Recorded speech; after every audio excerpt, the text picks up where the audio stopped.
The Pyramid Spiritual Societies movement has been founded by Brahmarshi Patriji in the year 1990 with the objective of spreading the basics of spiritual realities and spiritual science to one and all.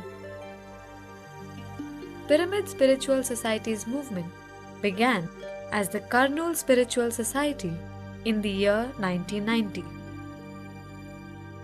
Today, Pyramid Spiritual Societies movement comprises of more than a couple of thousands of independent and autonomous pyramid spiritual societies involving millions of active members and volunteers across all states in India. Also, in 20 other countries: USA, UK, UAE, Singapore, Australia, New Zealand, Malaysia, Vietnam, Egypt, South Africa, and others. Pyramid Spiritual Societies movement is a non-religious, non-cult, not-for-profit spiritual-scientific organization with an ever-growing expanse of genuine seekers. The core message to everyone is that we are not just physical entities experiencing random existence. Instead, we are eternal energy, consciousness, wisdom entities, constantly choosing and creating our own respective, ongoing existential realities. Patri G says we realize Godhood in us through 4 simple things. 1. Using breath for practicing meditation. 2. Utilizing pyramid energy for meditation. 3. Trying to understand all the essential teachings of the world's spiritual masters. And 4. Being a vegetarian and being compassionate to all our younger brothers, that is, members of the animal kingdom. Brahmarshi Patriji realized the power of meditation through his own profound experiences and attained enlightenment in the year 1979.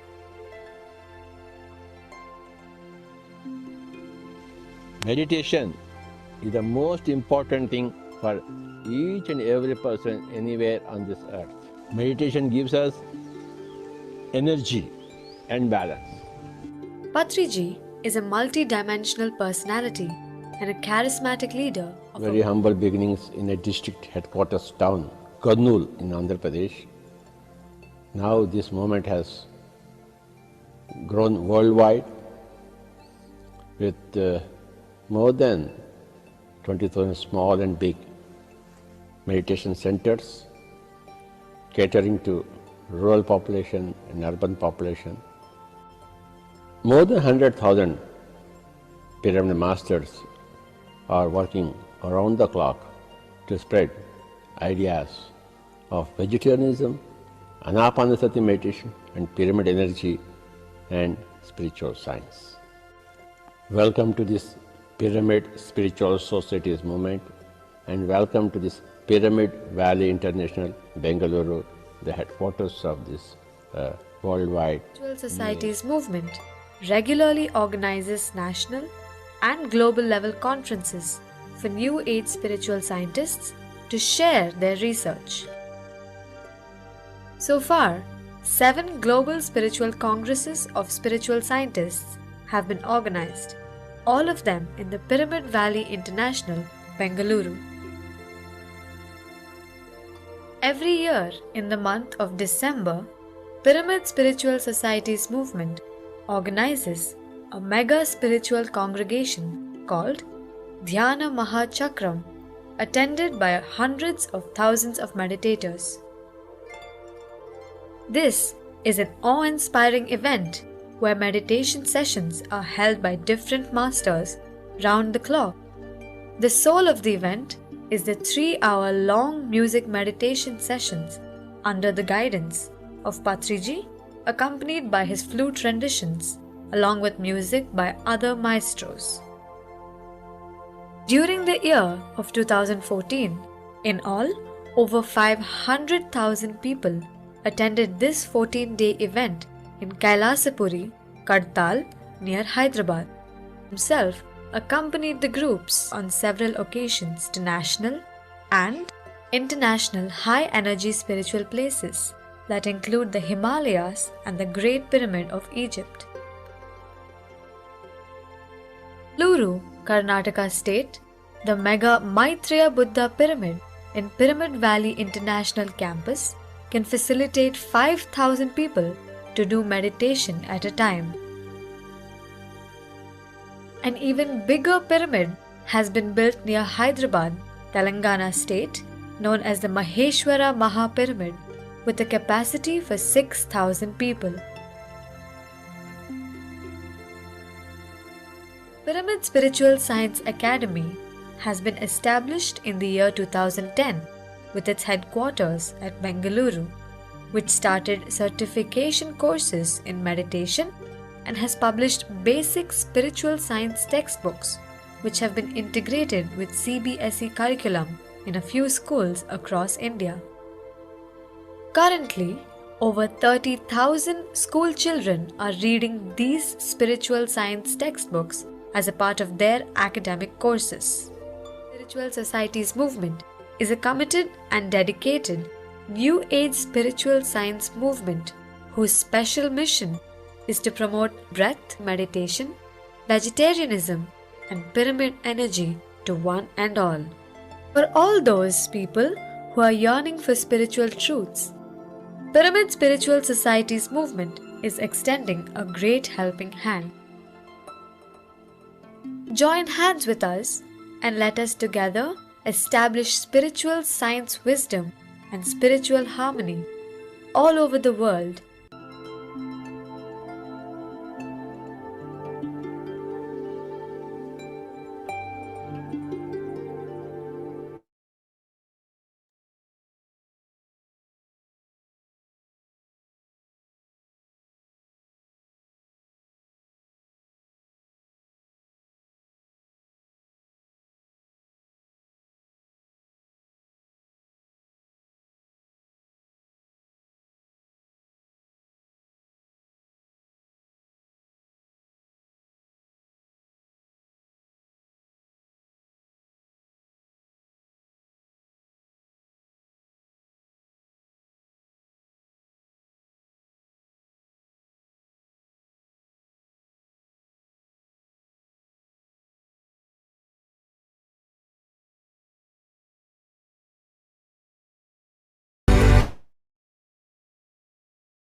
Hello, my dear friends.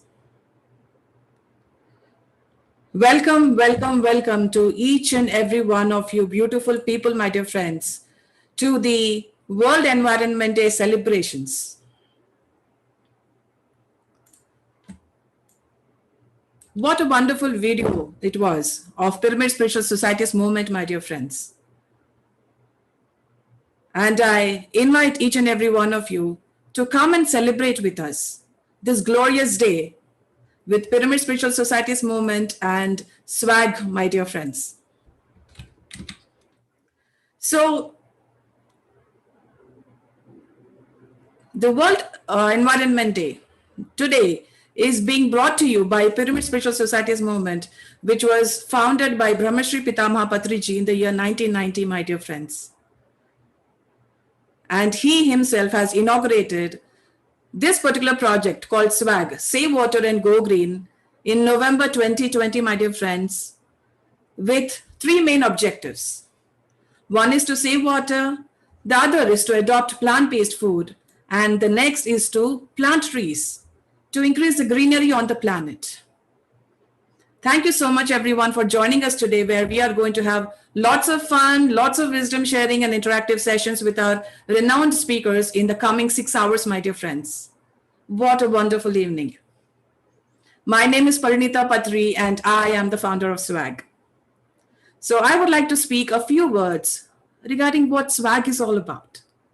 SWAG, Save Water and Go Green, is a global initiative by PSSM, inaugurated by our guru, our beloved guru, Dr. Brahmarshi Pitamaha Patriji, who is an ardent animal lover and nature lover. And our mission is to improve the environmental quality and conditions of our Mother Earth by partnering with community leaders and aspiring environmentalists, by working together to create a climate resilient society and sustainable planet for all kingdoms to coexist. Human beings, animals, plants, and minerals, my dear friends. Our mission is to stop the killing of animals and spread the message of non-violence and compassion towards all beings. Our vision is to make a difference now, to make a difference today. We envision a better future, a better world where all of us can create sustainable and eco-friendly living conditions that allow coexistence, empowerment, and nourishment for a healthier, wealthier, greener, and flourishing Mother Earth today and forever. We envision a compassionate world where we respect, love, and value all animals and learn to coexist. And our goal is towards the future, my dear friends, to build communities of people who take action towards smarter, more environmentally friendly activities by bringing awareness and encourage each and every one to contribute, however big or small, to save Mother Earth and reduce the carbon print, pollution, animal cruelty, and exploitation of natural resources. To promote nature and animal love and the conscious utility of natural resources in every individual. Save millions of gallons of water by encouraging everyone to adopt plant-based food, and encourage, motivate, and inspire everyone to plant at least 500 to 1,000 trees per person by the year 2025, my dear friends. So let's create homes for animals and bird gods. So my dear friends, this is about SWAG, and I would like to invite our guru, our beloved guru, Brahmarshi Patriji. And Brahmarshi Patriji has been constantly and incessantly working since the past 35 years, non-stop, towards spreading meditation and plant-based food on a global scale. And he introduced pyramid meditation to the world. And today, we are witnessing millions of people meditating under a pyramid. I would like to request Patri G to kindly speak a few words with all of us. Welcome, Patri G, and welcome to the World Environment Day. Thank you very much, Parinita. I am proud to be your father.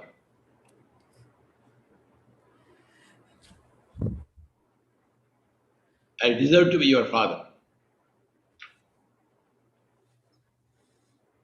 You are taking so much care about the nature, about the Mother Earth.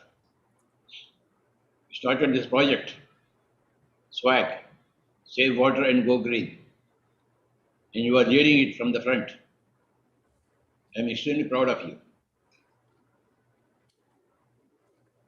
Today, it's a World Environment Day.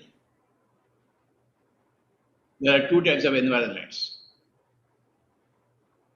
One is the external environment, and there is the internal environment of the mind. We have to clean up both the environments for a happy and healthy living.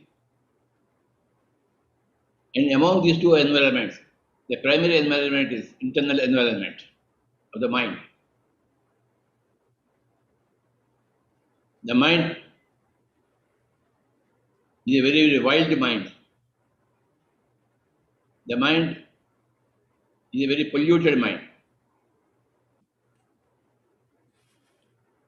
There is a big fog here. There is a lot of dirt here in the mind. We have to clean up the environment. Before we begin to clean up the external environment, we have to clean up the internal environment. And that's what Gautama Buddha did 2500 years back. He went into the forest and searched for the cause of suffering. The cause of suffering is the polluted internal environment. So, how to clean up the environment? Gautama Buddha succeeded. He became enlightened. He cleared the fog in the mind. He removed the debris in the mind. He made it pollution free.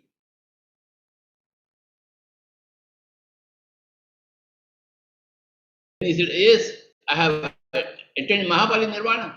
He announced it to the whole world. My mind is clear, unpolluted.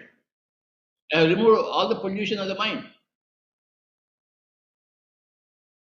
I became enlightened. Then he set out on a grand journey to help everybody else clean up the internal environment of every mind.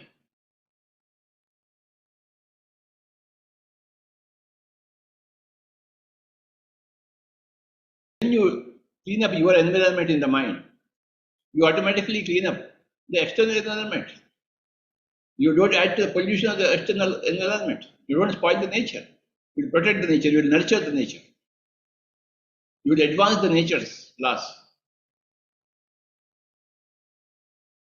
You will be a candidate for nature outside, not against nature outside.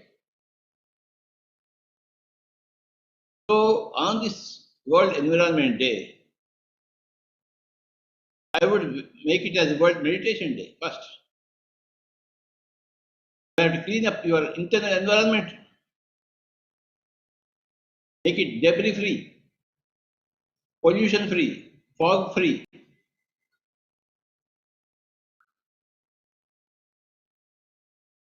And that process is called meditation. Therefore, we in the Pyramid Spiritual Society movement have taken up this project of cleaning the internal environment of every mind.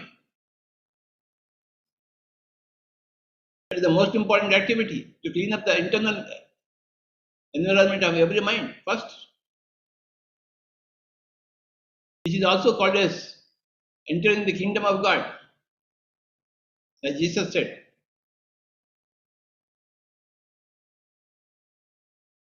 Seek ye the kingdom of God and his righteousness first, and then all else will be added unto you. Once you become a Buddha and a Jesus, the whole earth will be safe. Every person must become like a Buddha and a Jesus. Then there is where is the problem in the world? There will be only health and happiness and plenty and abundance everywhere. When everybody is Jesus and a Buddha. To that goal, to that end, we are all working. The Pyramid Spiritual Society's movement is working. Everybody should become a Buddha and a Jesus through practice of meditation. Every day, after 24 hours a day, 3 hours, you should close your eyes and begin to become one with your breath. As you observe your breathing, the mind becomes empty, clean, safe for yourself and safe for others. It becomes productive. It becomes more creative. You become a good Samaritan automatically. So we have also started many of Swachh Bharat programs to clean up the streets, to clean up the villages of all the external debris.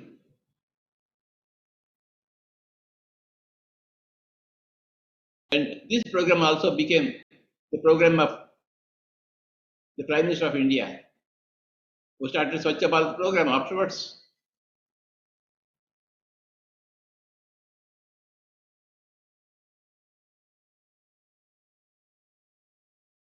We have to plant trees, stop killing animals and birds and fish. They are not our food. They are not game for our sport. They are not to be caged.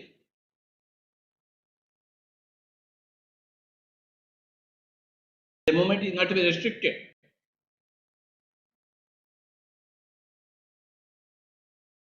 Our food is essentially plant-based. We are herbivorous animals. We are not carnivorous animals.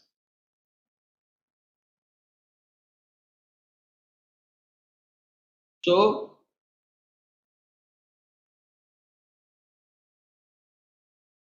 water is the most important element.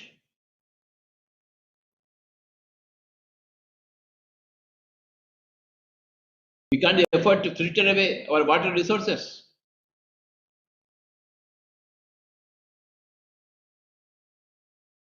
Make use of the water wisely.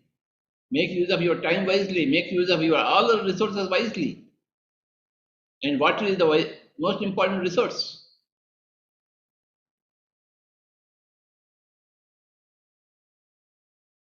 So, my dear friends, these are all the elements of sane humanity.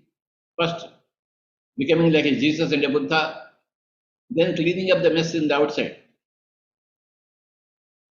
Outside your home, outside your street, the next street, the forests. No garbage should be spread. Clean up the forests. They're full of garbage. The seas are full of garbage because of the reckless and irresponsible humanity.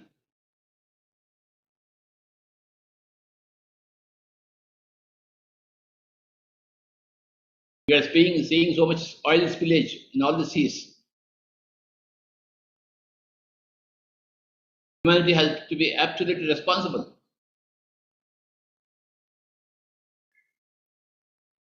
We should feel our responsibility to ourselves and to our community members and to all beings, all life forms.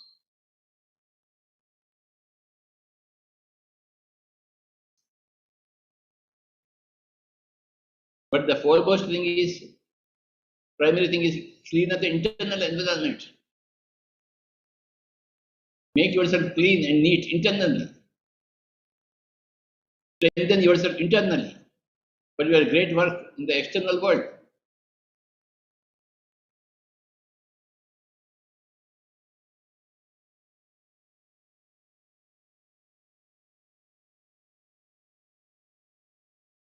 You become enlightened as to your purpose of life, which is a holistic one. To protect yourself and the community and the whole world. It is our responsibility. As we have rights, we have our responsibilities.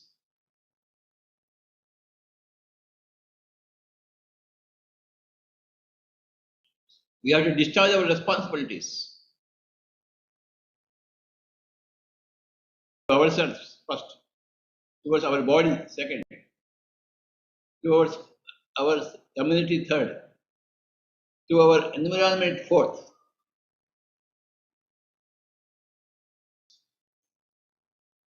When you have a clean mind, you have got a clean body. When you have a healthy mind, you have a healthy body. When you create such healthy minds and healthy bodies everywhere, you have a healthy planet. The work begins with one's own self, on one's own self, for one's own self. It's a work by one's own self, of one's own self, for one's own self. When every self is clean and pure, the whole planet is automatically clean and pure.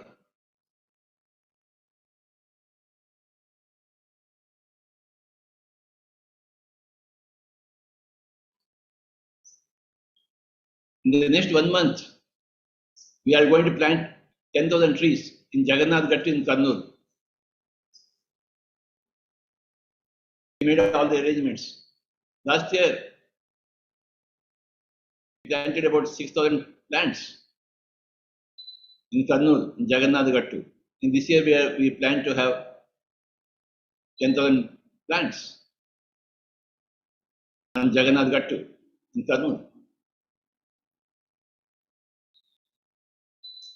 Everywhere, we build pyramids and we create ashrams full of foliage, full of greenery. We've got any number of ashrams, any number of unpolluted environmental heavens. This is our daily work, daily passion, daily joy. I wish very much the whole success of this World Environment Day.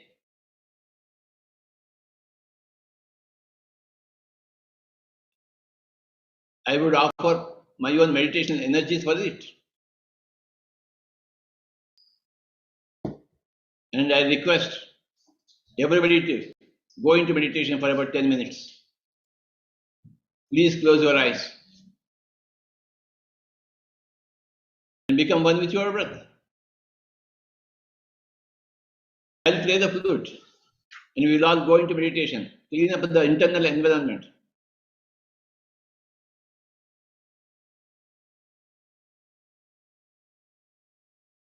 This meditation is to be dedicated to the World Environment Day. May the whole earth become a heaven at the earliest possible date. May every human being become like a Jesus and a Buddha at the earliest possible date.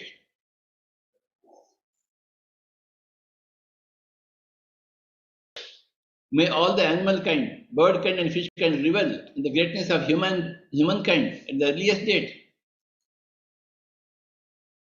The animal kind should not have any complaints against the humankind. We all should celebrate together our own lives, respective lives.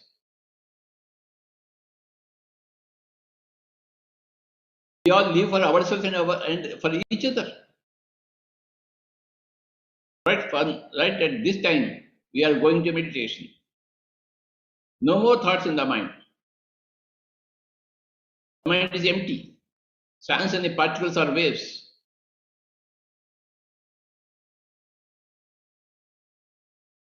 For 10 minutes, we will go into meditation.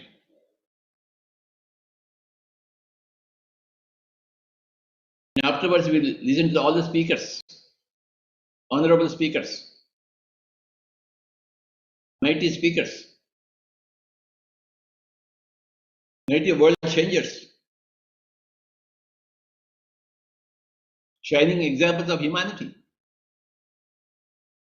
Let us prepare ourselves mentally, physically, and spiritually through meditation to rededicate ourselves to this great cause of environment protection nurturing. Be with your breath, my dear friends. Be with your normal, natural, easy, soft, simple, tender, peaceful, tranquil breath. No mantras whatsoever. Remember that we are all gods.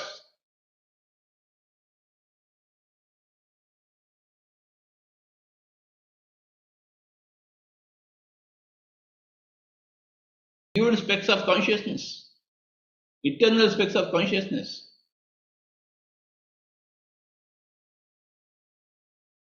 Let us be with our breath.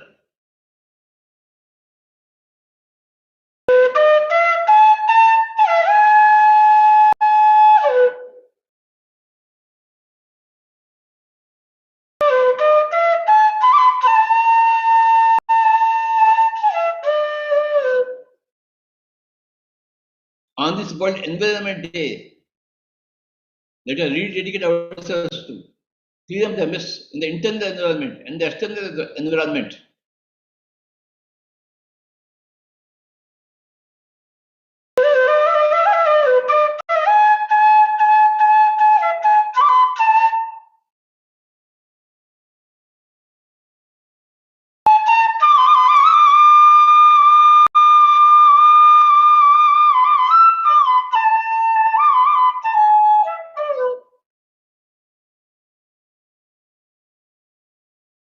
Be with your normal, natural, easy, soft, simple, tender, peaceful, tranquil breath, my dear friends. My dear good Samaritans, my dear saviors of the world.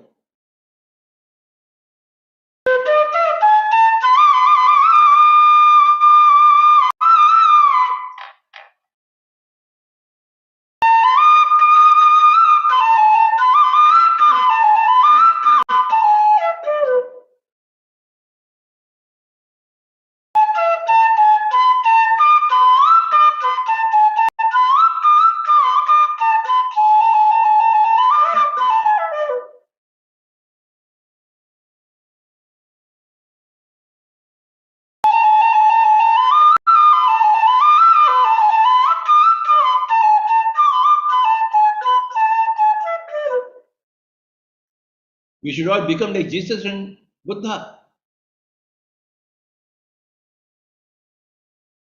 Buddha and Jesus.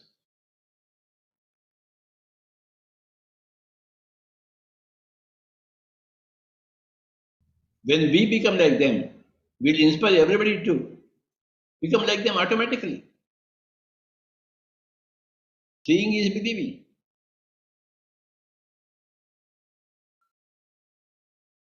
Teaching by example.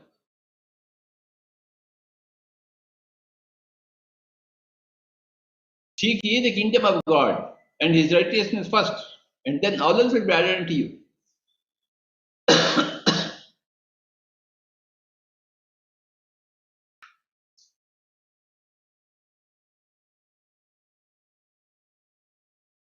The way to empty your mind of all the debris, of all the garbage, of all the wasteful things is adopt anapanasati meditation, being with the breath.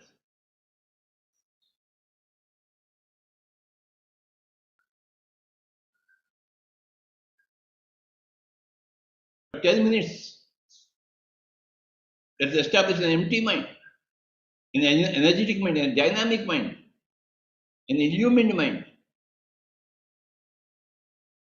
an environmentally friendly mind,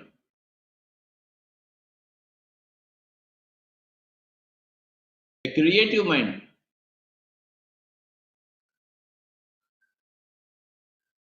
a proactive mind.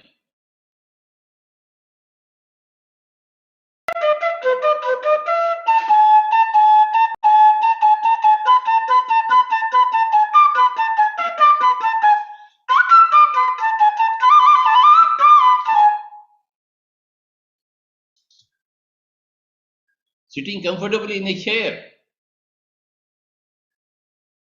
hands into hands, fingers into fingers, crossing the feet, closing the eyes,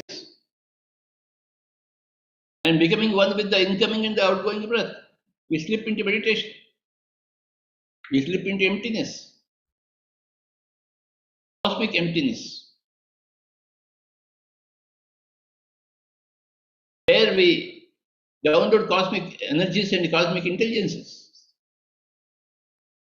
in our own systems. And we become a better person after each bout of meditation. We become a stronger person, wiser person after each meditation bout.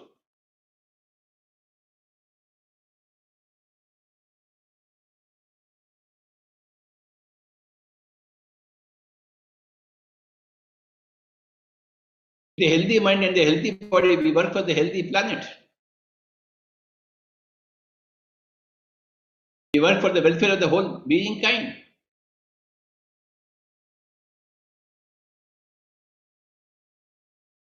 We become truly co-creators. The healthy mind and the healthy body.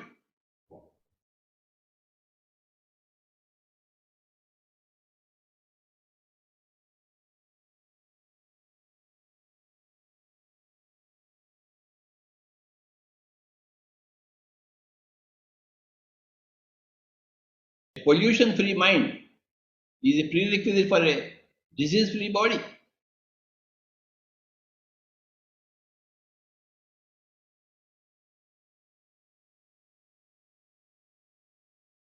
Five minutes more, my dear friends. Be with your breath. Only 5 minutes more.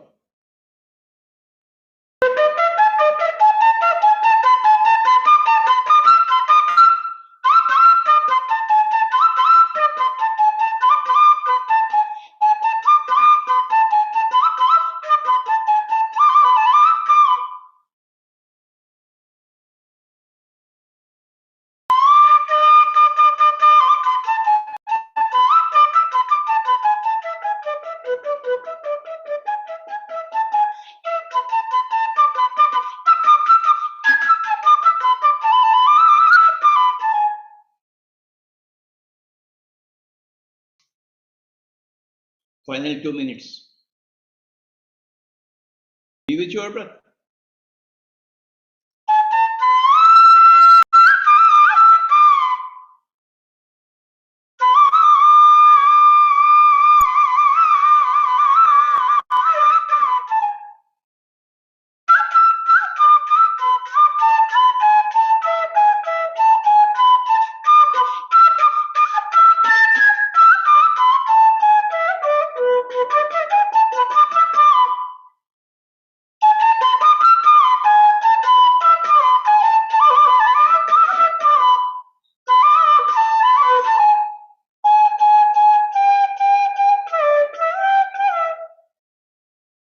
Final 1 minute.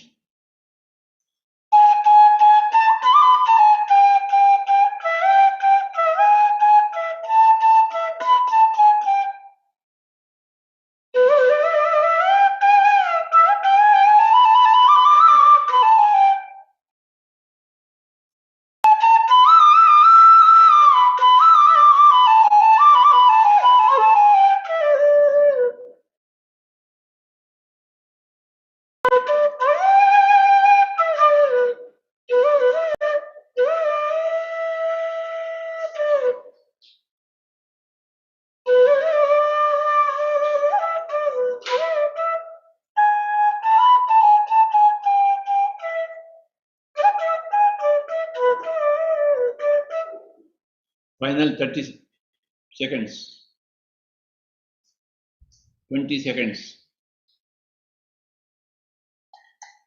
10 seconds. 9, 8, 7, 6, 5, 4, 3, 2, 1, 0. Kindly place your hands on your eyes for 5 seconds. 5, 4, 3, 2, 1, 0. Remove your hands and you may open your eyes. Congratulations to all the would-be Jesus and would-be Buddhas. Thank you very much, Pari. Thank you so much, Patri G, my beloved father. He's saying that he is proud of us, but Aren't we all proud of him for bringing meditation and Vaishnavism into this whole world? And because of him, millions of people are now meditating. Millions of people have become compassionate beings and have stopped animal cruelty.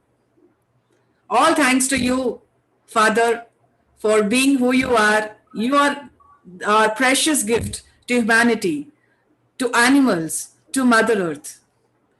Thank you so much. Thank you so much for gracing this occasion with your gracious presence.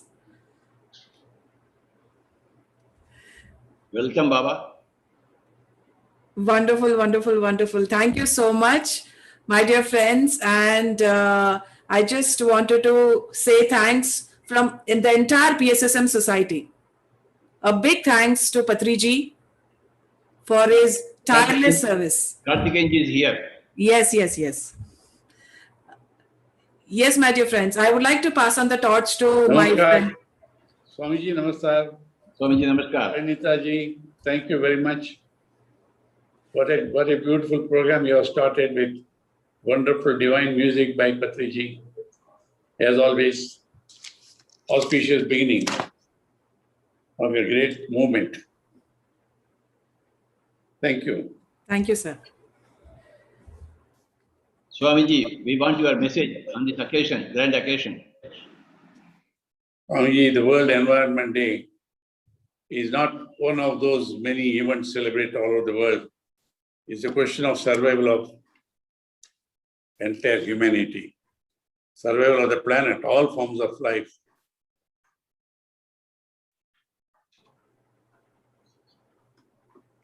Am I able to hear? Yes, yes, sir. Yeah, thank you very much.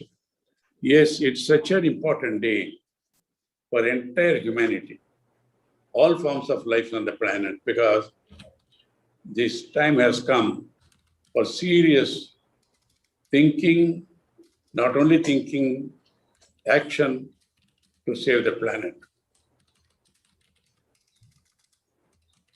Earth is the only home we all have, and we have to save it, not only for us, for all our future generations. Parinitaji has been doing great work in creating awareness of the humanity to the importance of nature, environment. After all, it is nature which has given birth to us, and the damage has been done enormously, is too well known to be narrated here. Now, the thing is, the action has to start now. The global warming, the heat is gone up in the last 70, 80 years, 100 years particularly, with the result, glaciers are melting as never before. It never happened for millions of years earlier. But what we have done, the humanity has done to the damage done to the environment. Glaciers are melting so fast. The sea water level is increasing day by day. Few years back, it was only a possibility, but today it's a reality. Within the next couple of decades, maybe much even earlier, many of the cities and towns in the low-lying areas, islands, coastal towns have faced an imminent threat of being submerged, driving millions of people, refugees. And what have we done now? Out of about 10 million species estimated, created by the divine, along with humans. We in our arrogance, we think everything is created for us. No, we are among the 10 million species created, out of which only less than 2 million have been identified. Meanwhile, what has happened is about 1 million species are facing extinction. And we are all interrelated, interdependent. We may not know the purpose, but in creation, nothing is created for no purpose. So it is becoming important that we preserve all species. Then only human being can be saved. This is not something going to be happen after hundreds of years. The threat is imminent. If we do not take action, it's already late. But if we do not take action immediately, we will be doing great disservice to children and grandchildren. You may create wealth for them, huge mansions, factories, everything, wealth. But they will curse us telling, this is the most selfish humanity, it's a generation which has not taken precautions to ensure they get pure water to drink, pure air to breathe, etc. So now what is action? You don't depend only on governments and all that. The responsibility is on each one of us. Certain decisions are to be taken immediately, not by few of us, every person in the planet. We have been seeing international conferences, all leaders coming and talking about environment, how to save global peace, global environment, global harmony.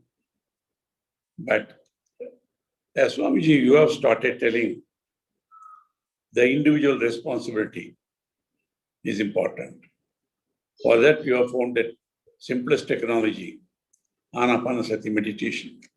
If you do meditation, as we know very well, not only your health improves, physical health, mental health, relationships, success in family life, social life, but more than anything else, it makes the individual becoming a responsible person. So that is, I find that to be the most important virtue of this meditation. When you realize this, apart from creating harmony between the body, mind, and spirit of the individual, it makes the person responsible not only for him, family, the society, but the entire planet. Once this individual responsibility is awakened, everybody in the world becomes more responsible, then the planet can be protected, environment can be saved, nature can be restored, life forms can flourish again. The billions of life forms being threatened will come back again. Now you see, during this unfortunate lockdown, I attribute this also to the damage we have done to the environment. From where did it come? Well, lots of theories are going on. We'll not go into that. If it is natural calamity, after all, earthquake comes, storm comes, but then they also disappear. But the very fact this continues to destroy, damage the entire planet, defying all science and technology and medicine, shows maybe a human hand is in that. The damage we have done to the environment, unmindful of other care of life forms and all that, may be one of the root causes for this pandemic to come up and also being spread all over. There is no solution. So if we want to go to the root cause and solve this problem, again I would say, go back to nature. Undo whatever damage we have done to the environment. Stop killing all animals and birds and all life forms. Man does it thinking that everything is created for him. No, it is not so. Everybody is created for a purpose. You may not understand. So now, one of the reasons for the environment being threatened is deforestation. Millions of acres of forests are destroyed. One of the main reason for that is for cultivating, growing more corns, grains, not for human consumption, to feed the animals, to fatten the animals. Fattening the animals, you much more grain, so much more water is used. And then when you fatten the animals to eat, what happens is, also add to the greenhouse gases going up and physical. I'm not talking about religion. I'm talking about health of individual and health of the planet as a whole. We are destroying the health of the planet by destroying the forest to fatten the animals to eat, spending much more water and food grains to them, which was totally unnecessary. So this is one of the, and now not only what is the normally eaten, they want to go eating all wild animals or exotic things happening. You find now new restaurants coming up for insects. I believe it's a new delicacy. Imagine the bees cease to exist. The great scientist has said, if the bees, common bees, are destroyed, within 4 years, humanity will go. Bees are must for pollination. Now imagine all these people are going to kill them and eat them for the reason. Not mindful of what they are doing to their own health, particular health, to the planet and to the future environment. So Swamiji, I would only like to say, this is very important. Plant-based diet is a must. The very important steps to have environment. It is nothing to do with religion. Not only for compassion, our own self-interest. They have right to exist. We should not kill any other form of life for food purposes. There are plenty of things there. And also coming back to the plants, stop cutting trees now. Grow as much as possible. Restore the normal cycles of rainfall and all that. Otherwise, untimely rainfalls, drought many places, and imagine all these glaciers in Himalayan ranges, for example. They melt faster now because of the heat.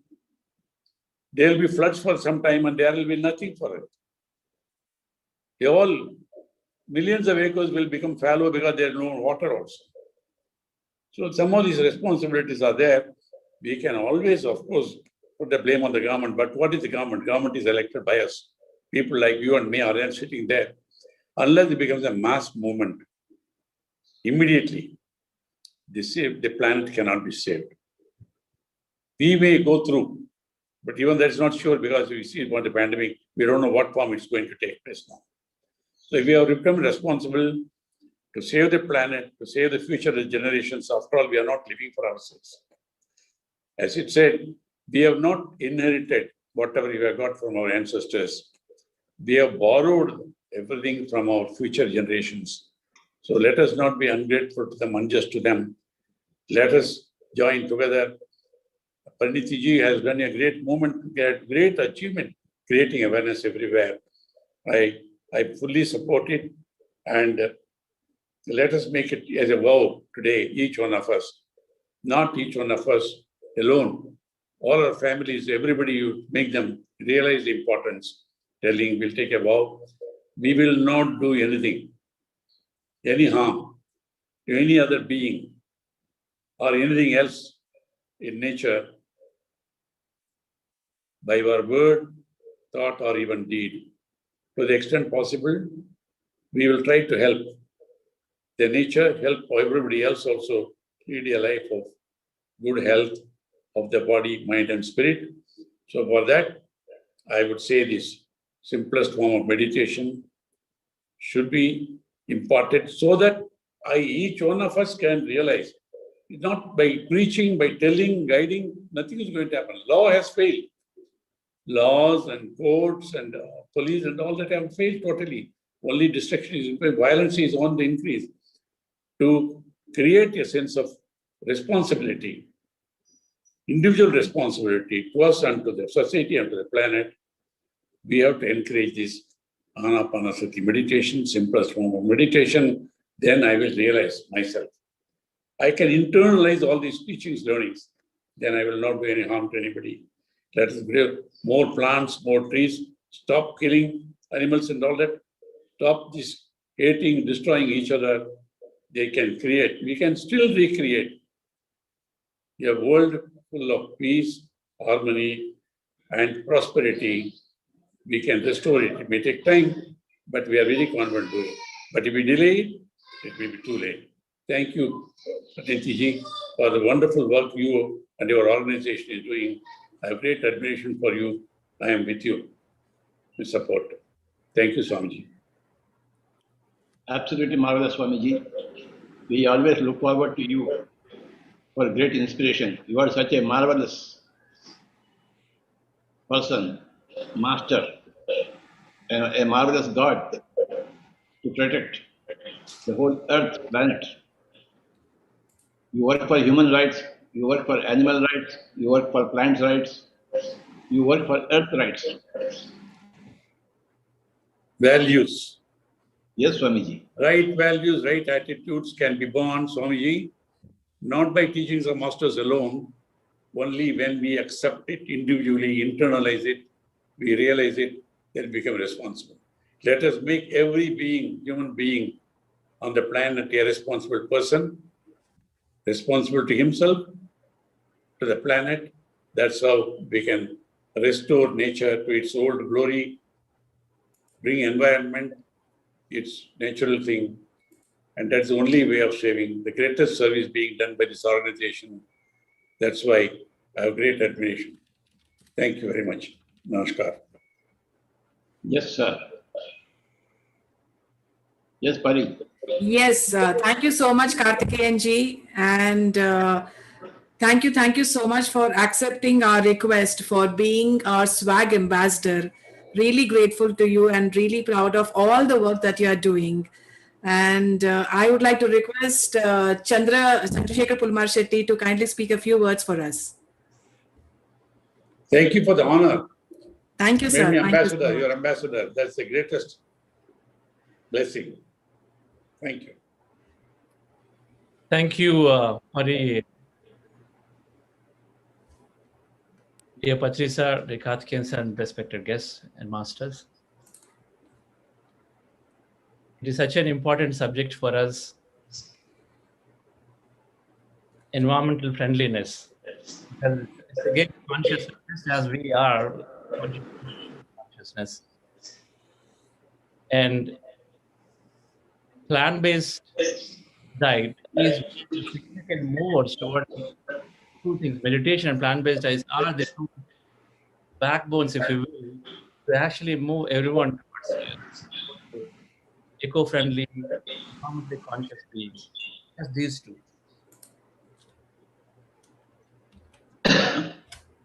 50 times more water consumption. Just by moving the plant-based diet, we actually consumption by more than 50 times. We reduce the cutting of forests for grazing, for cultivation, for the animals by more than 8 times, just by moving to the plant-based. Because to produce a pound of rice requires only 8 times less land cultivation compared to what is required. So these stats are significant. Disturbance is there, Pari? I'm sorry? Disturbance is there? Yes, yes. Chandra, you're actually, the resound is coming when you're speaking. Oh. Okay, even now? Now I think it's okay.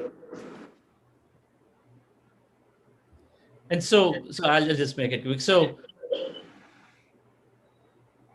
I don't know, sir. Can you just go on mute, Pari? Is it from me or is it? That's okay. You can continue. Right. We can hear you. You're clear. Yeah. Yes. So what we have seen in all the programs is that when we are meditating, naturally people become very, very self-responsible, as Karthikeyan and Patriji mentioned. People become very highly responsible automatically. We become responsible to ourselves and automatically responsible for everybody else. And so naturally, we are becoming that. For example, Pyramid Valley International is one of the largest projects where we set up a beautiful international meditation center. But we ensured automatically it came to us, it's an automatic behavior that it came to us that we must not disturb even a single tree. So we ensured that maybe half a dozen to dozen trees ever had to be felled when you're developing this 20-acre campus. But very, very few trees we had to even touch. And our goal was to only to enhance in all forms of saving water, encouraging planting and all that.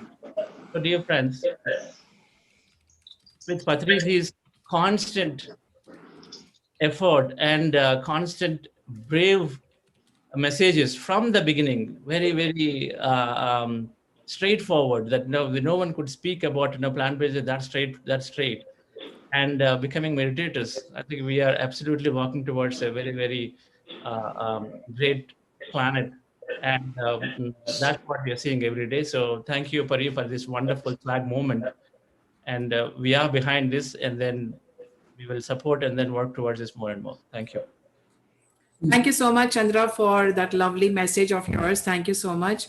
Thank you, Karthikeyan ji, for coming over and giving your precious message. And truly, you remind us of the responsibility that we have towards nature, towards Mother Earth. Thank you so much. And it's really a blessing to have you with us. It is truly a blessing. Thank you so much for being with us. And from now on, I'd like to hand over the torch to my dear friend Vanaja, who is going to take it forward. And we have actually, missed out on introducing you in a formal way. So I would like to ask Vanaja to please introduce you in a formal way to all of our audience. Thank you, Parinita ma'am. Thank you to our beloved Patri sir and Chandra sir and Karthikeyan sir. What a great way to start our session. I'm Vanaja from Toronto, Canada, and have been meditating for the last 4 months. Friends, Dr. D.R. Karthikeyan sir is a Padma Shri awardee and has formerly served as a Director CBI, Director General NHRC, National Human Rights Commission, India, and Special Director General CRPF, Central Reserve Police Force. He has many accolades and success stories in his account. Today, he's serving the community by teaching them the value of PSSM. He is our esteemed ambassador of SWAG, the Conscious Green Society of PSSM. Thank you very much again, Karthikeyan sir, for your great wisdom words and educating us and teaching us how much, as we have rights, we have responsibility. That is what Patri G sir said. And you have also said the same thing, that what we have to do is do Anapanasati meditation, become better person, and that will eventually make us save the world, treat the world the right way. Thank you. Thank you very much, sir. Now, friends, I would like to state a fact about PSSM.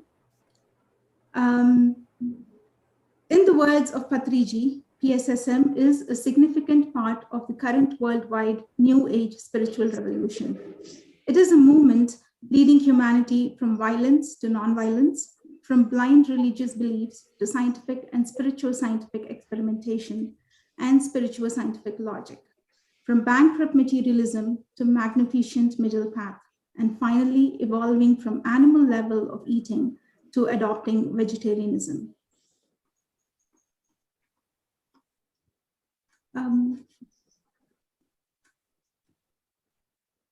Now I'm just checking to see if we have Kalpana Rameshji, madam, who is going to be our next speaker of the day.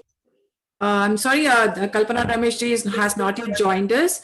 So meanwhile, I'd like to share a small video with all of you. With your due permission, I'd like to share this video.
Thank you so much, my dear friends, for viewing that particular video. And this particular video has been made by one of our swag warriors from the North India. And till that time, I would like to speak a few words about Pyramid Spiritual Society's movements and the 18 principles, my dear friends. PSSM has 18 principles, and I would like to discuss a few with you, whoever are new to this particular program by PSSM. The first particular principle of PSSM is to meditate in the right way, that is Anapanasati meditation, and teach everyone the same Anapanasati, and no difficult asanas and pranayama methods are to be practiced.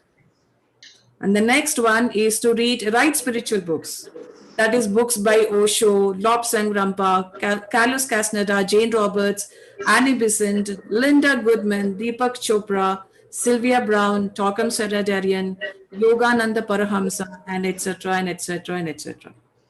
There are so many New Age spiritual authors, my dear friends, whose books we need to read, we must be reading. So, and exchange of meditational and spiritual experiences with everyone who is interested. To spend much time every day in silence. Worldly gossip is absolutely forbidden. Fifth one is to utilize full moon nights for intensive meditation. Every full moon day, every full moon night is a time for meditation, my dear friends. And we have huge gatherings on every full moon day. And groups of people, many thousands of people meditate together to get the cosmic energy from these full moons, my dear friends. And then utilize pyramid energy for meditation as much as possible. Give up psychological dependence on medicines, and only meditation energy heals. So through meditation, we actually heal ourselves, and that is why we do not require any medicines, external medicines. Meditation is the true medicine, my dear friends. And no meat, no fish, no eggs, be vegetarian and eat according to only your need. Spend much time in pure nature, example forests, meadows, river banks and mountains, etc. And no spiritual clothing, no sacred body marks, no rituals. And the 11th one is to impart meditation training to children right from their early childhood. And then learn to live as master and never as disciples. Reject money exchanges in meditation training programs. No worship of idols, no worship of living masters. Pyramid Spiritual Society's movement has been spreading meditation worldwide and has been teaching meditation for free, my dear friends. So, and overcome personal problems using own meditation strength. Enjoy normal family lives, no sannyasa or renunciation. You really don't have to leave your families to pursue meditation and spirituality in your life. Establish pyramid meditation centers in all villages, towns, and cities. PSSM has helped build more than 20,000 pyramids worldwide, my dear friends, and millions of people are actually meditating under these pyramids for better health, for better, progress, success, and everything in spirituality and in materialistic life, and publish meditation experiences and personal spiritual transformation.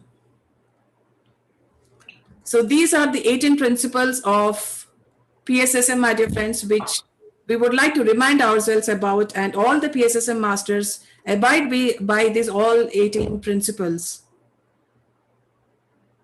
So, my dear friends, I would like to request everyone to kindly sit in meditation yet again with beautiful nature music in the background.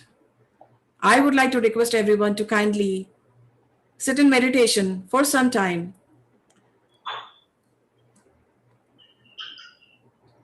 So, my dear friends, please take off your spectacles, fold your legs and clasp your hands.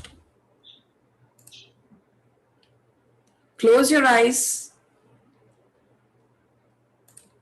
and start observing your breath, my dear friends.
Thank you very much, my dear friends.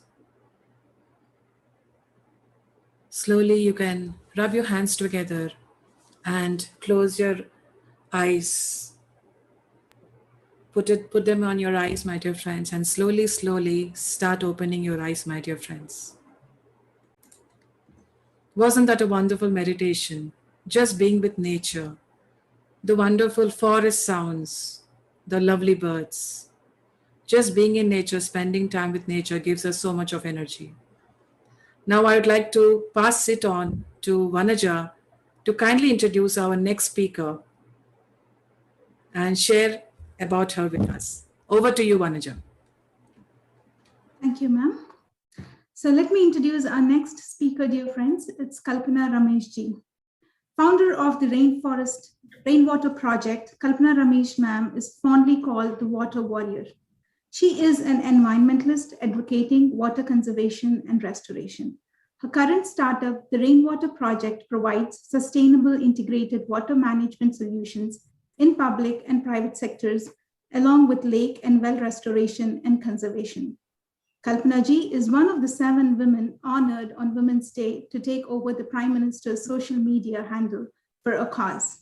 Friends, I hope you're as excited as I am. I invite Kalpana Ji to speak on her topic, the last mile of water. Ma'am, the stage is all yours.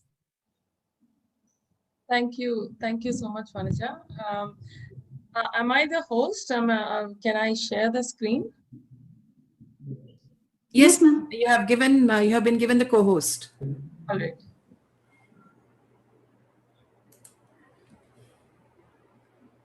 Can you see my screen?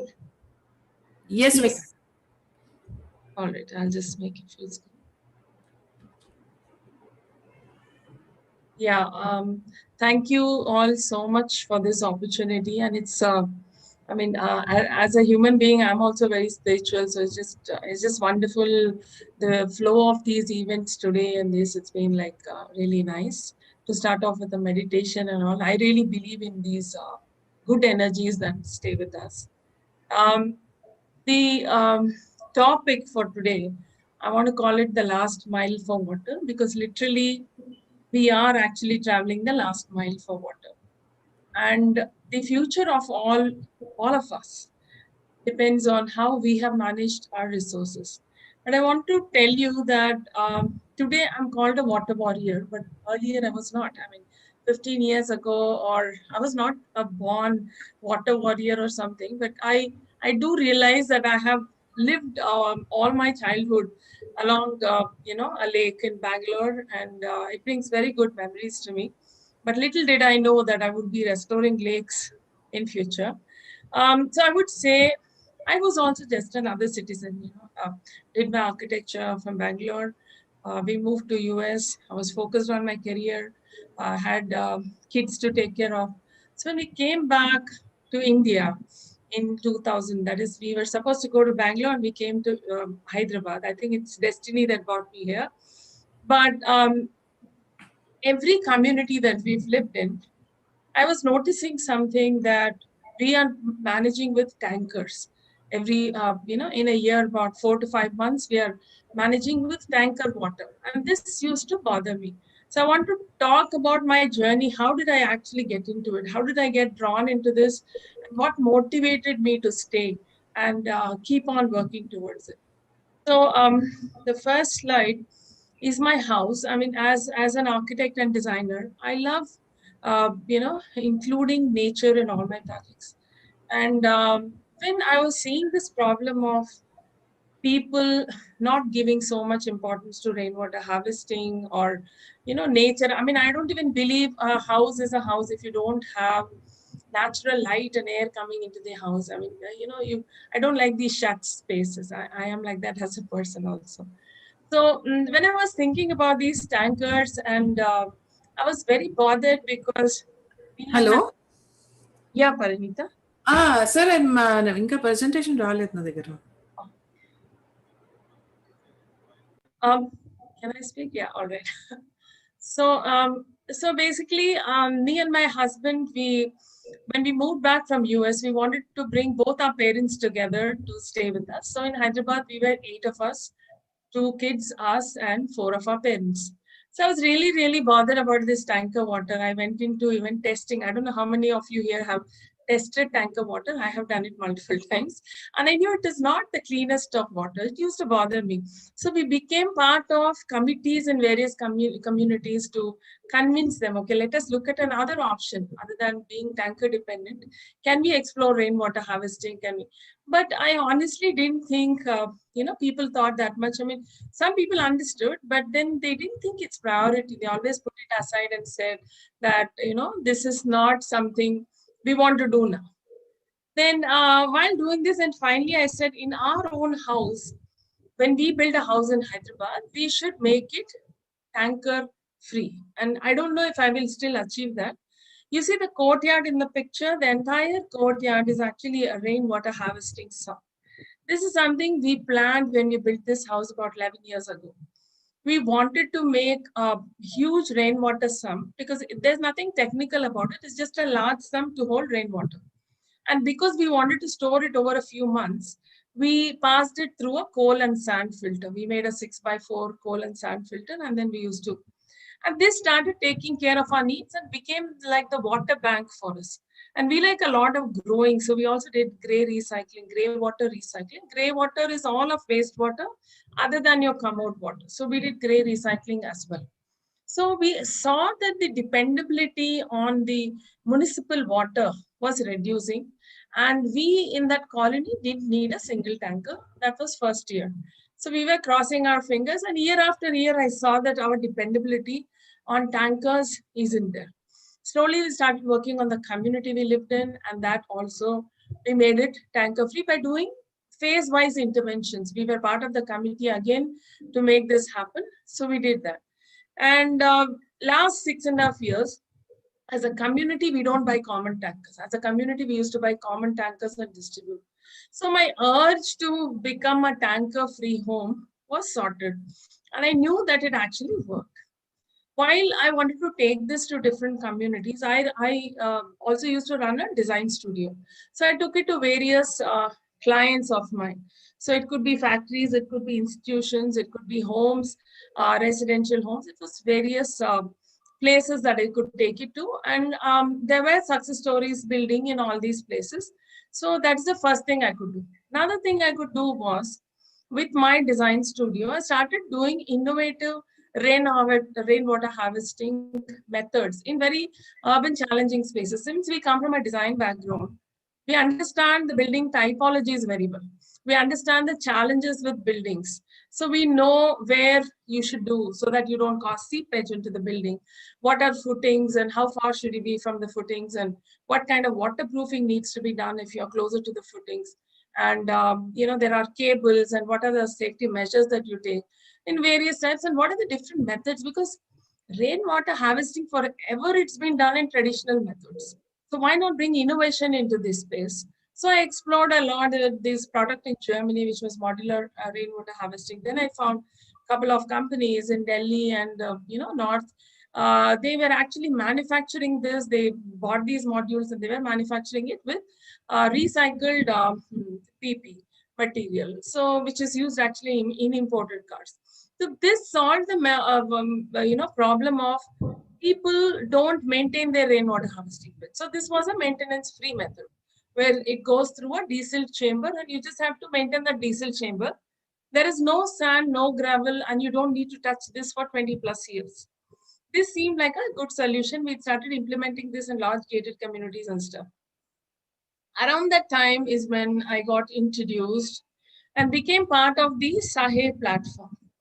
So initially we had a group of leaders that came, some thought leaders came together, started talking about water in the Gandipet Lake, and today even Subhash Reddy is talking, after me. He was one of the thought leaders also who spoke about. That's when my attention went to, okay, I know about the colony, I know about what I could do in my house, but what about the city? And do we have enough number of people that would do rainwater harvesting? I started exploring different dimensions, taking people to different scenarios and trying to understand what are the gaps. So I understood it like a little story that like every other city, even our city has traveled for water. From 0 to 30 kilometers to 1970s, we moved 70 kilometers away to Singur and Manjira dams. 2004 to Nagarjuna Sagar, phase 1, phase 2, phase 3.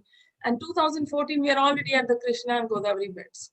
Now, huge amount of infrastructure, crores and crores on ON dams, and bringing this precious water, river water here, which could otherwise be used in irrigation beds. What about our own sustainability? Now we have traveled because our population is constantly increasing. We need to provide for this population, but we are not doing anything sustainable. We are, bringing water from the rivers and plugging water to the farmers, and that also is something that used to bother me. So anything that bothers, the first thing I do is create some sort of an action on ground. So Sahi was a good platform. I got connected to a few good members in that who were seriously working in different issues. When it came to water, we had a small group, but slowly I started leading that initiative for Sahi. And that's when I understood lakes are the largest catchment for rainwater. Why are we ignoring it? Why are we not working on the lakes? Of course, once initially I had no clue what is a lake restoration. But something in me wanted to do, at least I will try, I will attempt to, take up one lake and restore it. So when I took up the lake, my first initial thing was the people around the lake should connect. So that is the biggest challenge even till date, that people should come together and handhold it as our lake. That's when the change will begin to happen.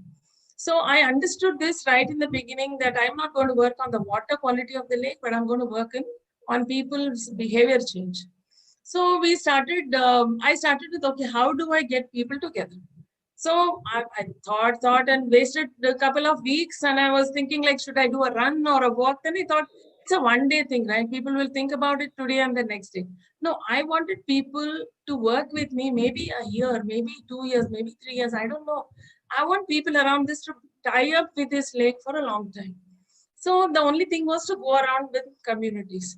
So without wasting time, most of my evenings and weekends, I used to go into any of these apartments, communities, and ask who is the secretary. And that started slowly adding them into a group and started saying that I'm going to work for this lake. Honestly, at that point of time, I had a minimum clue of what it takes to do a lake restoration. So many of my friends actually told it is going to be very, very challenging. It's a multi-pronged thing. I don't know, how you're going to, where you're going to start, how you're going to end, what is a roadmap. So I started reading various methodologies of doing it. Few of my architect friends, they came up and helped with certain methodologies, and I started reading up quite a bit to understand more. But how much ever you read, what happens on ground is completely different. These were the first few days pictures at the lake. And it's very appalling. I mean, you can't even imagine a situation where you can't stand for 2 minutes in this stench. And there are communities that are living with kids and old people and everyone walking around the lake, just like how we have now corona masks. So people have masks and walk around, but still nobody would even attempt to do anything about it. So huge amount of, it was a dumping ground. Markets that happen nearby used to come and dump, so chicken, fish, all kinds of waste that goes in. So while working for the lake, I realized that the water belongs to the irrigation department. The land around is a GHMC with town planning and revenue departments. And the plans the revenue department had, because as a true architect, I wanted to know what is the extent of the lake. How do I work with the lake? So when I wanted to understand what is the extent of the lake, the next department I go to is revenue department. But their plans are not even matching with what's on ground here. So I, with the help of a couple of my architect friends, we started mapping the lake. And next thing is to map what are the inlets to the lake, what are the outlets to the lake, and what is actually happening in this lake. So I opened more than 60 manholes all around this lake to figure out which inlet is being connected where, and which communities have connected where. And of course, communities gave me some direction, but actually when you open out, you find out something else. So a lot of challenges, but through all this, it was interesting for me every day. So, there was a lot of opposition in the beginning. Who are you to do this lake? Why are you doing it? What is your agenda? Are you a politician? do you belong to the government, or what is your interest? You don't even live here, you live in Gachibowli. This is only an adjacent area. So what is your interest? So they went into even questioning, how does your family allow you so many hours to spend on this lake? They went into that discussion also. It was sad, but I didn't give up. The first day, after I did some 46, 48 meetings with communities, and I started doing the first cleanup, I announced the first cleanup. I thought at least 30, 40 people would definitely turn up. I really geared up for it, made our own rakes and did a lot of things. 8 o'clock was the cleanup time. We waited 8:30. Nobody came up. Sad. 9 o'clock, nobody showed up. Then it was like so disturbing because I was super disappointed. My supervisor said, "Ma'am, let's just go." I said, "No. Who wanted to do this lake? I wanted to take it up and do. No matter what happens, I will take up this lake and let's see where it goes." I said, "You are there. I am there. We have the rakes. We have the gloves. Come on, wear your gloves and let's start cleaning." So while we started cleaning, a few of the people actually from apartments and all saw, they came and joined slowly. So I'm very proud to say today that from zero support, today I have 20,000 people around the lake who support me today. Only because perseverance.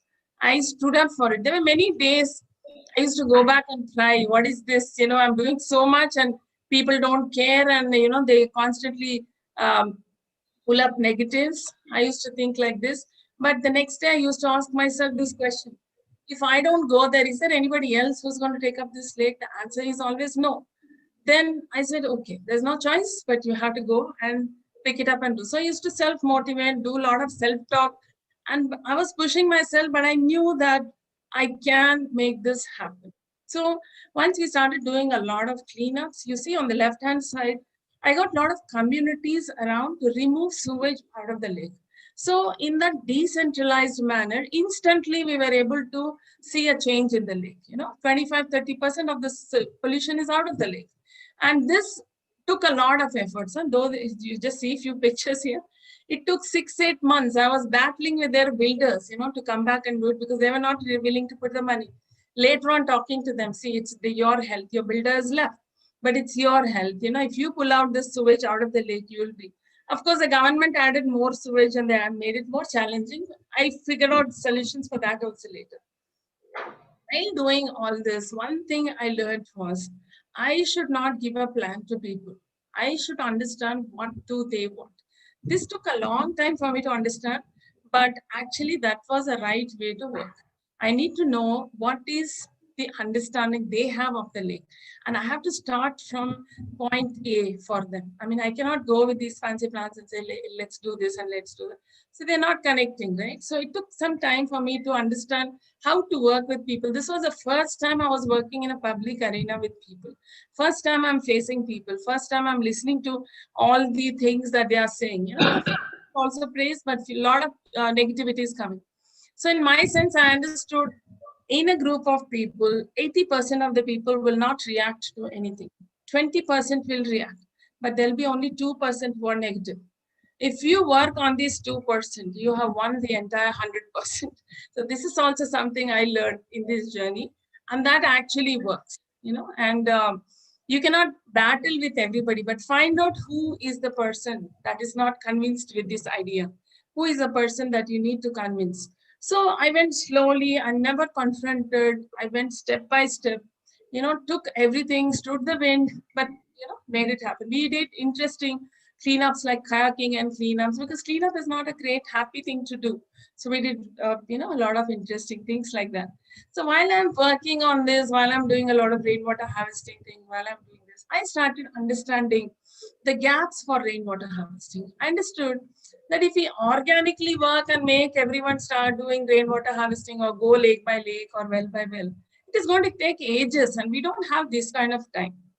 So it's high time that from doing this piecemeal job, let's see what we can do at a citywide, in a citywide approach, what can happen.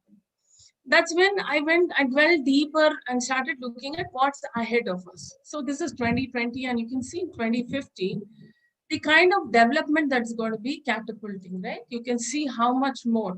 And the population is increasing by 50%. So where is the water? Where is the sustainability? How smart are we? And you see the dark portion, that's our city, most of it is overmined for water. And you see depleting bore wells, and you have urban floods. That means we are in summers we are buying tankers, and in the rainy season we are battling floods. That means there's something not right. The first thing is, of course, more than 50% of our cities are not permeable. What is called a natural recharge is not happening. You have to resort to something called artificial recharge. But we are not making something happen right here, and we are not managing our water resources right. This is something that was clearly understood. We did a small case study of Madhapur. Most of you might know if you live in Hyderabad. Madhapur is kind of the central business district in Hyderabad. So if you see all the rooftops, we actually mapped all the rooftops. And if you calculate the amount of water that can be collected over annually, this is enough to take care of that population of Madhapur for your basic needs. But Madhapur alone spends 20 plus crores. 3 crores, it's only government tankers. Government actually earns out of tankers here. So I actually make fun with the GMs also. Once I told, sir, you're also a mafia. You're also making money out of it, but you're not putting something sustainable on ground. You should help us make something sustainable. So really, how smart are we? This question keeps coming up. We talk about smart cities, but how smart are we? So what I did, there is this Barcelona super block model. I don't know if you've heard of it. They solved their traffic issue by creating a replicable block model. They first worked on a small block. The periphery of the block, they made it motorable. And the inside of the block, they made it pedestrianized. So they solved the traffic problem in that one block. Now that success model, they took it to several blocks across Barcelona. And it was a very, very successful model. I took inspiration from that, and I said, instead of working on the entire city, why not break it into smaller pockets that we can handle? Then talk to everybody that has a rooftop with lakes as a fulcrum, take all the communities around. Then you have temples, you have hotels, you have malls, you have institutions, schools, you can tie in with all these people in a blockwise manner. So I had to break down the city of Hyderabad into smaller blocks. So I approached IIIT Hyderabad, and they had a startup called Kainos, and Professor Rajan is one of the founders, and he is an expert in this, and they kind of broke it down to smaller, what we call micro watersheds. It's smaller blocks. Actually, there are 9 watersheds in Hyderabad, but we broke it down to much smaller because I said, I want to bring down the scale so that I can create these replicable models, and then we can scale it across the city. So the first block I picked was obviously the one that I had already started working on, the Kondapur Masjid Banda Basin. And it's not basin actually, it's a micro watershed. So I started working with communities around the lake because that's where most flooding happens. So in these, we didn't have much funds. We just got some funds from HDFC. That too, HDFC had announced anybody doing a social impact work, we are wanting to fund. And there were several rounds, and the final round was in Bangalore. Now, I didn't have anything to showcase other than the work that I had done for the lake and that few rainwater harvesting things that I've done. So, but I went and confidently talked to them about this block model, and I said I can make it work block by block, and they were quite convinced. I mean, there were 30 people in that session, but a lot of them, came out saying that, oh, such tough questions, I don't think we'll make it and all that. After I spoke about what my plan, all the 6 of them they came from the Bombay headquarters, HDFC. They actually stood and clapped for me. They said, who is going to think about the city? Who is going to, worry about something else? I think you should make this happen. We will support you. And you should make this happen in other cities as well, once you create that success model. So started working with slums, schools. So there are 3, the Chirek public school that we took, there were 3 of their branches. We made them water positive. I worked with temples, I worked with churches, I worked with corporate offices, and these 6 colonies, we made it public participatory. Whatever fund I had, if I could do 2 simple rainwater harvesting pits with injection bores, I made the community also participate. So slowly we started mapping with the hydrogeologists and so where to actually start doing recharge. Unfortunately, this was not matching with the strata, and things are being filled up, the slopes being messed up with, and a lot of challenges came on ground. But we somehow were able to do about 30 to 35 injection bores, including what communities have done. So these are things we took up, and we did it around outside even temples. So they also put their rooftop water into this. We did some interesting but very simple methods, so that when we have more funds, we can make it more elaborate. But we wanted to begin doing this action. And in this block, we also found large 2 wells last year during COVID. When we were distributing milk, I found these large circular structures in the middle of Kondapur, and I was wondering what are these, and they were actually filled with filth. I mean, you can see the kind of garbage. So wherever we are doing actually water restoration, we are also cleaning up the environment in a very, very big way. And we did a lot of innovations. Like at the lake, we did this stainless steel rain screen, because what's the point of putting garbage? First of all the 12 inlets, I brought it down to 1 inlet. In that 1 inlet, we did the drain screen so that we arrest all the garbage. And you know what we did? We found what types of garbage, and we went to all these vendors that dump into the lake, showed them these pictures, and told them, you're not going to dump from here on, else GHMC is going to take action. So we did a lot of sensitizing with the communities also. So the communities are also getting sensitized, and all the vendors and people that throw on the roads and all these little encroachments that mindlessly throw. Slowly we started having conversations with all of them. So restoring wells, restoring lakes, restoring rainwater.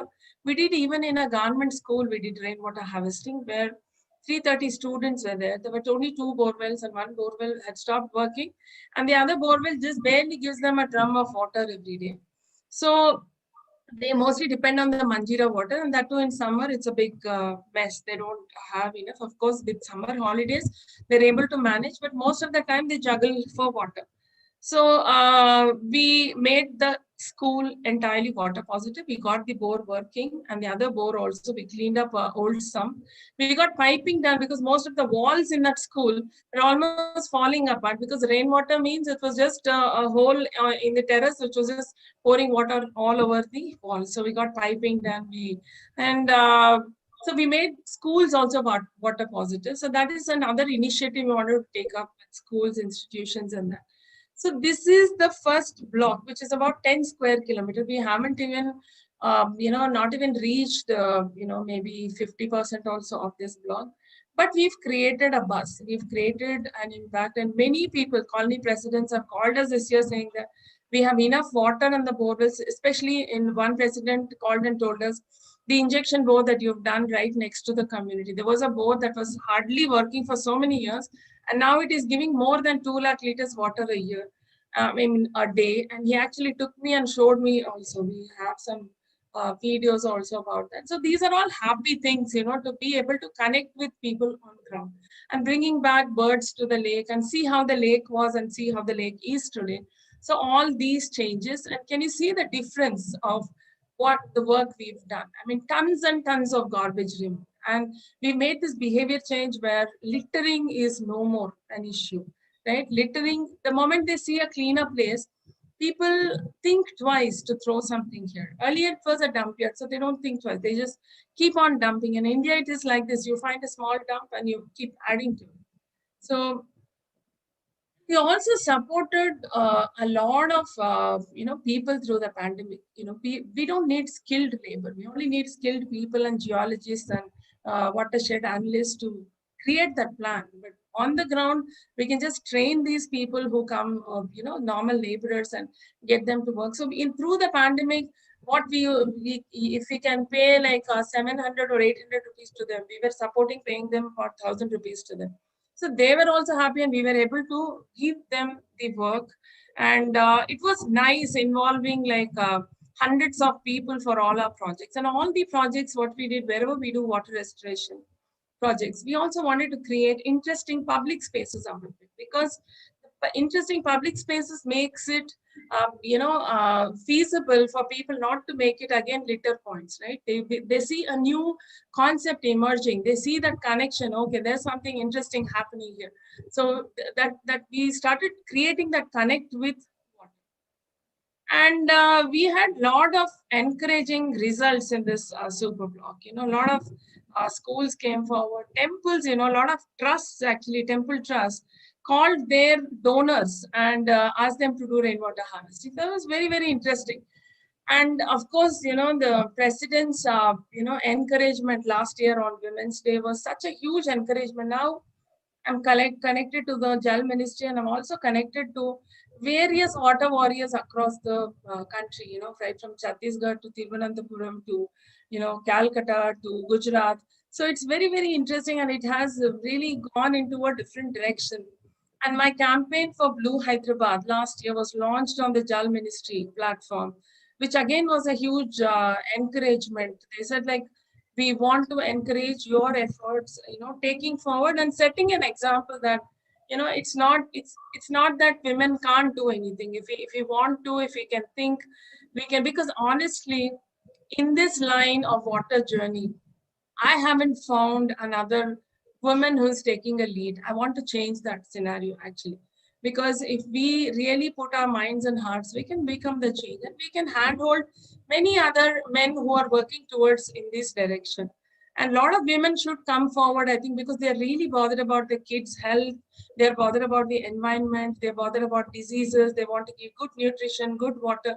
So I think if we get a lot of awareness, we can also bring a lot of women into this. But it was really encouraging right from the national level to the state level. We are also working with the government right now, with the Principal Secretary Environment and the Groundwater Department, to see what all innovation that we can bring for all these problems that we see year after year under the flyovers. What kind of rainwater harvesting methods that we can do that needs very less maintenance, but maybe we can store and reuse. So there's a lot of study the Groundwater Department is doing, and they've come up with a report.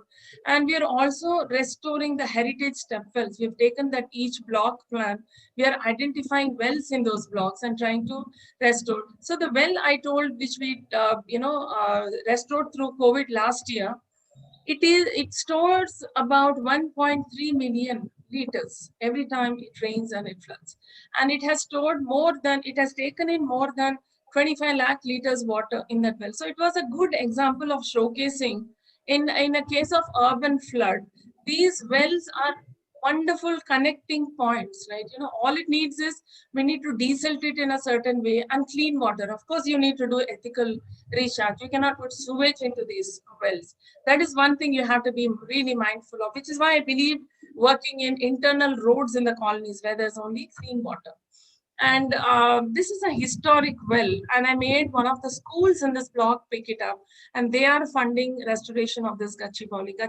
Gach means actually, lime mortar, a well which is made of lime mortar. So we actually did the lime test, got back the same kind of lime which was used earlier, and we are restoring this well. And there is a masjid community right next to it.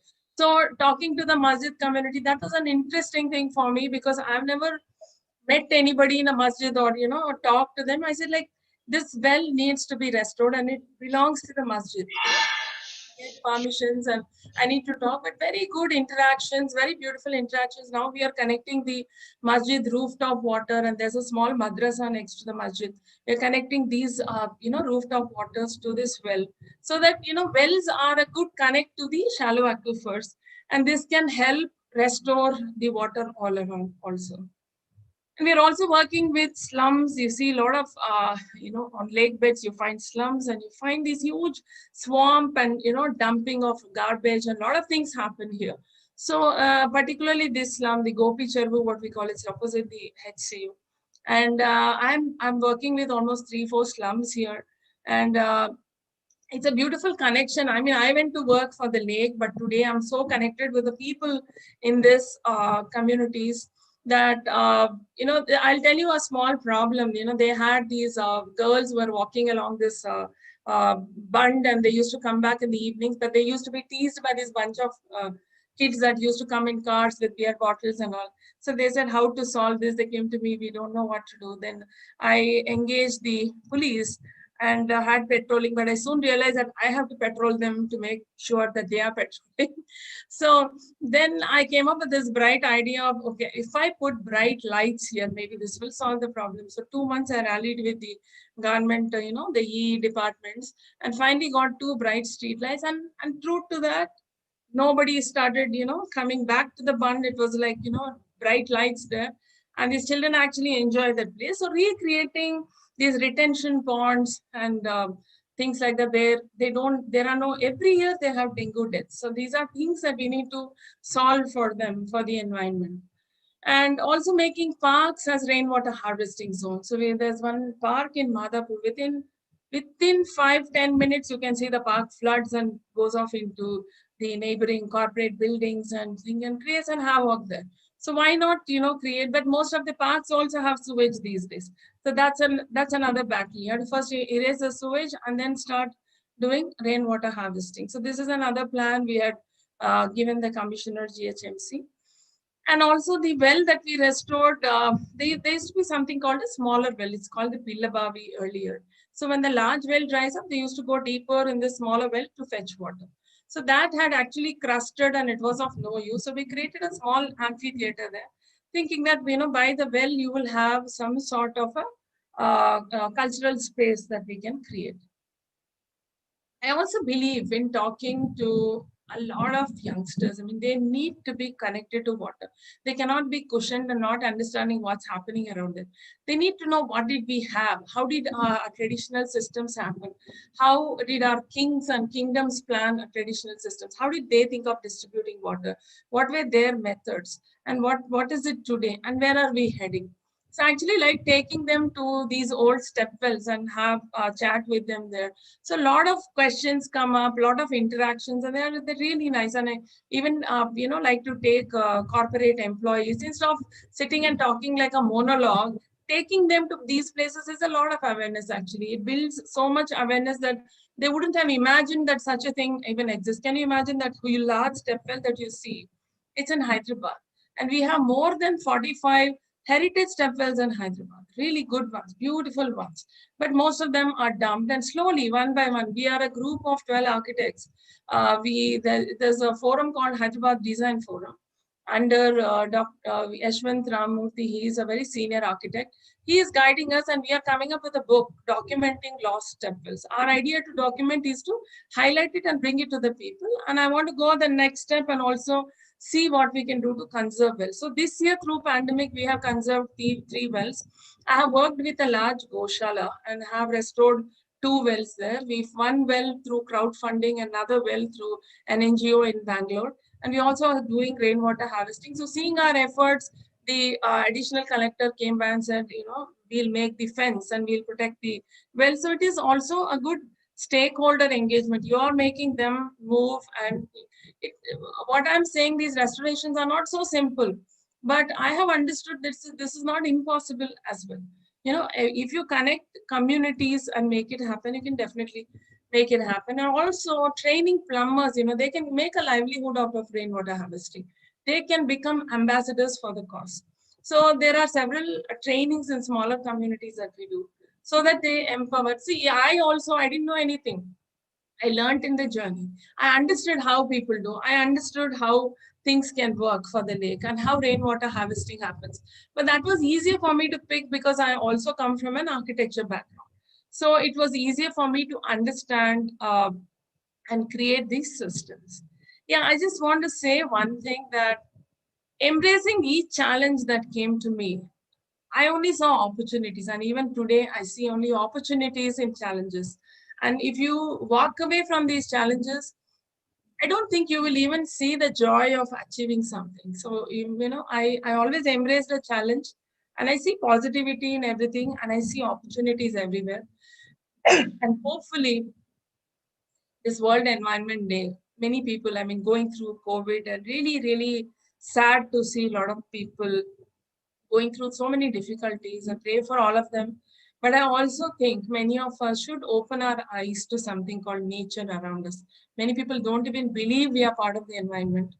So starting off with a as an individual with a goal to become a tanker-free home, I'm able to come this far. I'm sure if each of us, hold hands, we can make a large impact, wherever we are, and starting with working on ourselves first. I mean, that's what even spirituality is, right? So working on yourself. So as an individual trying to achieve something and then taking it, inspiring others and getting more into the fold and making it happen is what I have done. And it's been an interesting and a wonderful journey, I would say. Thank you so much for the opportunity. Thank you very much, Kalpana ma'am. Very educating and inspiring session. I must say it is a beautiful and peaceful courtyard that you have. And also thank you very much for sharing your journey and challenges that you have overcome. Embracing each challenge as an opportunity. Very well said, ma'am. Thank you very much. Yes, I am a Hyderabadi, and to see so much work being done in Hyderabad, it gives me immense pleasure. Thank you so much. Madam, we all thank you for it, for your great work. We take inspiration from you.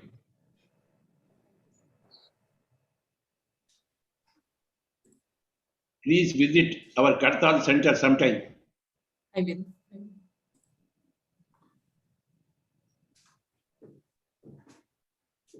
We also made a lot of water harvesting there in our Kartal Center. Oh, very nice. Really nice. Because I always felt like this one temple that we had picked up and done, many people that walk into the temple actually look at it, it's right there in the beginning. So I want to actually put up a board with the drawing and how rainwater is getting harvested there. So they actually stop by and try to understand what is being done. So I think institutions like this and in religious institutions also can play a huge role, because thousands of people visit these centers, and if they can become examples, I think many people are there to follow these. Water revolution is very important, and you are really a great water warrior. Thank you so much. I want to also tell one challenge I went through. See, while I was working for the lake, suddenly one new builder, while we are 2 years, 2.5 years, we worked so hard. And one new builder, he actually put a sewage line into the lake.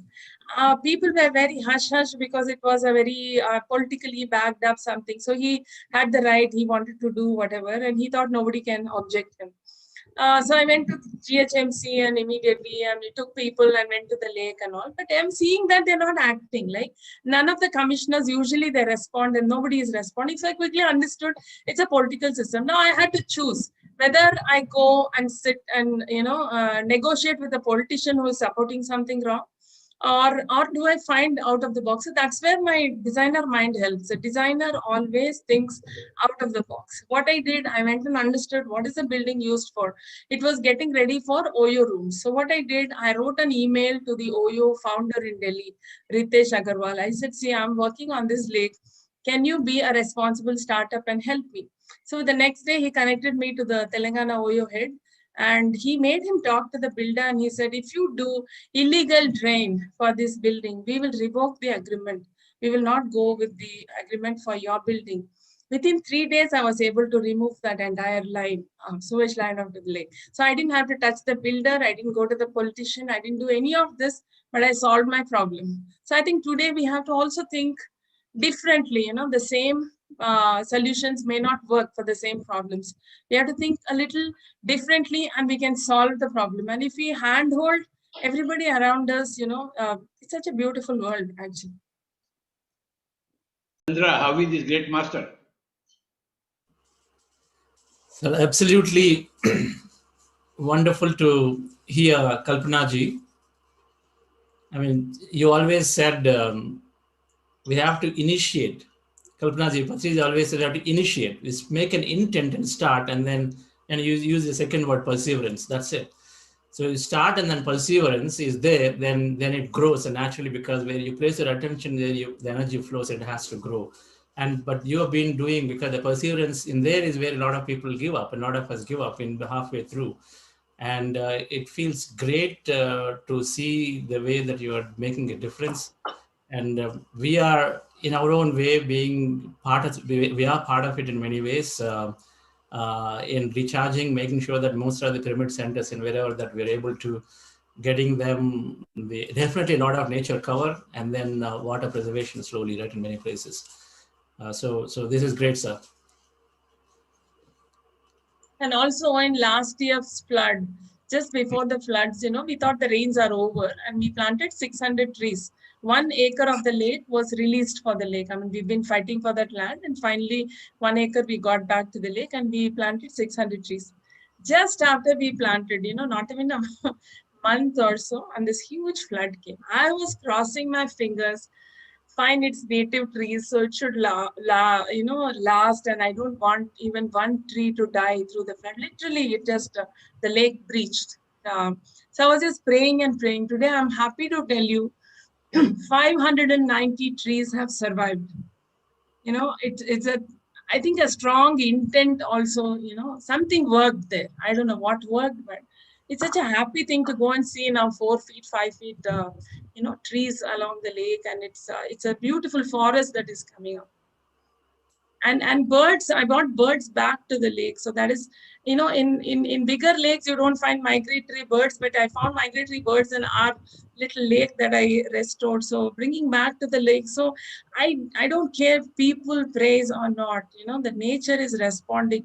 So that's such a beautiful energy that brings in you, that you can see nature responding. You can see these trees so beautifully growing there, and you see so many birds coming back. So I think that's the biggest win in this whole journey.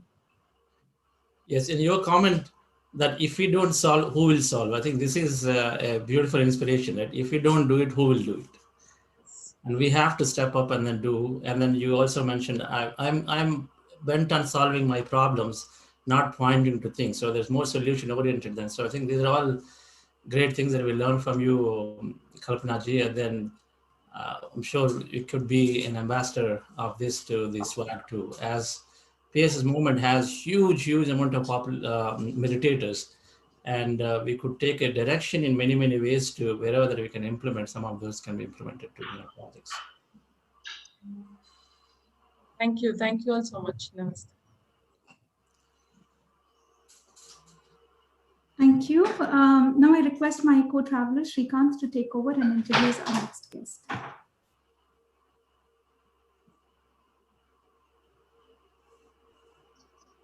Madam, these are flowers for you. Thank you so much. I'll receive it. Yeah. Thank you so much.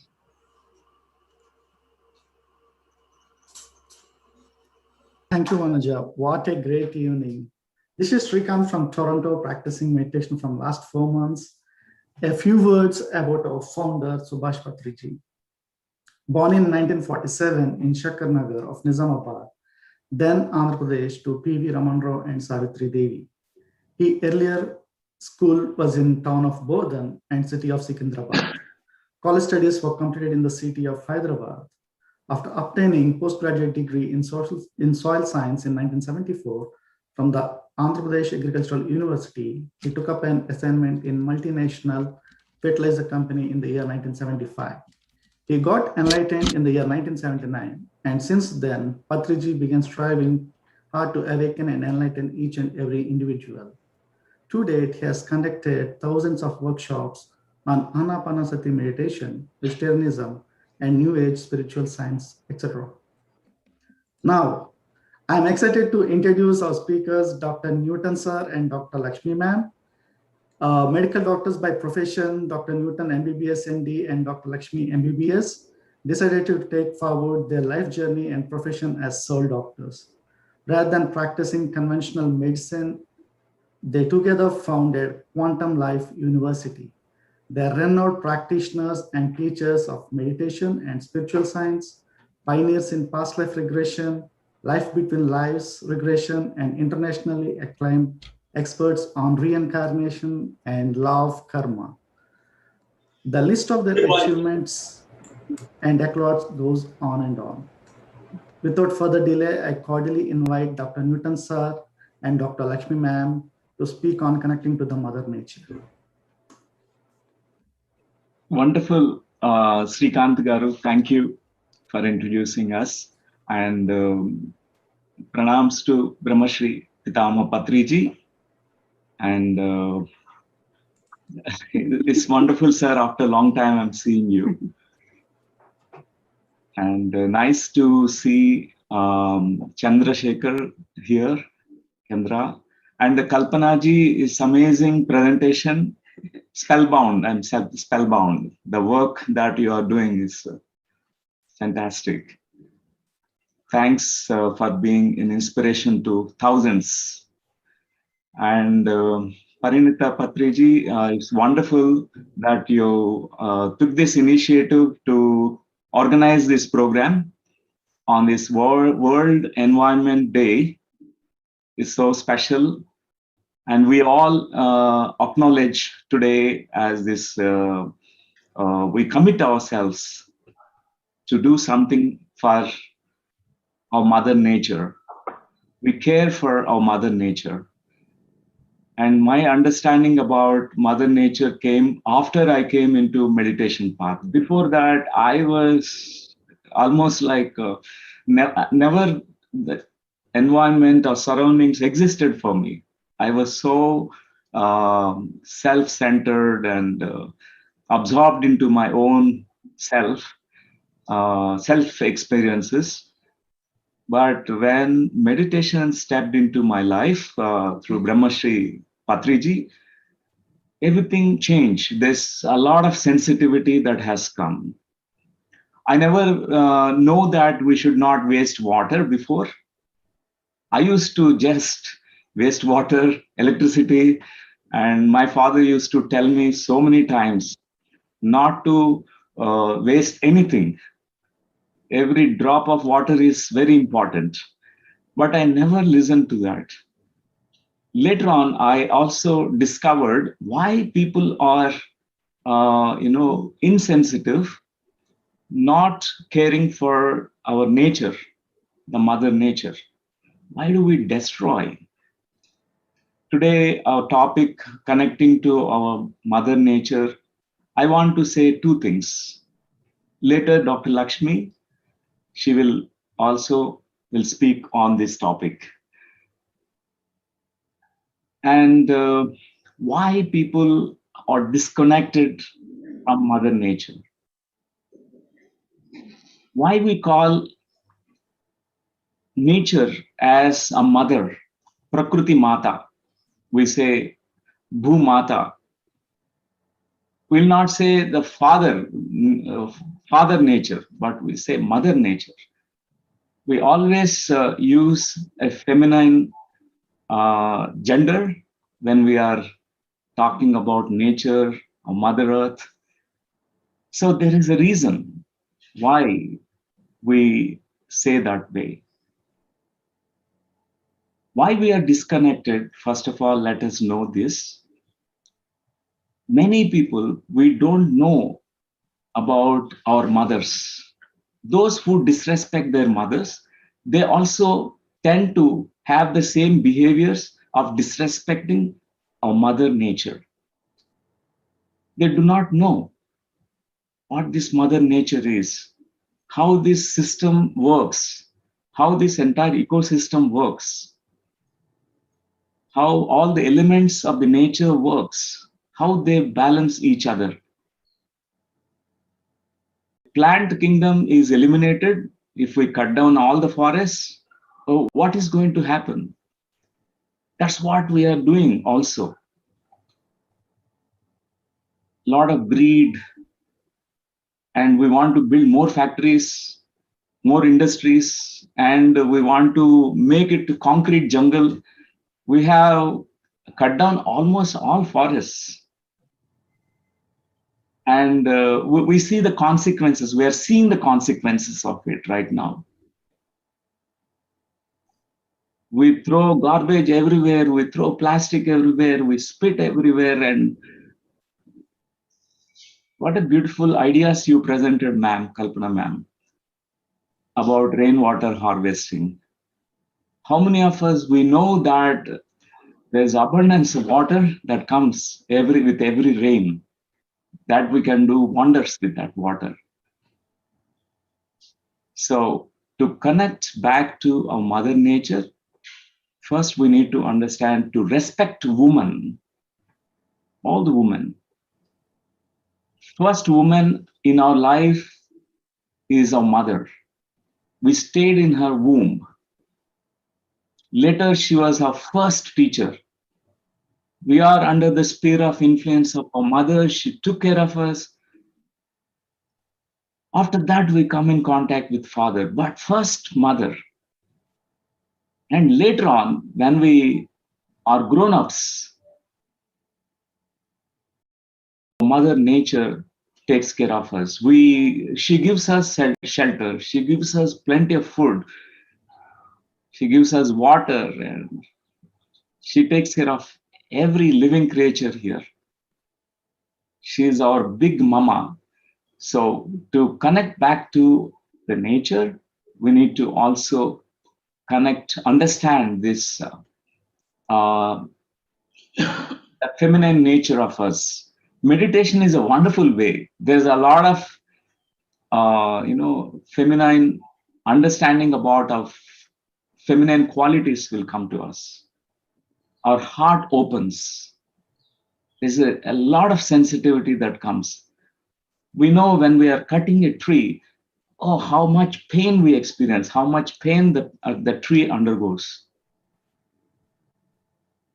And at every step, we realize when we grow into our really this sensitivity, the spiritual sensitivity, really we care for our mother nature. If we have to really cut down a tree, we have to plant at least 1,000 trees in the place of one. Almost 100 years old trees we are cutting. So that's my message, to connect back to our nature. Let us understand our inner nature. The inner nature has the most motherly nature or female nature. There is a feminine essence in our soul. That's so essential. Now I request Dr. Lakshmi to speak on this day. And she's a great lover of the mother nature. She always, I see that in her eyes always. Namaskar, my dear friends. My pranams to Brahmarshi Pitamaha Patriji. My pranams to Karthikeyan Garu.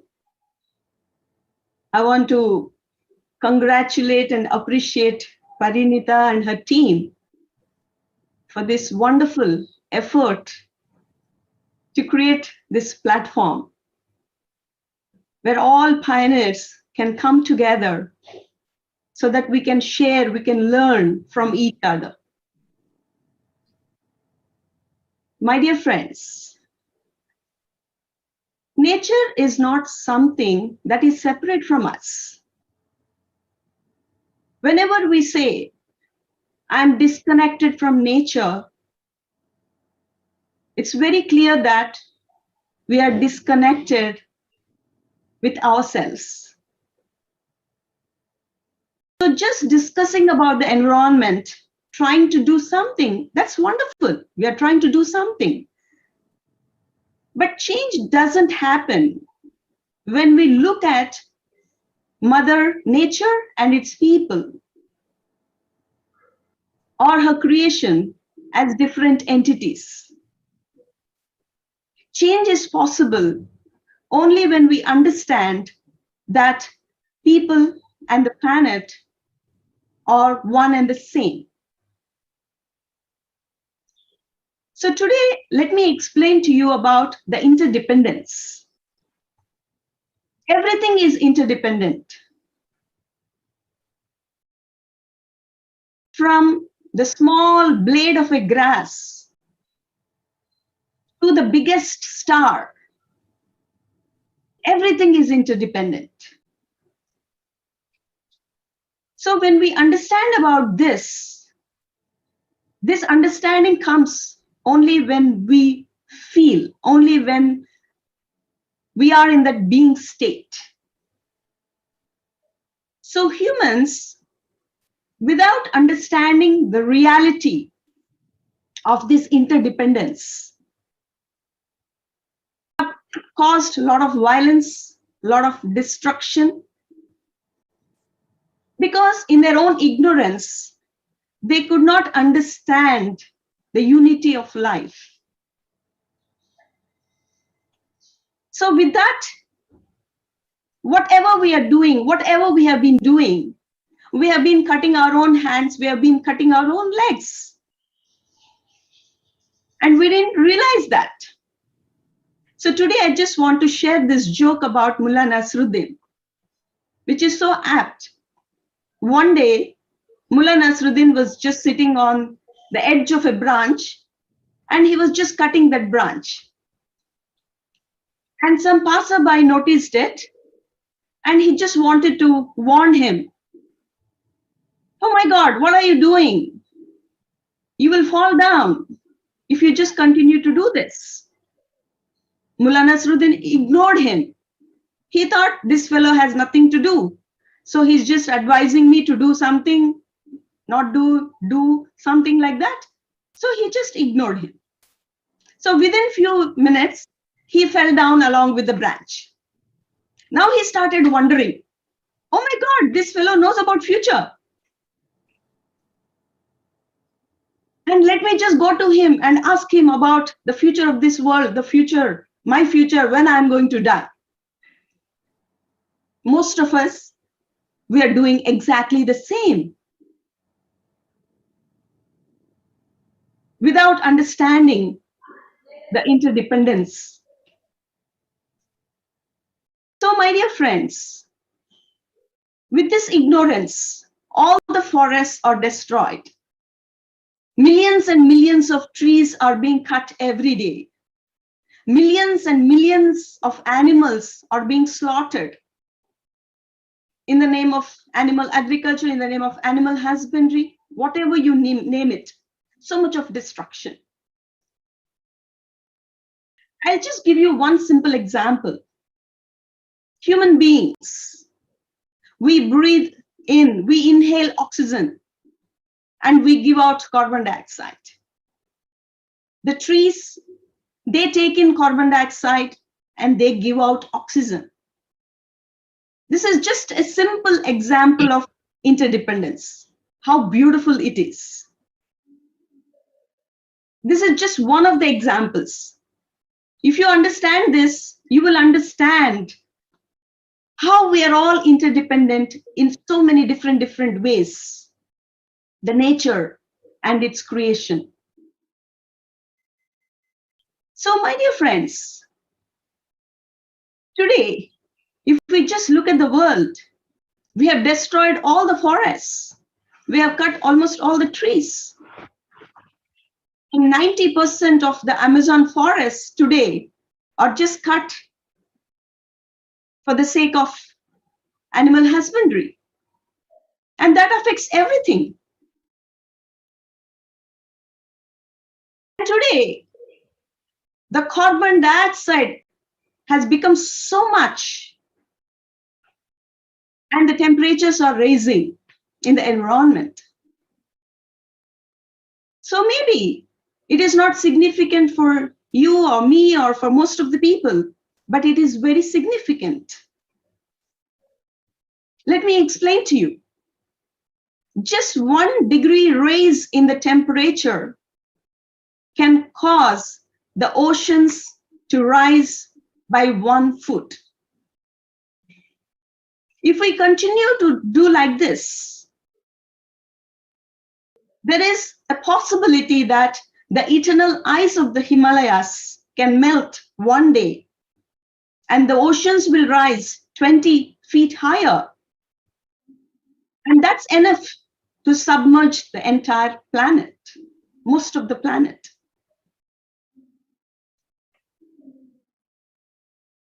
And today, if we just look at the situation,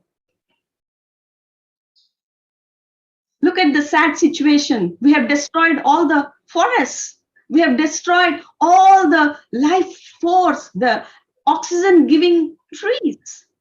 And today we are trying to create, we are manufacturing oxygen plants. We are buying oxygen.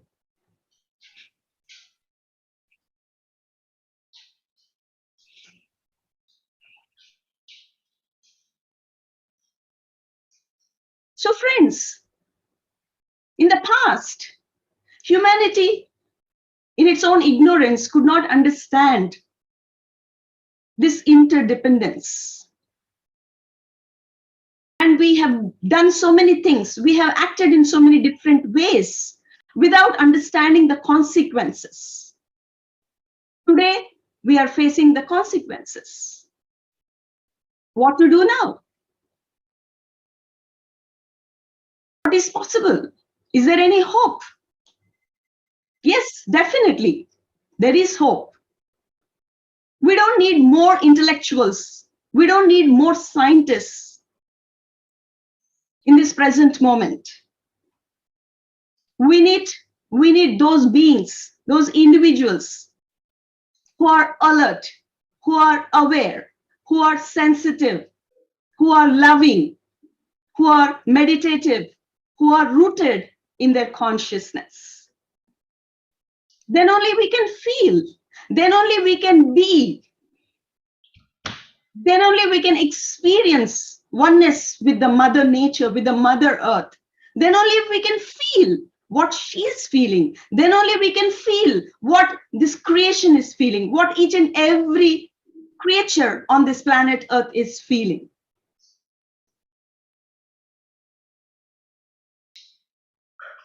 So my dear friends, let us make conscious choices. Let us make compassionate choices. I just don't want to share too much, but whatever I'm sharing with you, we are trying to implement all that in Quantum Life University. I invite all of you to visit and witness, feel, experience about how to feel, how to experience, how to be with Mother Nature. So friends, finally, I just want to end with this beautiful quote. The environment is not outside us. It is inside us. The trees are our lungs. The rivers are our bloodstream. We are interconnected. Whatever you do to the mother nature, whatever you do to the environment, you do it to yourself. So the choice is in our hands now. What to do? Whether to destroy this beautiful planet Earth or to create a beautiful, beautiful paradise, a conscious planet, a compassionate planet.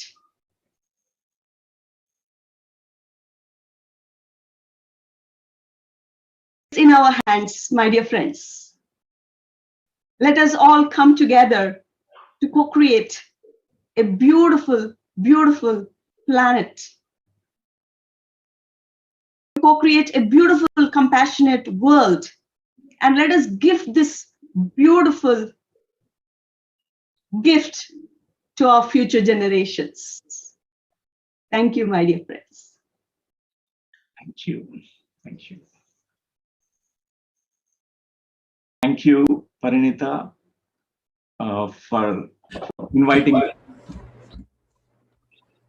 Where are you written nowadays? In Hyderabad, Hyderabad, sir. sir. Right now in Hyderabad. How is everything in Vikarabad? Wonderful, sir. It's good, sir. A lot of Continuing now, with the yeah, plantation. because all the rains are coming now, so we started again planting certain new plants and gardens. We're growing bamboo garden and bamboo vanam and neem forest and And how is the lake? Lake is Beautiful. filled with water now.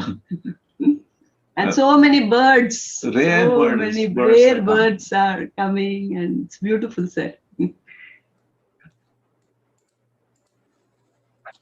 Thank you so much, Dr. Newton and Dr. Lakshmi, for coming over and sharing your wonderful love for nature, wonderful love for animals. Of course, we all love nature and we all love animals.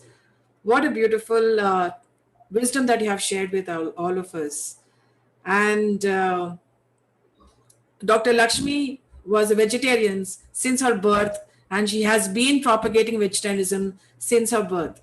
So she is one of the most compassionate human beings that I have known in my life. And thank you so much for being you, for what you are with all of us. Thank you so much. Thank you. And you both are doing tremendous work, beautiful work in spreading meditation and plant-based food in the entire world through your sessions, through your workshops and everything. Thank you so much for doing all the work and service that you're doing. Thank you. Thank you. Thank you, Parinita. Thank you, my dear friends.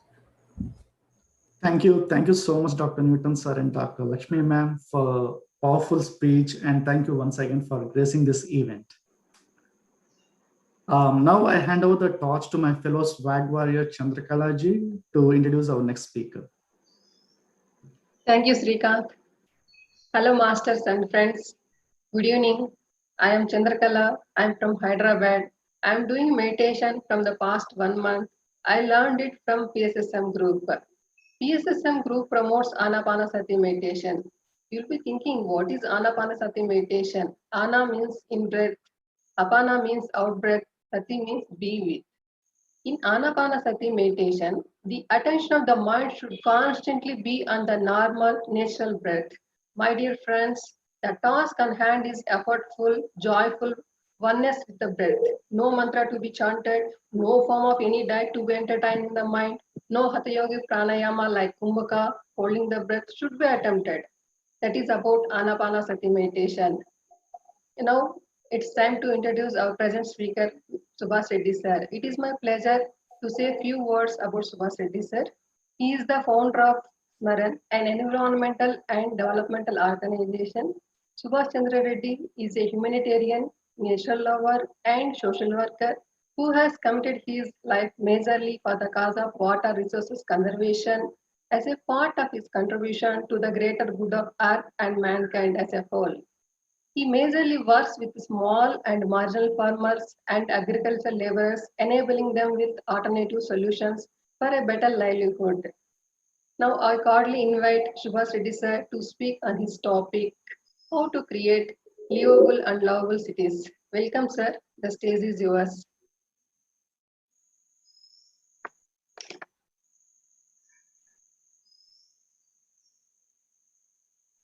Subhash Reddy.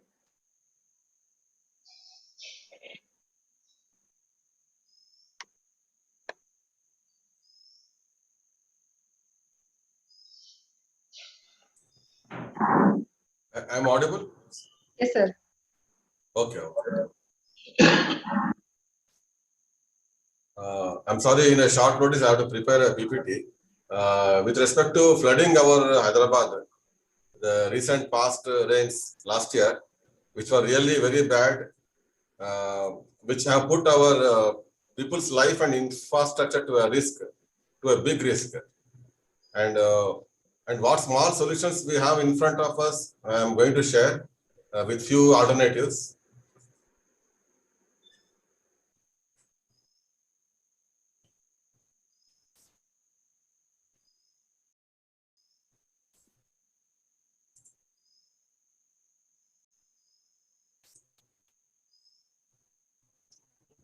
Yeah, we can see, within our city, there used to be a lot of open spaces earlier.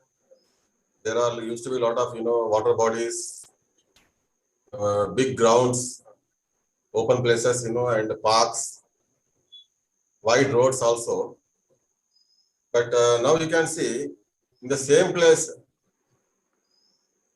huge buildings are coming up and the roads are all paved. There are no, normal roads, like, they're all with the tar or CC roads. And even the small patches like, in between the roads, where there's a possibility of rainwater percolating into the soil, it is not allowed now. See these few slides now. These are near Khairabad area. See, they are adding more and more CC or tar to the existing roads.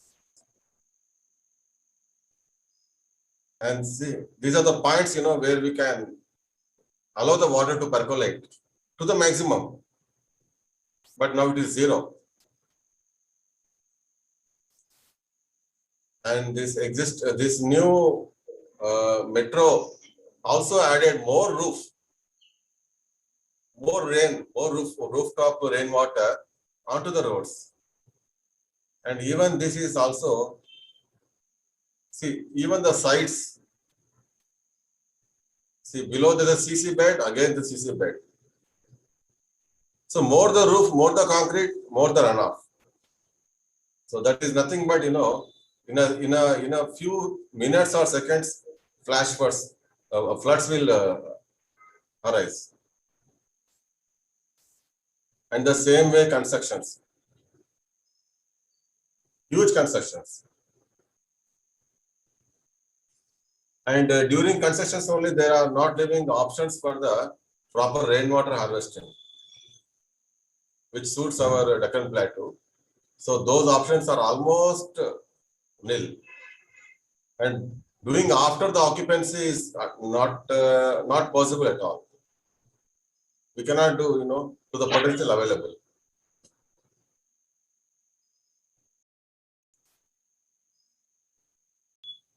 This is all the new constructions.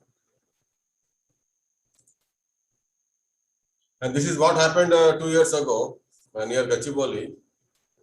And these institutes, you can see, in front of the institutes, it's a flooding. Because all the area of the institutes are coming onto the roads. When we don't do any measures, don't do any required harvesting measures, it has to come out and add on to the road.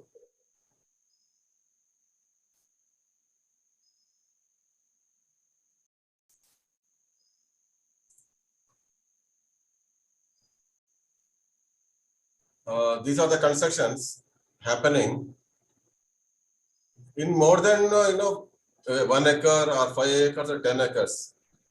You can see the entire plot is excavated for the proposed projects. And technically, when you excavate the total plot, you cannot do rainwater harvesting. It's not possible. But still, the constructions are going on.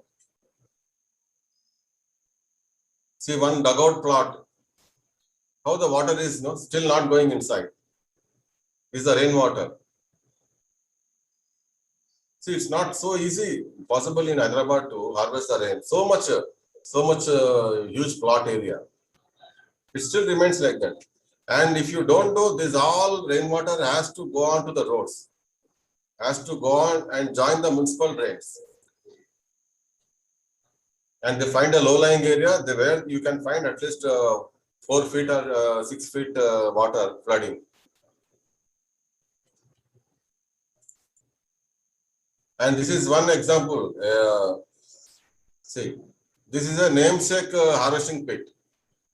For so much area, we will do 1 or 2 at some place and see how it will not percolate. Still, the people are facing problem in walking in one of the premises institute, and see the parking is also not convenient. And you can find the same place how the water is gushing from the available open area. This is all joining at one low-lying place. These all, every institute will contribute onto the roads.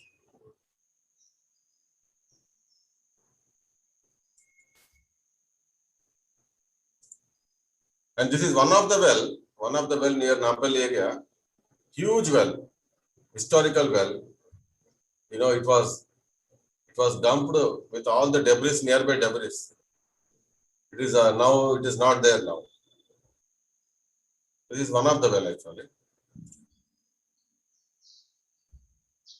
And I can say we have done some alternatives like, there's a botanical garden in Gachibowli and one SLN Springs community nearby, adjacent to that botanical garden, abutting only. Earlier, this is the exit point of their 25 acres community area where this joins the municipal drain on the road. So from here, we are able to divert into the botanical garden. In the first phase, we have taken it into the botanical garden to some distance. But later, we have taken directly dedicated pipes to the boating pond. So whenever it rains in the SLN Springs, this joins the boating pond. And we had some challenges, there were some sheet rocks, boulders. Still, we are able to manage and lay with sufficient gravity. So nothing, there are no water, nowhere it stops. And this is the pond. And this is one. And also we have done some abandoned borewells. We call it as inverse borewell recharge with the surface rainwater. And there you can find, there are no vehicles allowed inside. So we have a clear water, no pollution. So we are able to take the surface rainwater.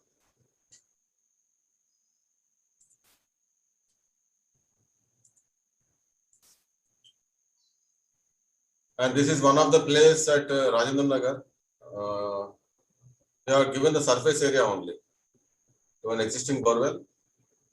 So whenever it rains, the excess will go into this borehole. It will improve the borewell's life and yield. And we have done in many institutions like Chellapalli. This is in 40 acres area. Again, here no vehicles are allowed. So there's a clear water, no pollution. So it's an advantage for us to tap the surface rainwater. And this is the existing borewell, but with less yield. So we are able to divert part of the rainwater to this borewell. Otherwise, entire 40 acres water, it was going onto the main roads. This is another borewell. This is abandoned. There is no motor is there. They have removed it. And we are able to divert here. And now they are put a motor and using that water whenever it is required. These are two abandoned borewells in Chellapalli Central Jail. Here, whenever the rain occurs, this is the 4 acres plot. Here, the water used to stagnate for 4 feet for few days. Now there is no stagnation. Entire water is going into these two abandoned boreholes. And above there are working borewells which are having a good yield. There is no shortage of water in summer. Not only this 4 acres, entire premises. There are around 2,000 inmates approximately throughout the year.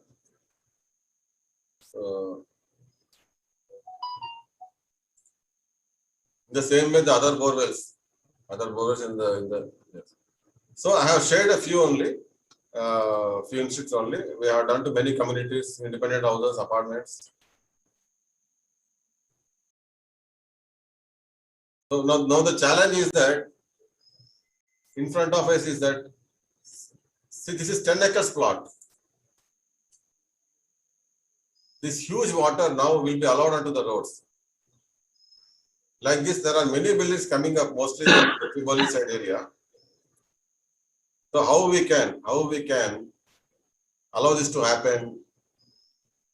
And we can see one more, like, how we have seen the old city flooding this last season rains. The same thing may occur here also, in spite of the latest city, planned city. So how the departments will going to solve now itself. So this is my small presentation. You can ask any doubts, any.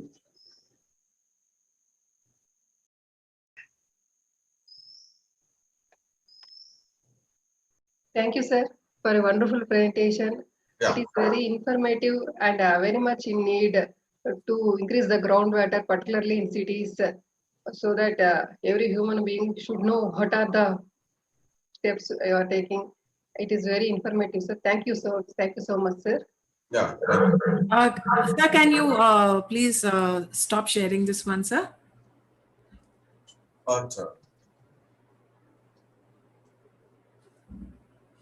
Yes, sir. Thank you so much, sir, for that wonderful presentation. I would like to ask you to please speak more about yourself, the work that you're doing, and please give us more information about yourself, sir. Thank you. I was with the BSNL actually. I took voluntary and now want to do full time with my passion. And I find there are still many gaps are there in the communities where water is really still big issue. And recently I have done around 2 years worked in 25 government schools. They have a really big problem because there's no water. Toilets are of no use, and hand wash is very important nowadays, before and after meals. That was not happening at all. So they used to carry water from their houses. These are all like majority of the government schools they have issues, and we are able to do in 25 schools. We are able to provide them sustainable water through some CSR support. This is one thing, and you can find somewhere flooding, and some places water scarcity. We can balance them. We have to study, and I always call rainwater harvesting is a site specific. It's not just a simple rainwater harvesting where everything is possible. That in small words. It's a site specific. We have to design according to the site conditions. And also it should suit the method to our ground, where maximum water should be given back, not just do some implement a structure where it will take only 20-30% of the water, remaining goes onto the ground, again onto the roads. Try to give back whatever the structure you create. 90% you try to give back to the ground. 10% it may not be possible technically. So those are the initiatives and methods are to be done. That's great, sir.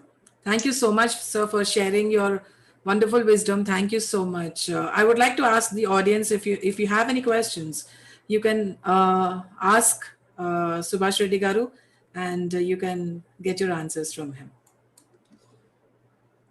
Anyone who wants to ask him questions can raise your hands. And this is something wonderful, because livable and lovable cities is what we all need.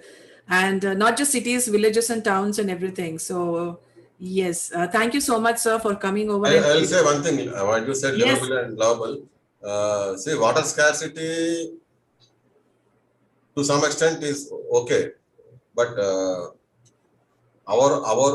we ourselves creating floods due to our planning, not proper planning. And the flood will not tell that I am coming, you please be ready to vacate your houses. It will never want flood, nature. So water scarcity, at least we can wait and get some, pay something and get delayed also. But flooding is very, we have to be prepared. Every planning is very important. The layout of the roads and the colonies. It's a big risk to the public if we ignore that, and there are many colonies who are facing that. So this has to be seriously taken by the departments, concerned departments. Definitely, sir. And as SWAG, Save Water and Go Green initiative that has been taken by Pyramid Spiritual Society's movement focuses on plant-based food, because we can save millions and millions and millions of gallons of water just by opting for plant-based food.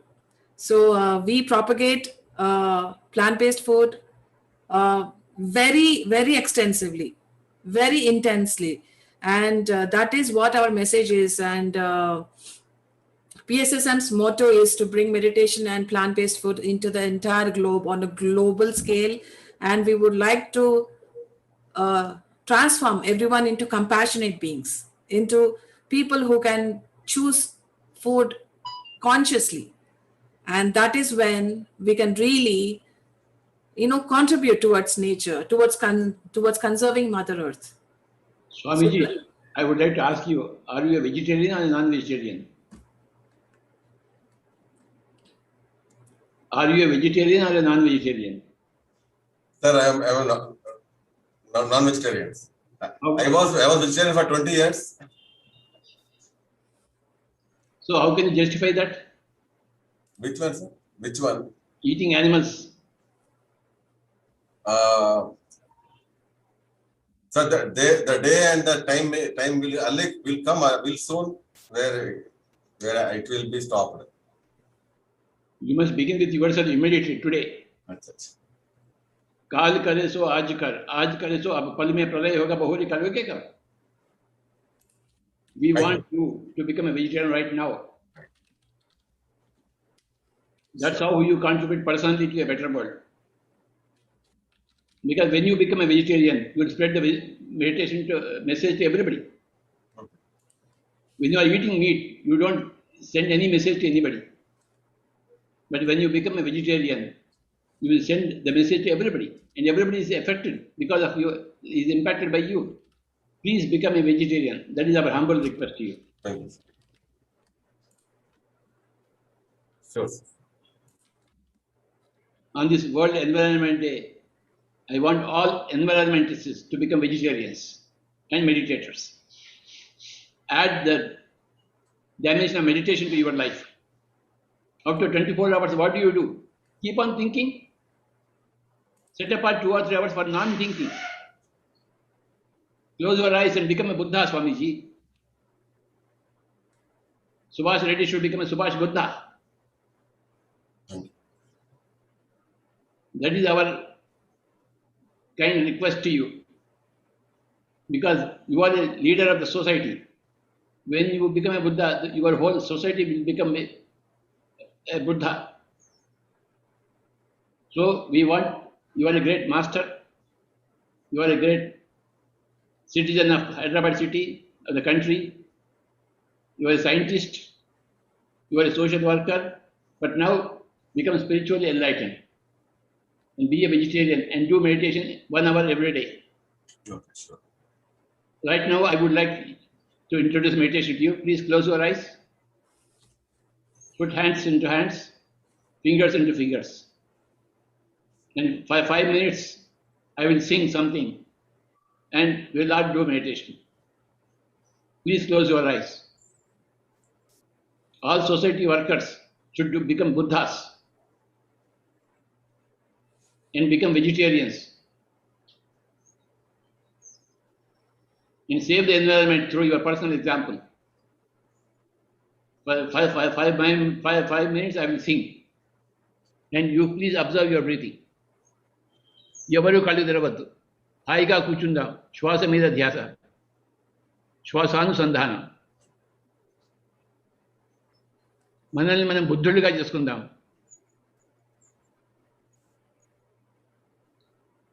Hyderabad సిటీలో ఉన్న వాళ్ళందరూ కూడా బుద్ధులుగా తయారు కావాలి. ఏ ఒక్కడు కూడా బుద్ధుడి కన్నా తక్కువ ఉండకూడదు. For the next 5 minutes, be with your breath and energize yourself. Meditation means charging yourself with greater energy, greater intelligence, greater wisdom, greater enlightenment, greater responsibility. Just be with your breath. Dhyana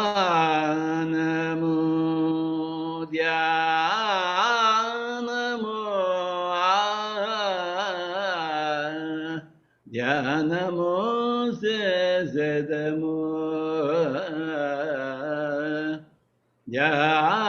ధ్యానము చేసేదము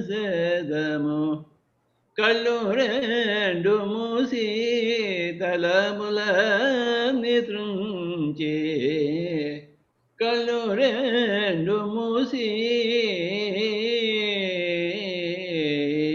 కళ్ళు రెండు మూసి తలములన్నీ త్రుంచి శ్వాస ధ్యాస ఉంచెదమో ధ్యానము చేసేదము కళ్ళు రెండు మూసి తలపులన్నీ త్రుంచి శ్వాస ధ్యాస ఉంచెదమా ధ్యానము చేసేదము శ్వాసయే గురువు గురువే మార్గము శ్వాసయే ప్రాణము ప్రాణమే జీవము జీవము శ్వాసమునే కూడెద మా ధ్యానమునే చేసేదమా శ్వాసమునే కూడెదమా ధ్యానమునే చేసేదమా ధ్యానమన్న ఆత్మశక్తి ధ్యానమన్న ఆత్మదృష్టి ధ్యానము చేసేదము ఆత్మయ నిత్యము ఆత్మయ సత్యము ఆత్మయ మనము మనకే జయము జయము జయములనే కోరదమా ధ్యానమునే చేసేదమా ధ్యానమే చేయగ సత్యమే తెలియగ స్వస్థతనే పొందగా అదియే వరమో వరమో వరములనే కోరెదమా ధ్యానమునే చేసేదమా మాంసాహారమే పాపాహారము శాకాహారమే శుద్ధాహారము మాంసమునే వీడవలే పాపమునే వీడవలే మాంసాహారమే పాపాహారము శాకాహారమే శుద్ధాహారము మాంసమునే వీడవలే పాపమునే మానవలే పాపమే రోగము పుణ్యమే భోగము ధ్యానమే ధర్మము జ్ఞానమే మోక్షము మోక్షము మోక్షమునే కోరెద మా ధ్యానమునే చేసేదమా మోక్షమునే కోరెద మా ధ్యానమునే చేసేదమా ధ్యానమన్న ఆత్మశక్తి ధ్యానమన్న దివ్య దృష్టి ధ్యానము చేసేదము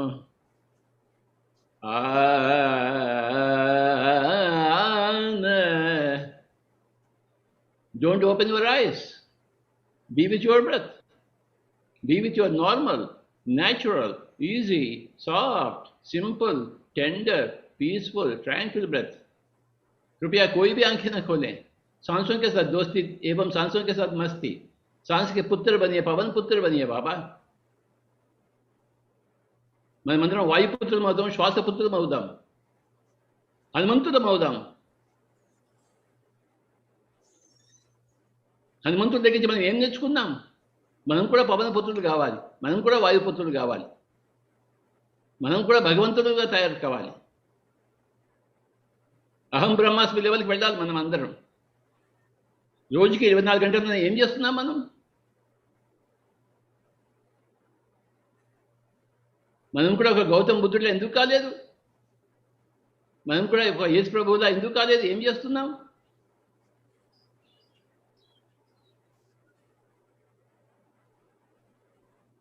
ఆఖరి 2 నిమిషాలు. Kindly don't open your eyes. When you open your eyes, you exhaust your energies. But when you close your eyes, you are conserving your huge amount of energies.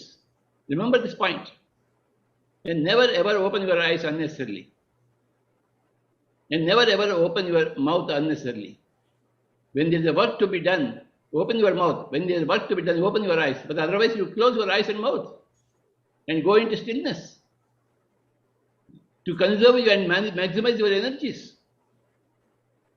When you open your mouth and your eyes unnecessarily, you are wasting huge amounts of energy, and you become susceptible for diseases and viruses and bacteria. You will age early. So you are expending huge amounts of energy whenever you are opening your eyes and whenever you are opening your mouth unnecessarily. Yes, open your mouth when absolutely necessary. Open your eyes absolutely when they are necessary, but not otherwise. You have to manage your 24 hours properly. You have to manage your own body's energy properly. And this all comes from meditation, my dear friends.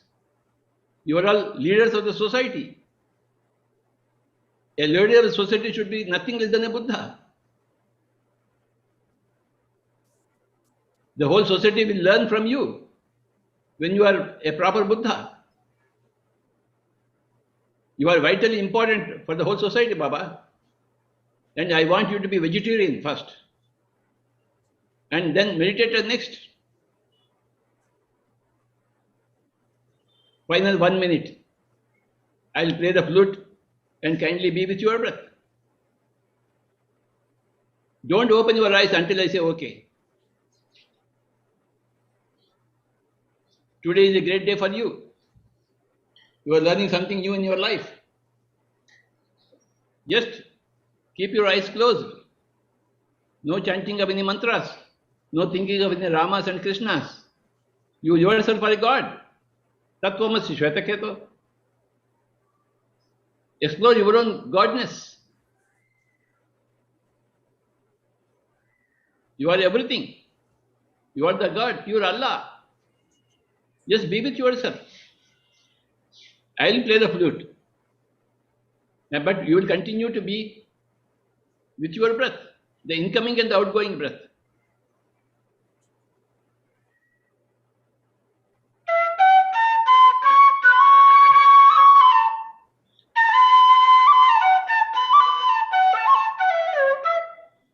Don't open your eyes at all. You are doing the greatest work as a human being right now.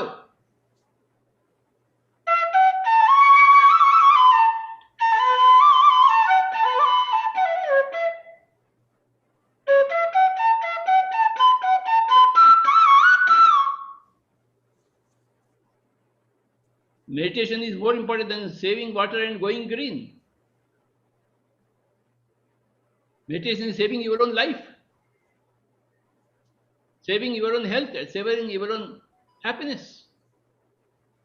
Be with your breath, my dear friends. This is called a Sukhamaya Pranayama.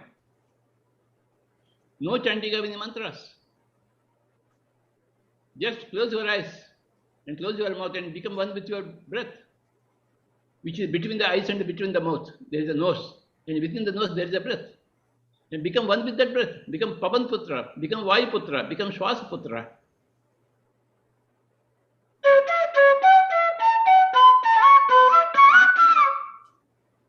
Ramayanam యొక్క సందేశం ఏమిటి?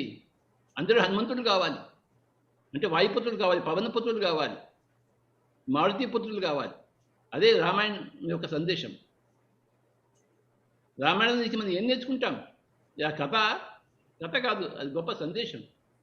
అందరూ పవనపుత్రులు కావాలి, అందరూ భగవంతుడు హనుమంతుడు కావాలి.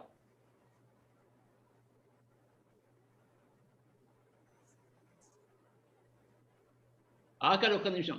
Kindly don't open your eyes. Today is a great day for you. You are introduced to meditation.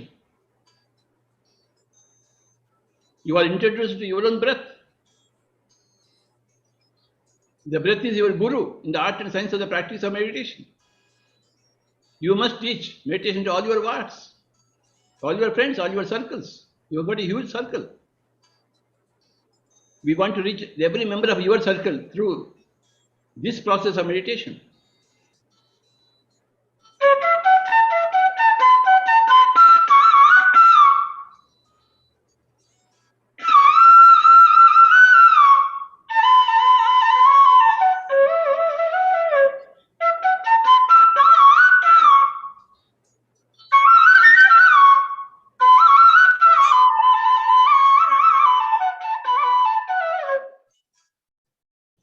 Just one more minute, 30 seconds.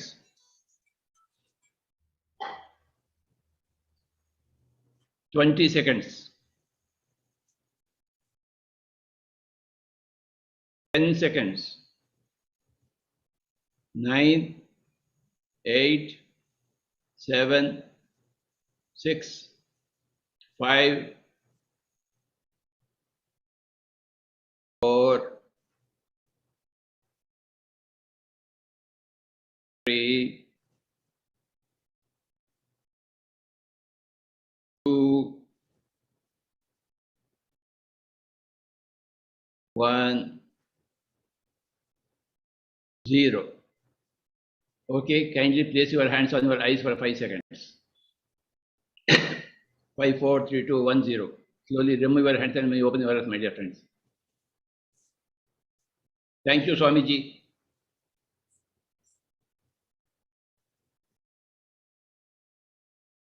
Madam, any questions? Kalpana Garu?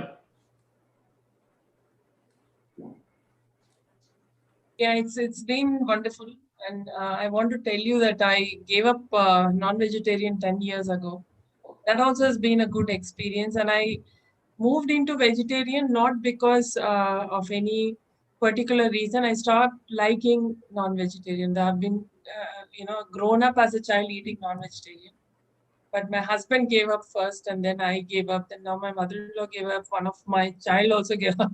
Another, only my son eats in my house. But it's been a wonderful journey last 10 years. And I don't miss, I didn't, there was no agitation to give up or anything. I just peacefully, moved on. And this meditation is very beautiful. And thank you so much for this. Madam, 24 hours, you should spend at least one hour for meditation every day.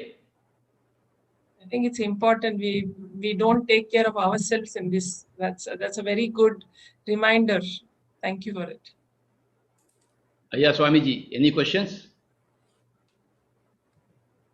Ready, Garu?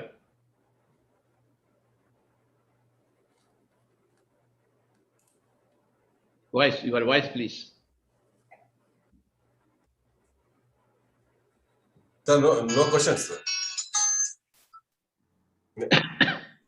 నేను మీ first programme 91 మన public gardens లో attend అయ్యాను. 93, 94 wow. Public gardens Telugu university open area ఉంది కదా అక్కడ. అవును జ్ఞాపకం నాకు. అక్కడే గార్డెన్ ఉంటా. టెన్నిస్ ఆడతాను. ఆసిఫ్ టెన్నిస్ ఆడతాను, పక్కనే ఉంది. Yes, you are right. మీ ద్వారా ప్రపంచంతో ధ్యానం కావాలని కోరుకుంటున్నాను స్వామీజీ. తప్పకుండా సార్.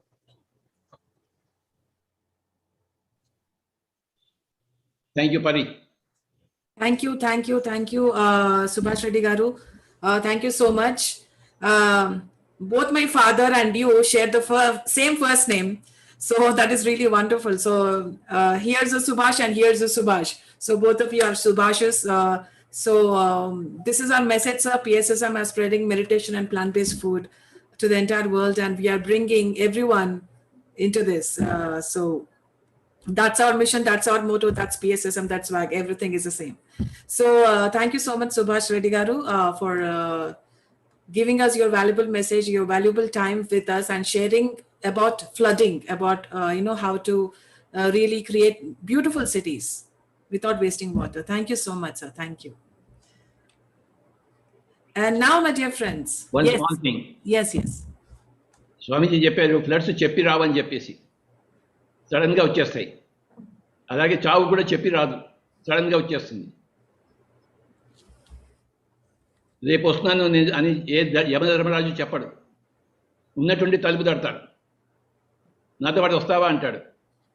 పోవడానికి రెడీగా ఉండాలి మనం. అంటే ముందరే ప్రిపరేషన్ చేసుకోవాలి, ఏ క్షణంలోనైనా పోవడానికి. ఎలా ప్రిపరేషన్ చేసుకుంటాము? ఎలాగే ఫ్లడ్స్ వస్తాయో అలాగే చావు కూడా వచ్చేస్తుంది. So you prepare your self for your imminent journey through meditation. Otherwise ఆ ఫ్లడ్లో కొట్టుకుపోవాల్సిందే మనం. చావు అనేది భయంకరంగా ఉంటున్నప్పుడు. ఫ్లడ్స్ లాగా చావు కూడా imminent, any moment it can come. So preparation for your final departure is very important, and that's what happens in meditation, Swamiji. Thank you, sir. Swamiji, I wanted to ask you a question. In people, it's so difficult to bring behavior change. It's a very important thing. Behavior change about just simple things. We don't talk about big things, but simple things like managing your own waste in your house. Can you segregate in your own homes without creating a disaster outside? Small things like that. They hear, listen, years and years, but the change doesn't happen. So what is that thing that triggers that change? What is that thing? What is that ingredient that you need? Because sometimes you lose your patience, saying the same things again and again, but you don't see that change happening. And if we take years to, keep on bringing this change, I don't know. I mean, how much of change can we really bring? Madam, 40 years back, I was the first meditator. Now there are millions of meditators, Buddhas. Millions and millions, literally. All over the world, I went. Where there is search for truth, there is everything. Where there is no search for truth, there is nothing. Either you are everything or you are nothing. With truth, you are everything. Without truth, you are nothing. Maybe you are President of India or Prime Minister of India, but without truth, you are nothing. Your life is waste. Your life is garbage. Search for truth is important. For every person, if you are a human being, if you are an animal, there is no need for search for truth. But I am sure you are a human being. You are not an animal. If you are a human being, you must search for truth. Then search for truth happens through meditation. And if you don't search for truth, you'll keep coming back again and again. Punarapi Jananan, Punarapi Maranam. How many lifetimes you want? No. I request you to be a human being and do meditation. Search for truth, like Gautam Siddhartha, who left his palace. You don't have to leave your palace, but stay in your palace and utilize your 24 hours time properly.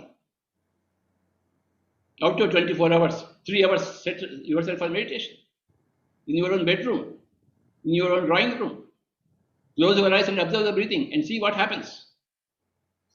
Everything happens. The caterpillar becomes a butterfly. The whole world will be full of butterflies and there will be no caterpillar around. Utilize your 24 hours properly, Baba. Manage your 24 hours properly, which I have done.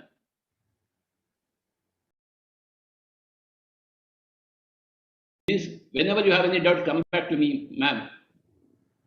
You are a very, very nice human being. Thank you so much. And you are very, very sweet.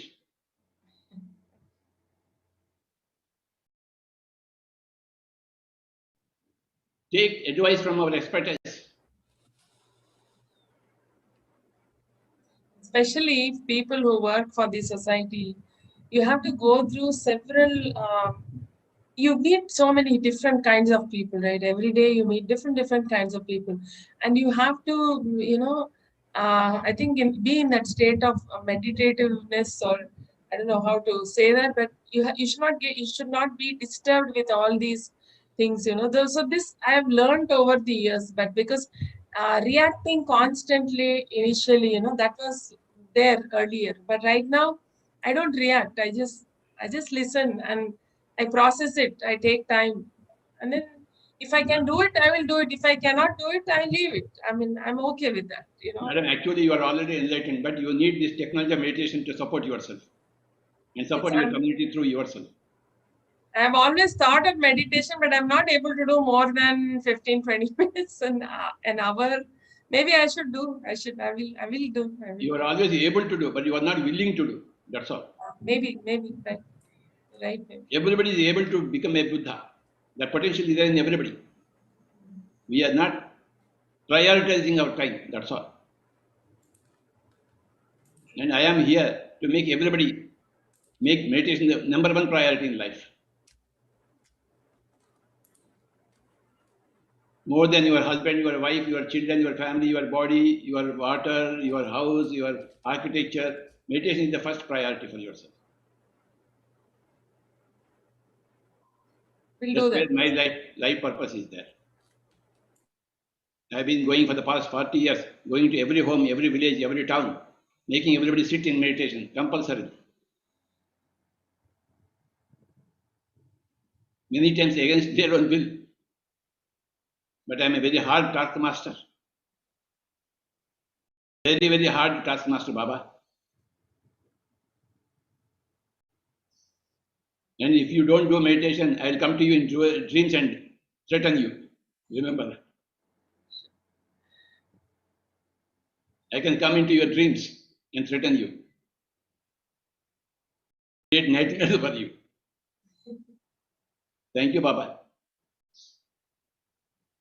Thank you. Thank you so much, Kalpana ji, for coming onto this platform once again. Thank you, Patri Ji, for that wonderful meditation. That was truly awesome and has really energized us all. Thank you so much. And now, my dear friends, with that energy, with that enthusiasm, I'm going to bring to you a beautiful video sent to us by Ricky Cage, my dear friends. So I would like to talk a little about Ricky Cage. Ricky Cage is an internationally renowned Indian music composer and environmentalist, a Grammy Award winner and a US Billboard #1 artist, my dear friends. He has performed at prestigious venues in over 30 countries, including at the United Nations headquarters in New York and Geneva. And Ricky has won more than 100 music awards in over 20 countries. He is the UNESCO NGIEP Global Ambassador for Kindness, UNCCD Land Ambassador, UNICEF Celebrity Supporter, and Ambassador for Earth Day Network. Please allow me to play his video where he speaks about music for the planet. And I have to tell you, the Indian national anthem will be played at the end of the video, and I request everyone to kindly pay your respect by standing up at the end of the video. Thank you so much, my dear friends, and I'm now going to share with you this wonderful video that Ricky Cage has sent to us. Hello everyone, Namaste. I'm Ricky Cage, I'm a musician, I'm an environmentalist, two pillars that have pretty much dictated my whole life and all of my life decisions. And for the last few years, the only music that I have made is about the environment, sustainability, and positive social impact around those areas. Now, ever since I remember, I've always been a musician. You know, my ears have always been more important than my eyes. While most of my classmates in school, while I was a very small child, were very fascinated by television and by video games and by cartoons, I was obsessed with my music system. I would pull apart songs, trying to figure out who the instrumentalists are, who played those instruments. I would try to understand different cultures because my father had this huge world music collection. So I would try to understand different cultures and people through music. And a lot of my general knowledge came through music. And of course, it was through music that I fell in love with our natural world. I found a deep connection between music and nature. I also realized that I loved hanging around with animals more than I loved, with humans. While my parents constantly ordered me to run away from these seemingly dangerous and creepy crawly animals, I was very drawn towards them. I would look into the eyes of these animals. I would see personality in every single animal, including the insects and reptiles. And at that young age, I have to confess, I was definitely called a very weird child. I would often wonder why everyone's first reaction would be just to kill these animals, just to step on them and kill them. And if they were supposed to be killed, then why do they exist? Of course, now I completely understand that every species is absolutely responsible for maintaining the delicate balance of nature that keeps us alive, and every single animal, no matter how seemingly dangerous or insignificant, is a really important part of our planet. Anyway, many years later, I became a professional musician. My dream came true. Now, how I managed to do that in a family of doctors and with Indian parents is a story within itself. But nevertheless, I started off my musical career making music for TV and for radio commercials for multinational brands. In a very short span, I saw quite tremendous success, and I'm really grateful for that. I was making music for everyone from Google to Microsoft, from Toyota to Suzuki, Pepsi, Coca-Cola, McDonald's, Pizza Hut, HDFC, Airtel, Vodafone, basically every single brand and their competitor everywhere in the world. And in 13 years, my music was placed in more than 3,500 commercials. Now, after doing all of that, it very suddenly dawned on me that these big brands are spending thousands of dollars on me to create a piece of music for them to sell a product because, they're always trying to sell something. So they're doing that through music. And then millions to actually air that music on television and radio. So they have understood the power of music. Now, they have understood that music is a very powerful language, not just for communicating a message, which in their case is a message of sales, but also for retaining that message deep into the consciousness of a listener. Now, the songs that we learned during our childhood are the songs that we remember forever. And the morals that we learn through those songs stick with us throughout our lives. And if there were jingles and it was a product that they were advertising, those products stick with our minds forever. And these big brands understood this and were ready to base their massive multi-million-dollar campaigns on music to drive a message of sales. That is when I decided that I needed to use my gift of music to make this world a better place in my own small way and within my own small capacity by communicating a positive message through music. And I decided that all my music needed to be an extension of my personality and beliefs, and every piece of music needed to be a reflection of what I strongly believed in. And I strongly believe in conservation and in sustainability, so that's what my music is mainly about. Now, in doing this, I met a South African flute player, Wouter Kellerman, and I was a huge fan of his music. He was, of course, a fan of my music. I'm very grateful for that. And we wanted to work with each other, and we met in Los Angeles. Now, while discussing ideas for a potential collaboration, I mentioned to him that I just finished composing a piece of music based on the ideals of peace by Mahatma Gandhi, my father of the nation. And it was a huge coincidence that Wouter was just working on a piece of music inspired by his father of the nation, that is Nelson Mandela. Now, through our discussions, we obviously realized that there's a whole lot of cross-pollination over here because, as we know, Mahatma Gandhi spent his formative years in South Africa, so he had a lot of South Africanness in him. Nelson Mandela, on the other hand, was heavily inspired by the non-violence movement by Mahatma Gandhi, so he had a lot of Indianness in him. So I sent Wouter my Indian music to add some South Africanness to it, and he sent me South African music and he told me add some Indianness to it. So that's what we did. We spent 2.5 years. We became the best of friends. We traveled around the world. And then we had an album ready at the end of 2.5 years, that is Winds of Samsara. And that album was hugely successful. We went on to the top of the USA Billboard charts. We stayed there for a very long time. We were #1 on the world radio charts. And eventually we won the holy grail of music awards, that is the Grammy Award. Now, I then went ahead and I made my magnum opus, my dream album, an album called Shanti Samsara, my epic album for environmental consciousness. This time, the album featured over 500 musicians from over 40 countries, including, of course, India, USA, Australia, Turkey, Algeria, Azerbaijan, Senegal, Sweden, Korea, China, Vietnam, Tibet. You know, all of them coming together to celebrate the natural world and raise awareness on climate change. So basically, wherever I could find a musician in any corner of the globe who felt as strongly as I did about the environment, I just reached out to them. The album was launched at the United Nations Climate Change Conference, the COP21 in Paris, by our Prime Minister Narendra Modi ji and the then French President François Hollande. And I went on to performing this album worldwide, including twice now at the United Nations headquarters in New York and in Geneva, and of course in more than 35 countries all over the world. So here I'm going to play a song for you because I'm a musician, so I'm going to play you some music. So it's called Shine Your Light. It's a song about kindness, it's about empathy. It's just about shining our light to everyone around us. Now this video shows clips of our performances of this song in 7 countries and in 13 cities, so you'll get an idea of what our performances look like.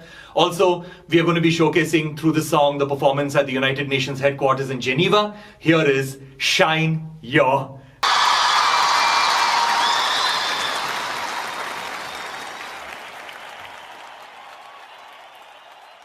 Thank you so much. Hope you like that song and hope I'm making sense with my talk.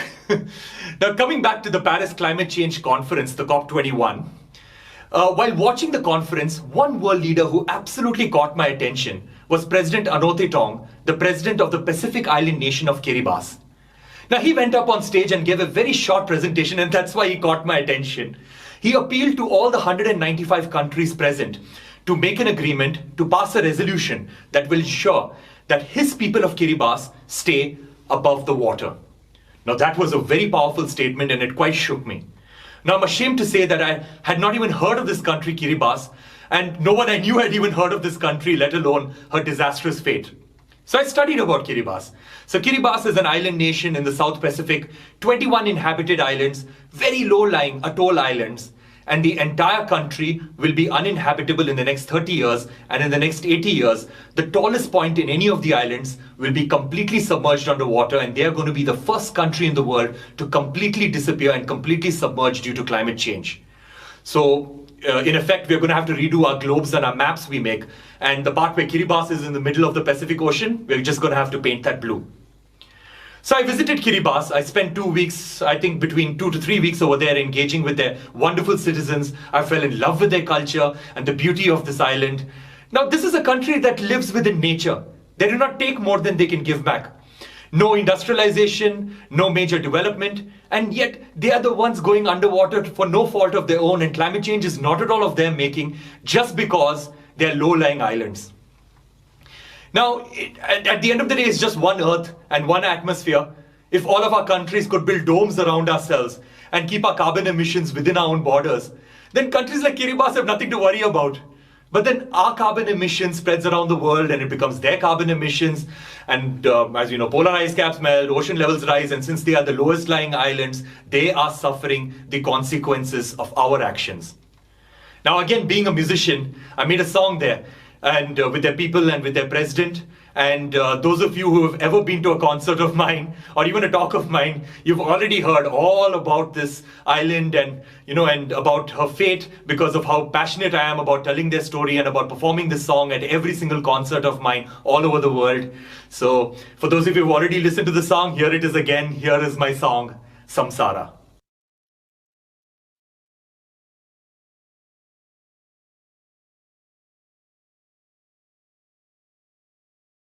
The science is very clear about climate change. Within the century, our entire nation will be underwater. As in some countries, you have a cyclone, a hurricane. Over time, the land remains there, the water recedes. In our case, it does not. It's a disaster that doesn't go away.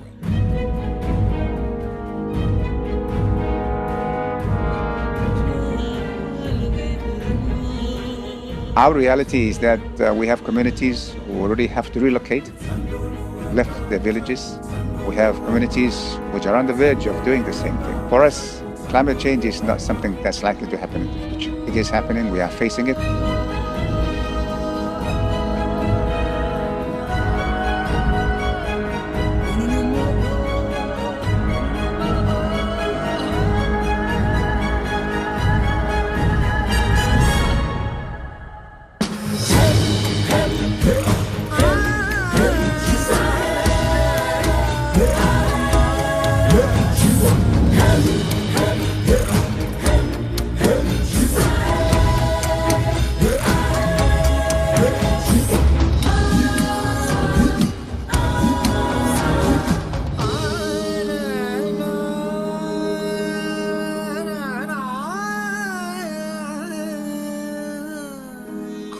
From the earth, children of the sun.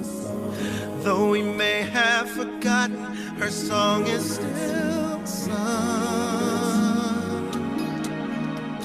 No need to steal what she freely gives, and no need to fear when she only knows love.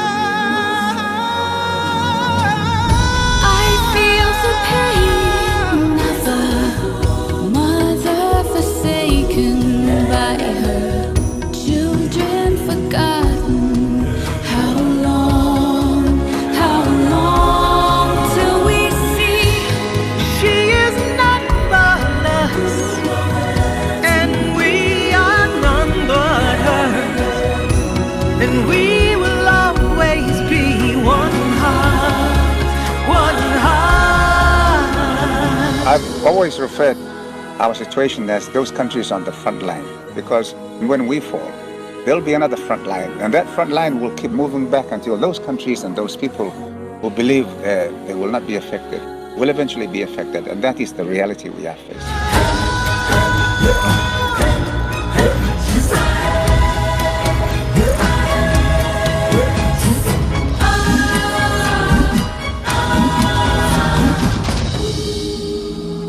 I think as human beings, we are being challenged. Should we do something about it? And I believe, yes, everybody has the responsibility to do it. Now, all those Kiribati children that you saw in the video, if you only think about it, they will not have the opportunity to grow up in their own country. Their country will be gone, and very soon they're going to be refugees of a new kind, and that is climate refugees.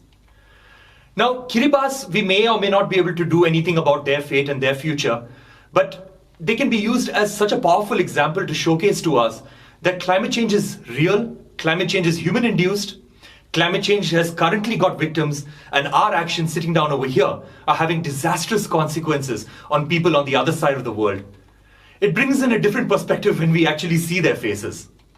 Now, in today's world of climate change, of species extinction, deforestation, pollution, environmental degradation, of course, so many society issues like poverty, hunger, inequality, gender violence, racism, it is said that the biggest threat to our environment, the biggest threat to our existence as the human species, is the constant thought that we have that somebody else will make a difference. We're always waiting for other people to make a difference. We're waiting for governments to make a difference, NGOs, corporations, leaders, universities to make a difference. When the truth is that to fix all of our problems, we just need to look within ourselves. Now, we are the agents of change. Everyone speaks about changing the world, but nobody talks about changing themselves. And that's not because all of us are evil people. It's simply because we have just not empowered ourselves to believe that we can truly make a difference if we only make small incremental changes within our own lives, like reducing our consumption of plastics, our dependence on fossil fuels, use public transportation, consume less of everything basically, and be kind to one another, show empathy. I believe that is all that is needed, because the need of the hour is behavioral change and becoming a more environmentally conscious society. Now, as Mahatma Gandhi said, that we need to be the change that we want to see. Now, we can make 1,000 speeches, and showcase a ton of scientific data to people. But what is needed is for artists to interpret that data and speeches through the emotional language of music and touch the hearts and souls of people. And I believe music can be that amazing catalyst to drive people from just mere awareness of problems, because everybody is aware of all the problems, maybe not the exact statistics or the exact extent, but everybody is aware of all the problems, to actually taking concrete action to actually solving these problems. So music can be that catalyst to move people from awareness to action. And that's what we musicians need to do. We need to work towards creating art to make everyone believe that they themselves can bring about change by just incremental changes within their own lives. So I'd like to conclude this talk by quoting Baba Diom, the great Senegalese conservationist.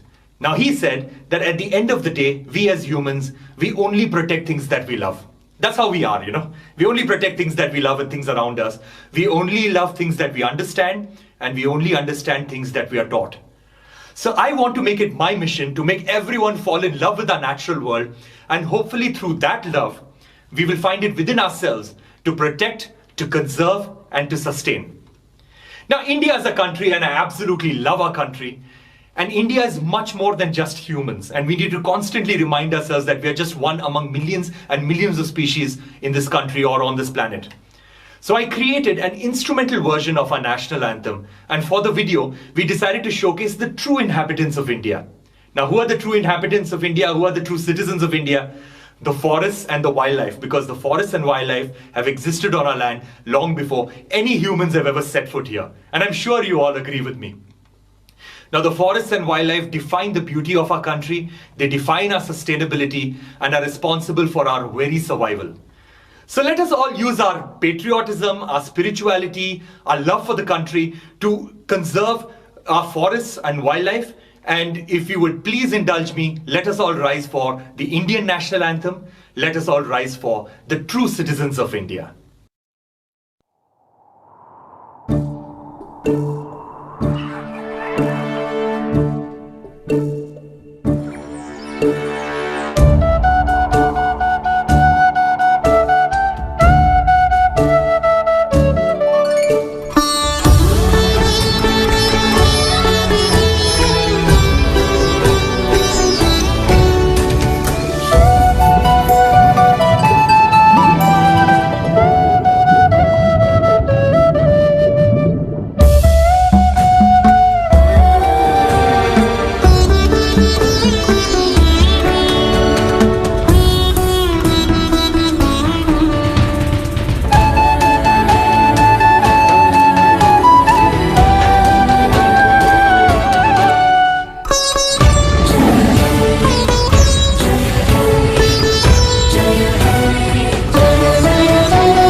Thank you so much for your time, and have a great rest of the day. Hello, everyone.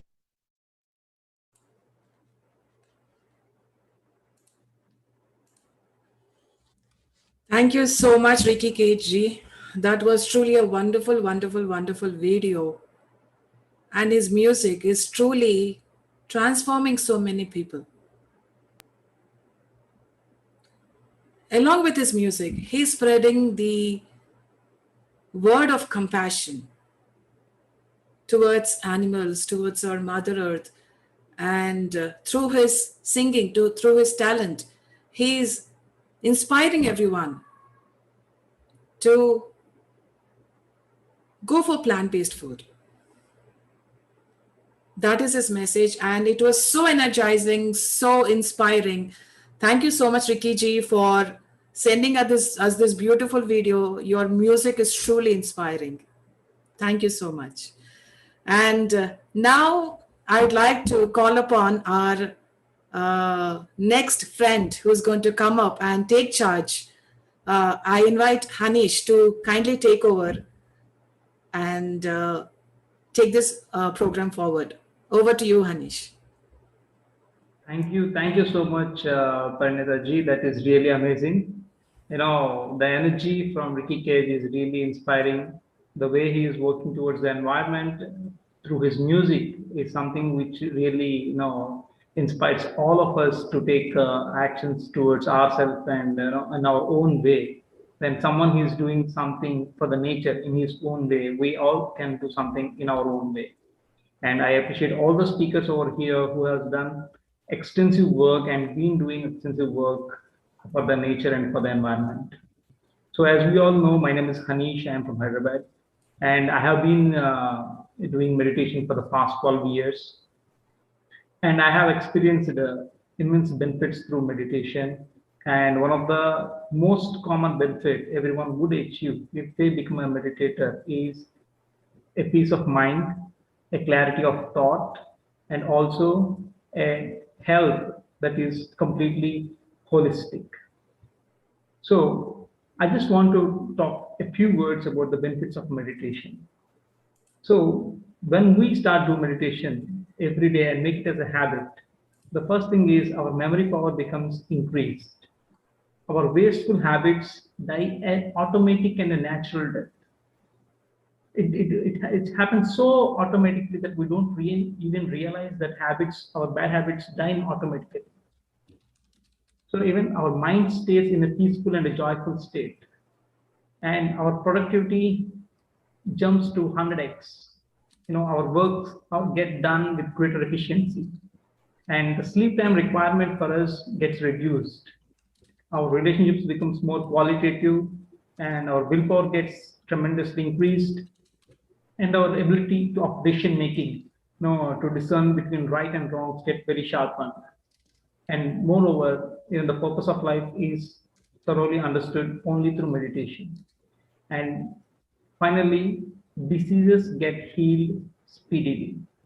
And I have experienced some of my diseases getting healed when I did intense meditation. So without much delay, I would like to invite our next speaker, Dr. Nandita Shah, who is also going to talk about disease reversal, and who is also going to, who has been working extensively on this.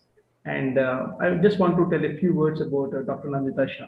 She's the founder of Sharan, an organization devoted to disease reversal through food, and also to building a culture of health. So she's a medical professional, and she believes that each of us can be our own best doctor most of the time. Dr. Nandita Shah works around the lifestyle diseases like diabetes, hypertension, heart disease, obesity, hormonal problems, and even some forms of cancer and autoimmune diseases, which are very much prevalent in today's world. All this which she has learned through her practice, they can be simply reversed just by changing our lifestyle. So I cordially invite Dr. Nandita Shah to kindly speak on her topic, how lifestyle diseases and climate change can be reversed, what each of us can do to make it happen. So let us give a big round of applause online and welcome her. Thank you, Hanish, and thank you, all of you who are here. I'm really glad to be here and speaking to you today. And I just want to say that whatever we've heard so far was really inspiring. I thought actually, Kalpana ji, that you have done so much. And I think along the way, you have learned how to change hearts and minds.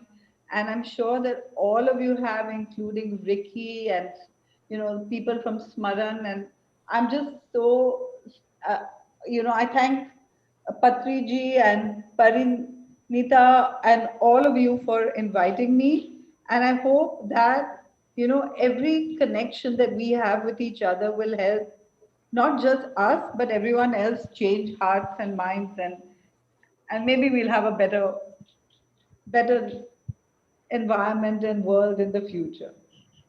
So I would like to share my slide. May I share my slides now? Yes, madam. Okay. So I'm going to share this. Share the screen just a sec. Okay. So I'm the founder of Sharan, and Sharan stands for Sanctuary for Health and Reconnection to Animals and Nature. And what has health got to do with animals and nature and environment after all. Just give me a second, just 1 second. I'm going to stop. Oh, just a sec. Sorry about this.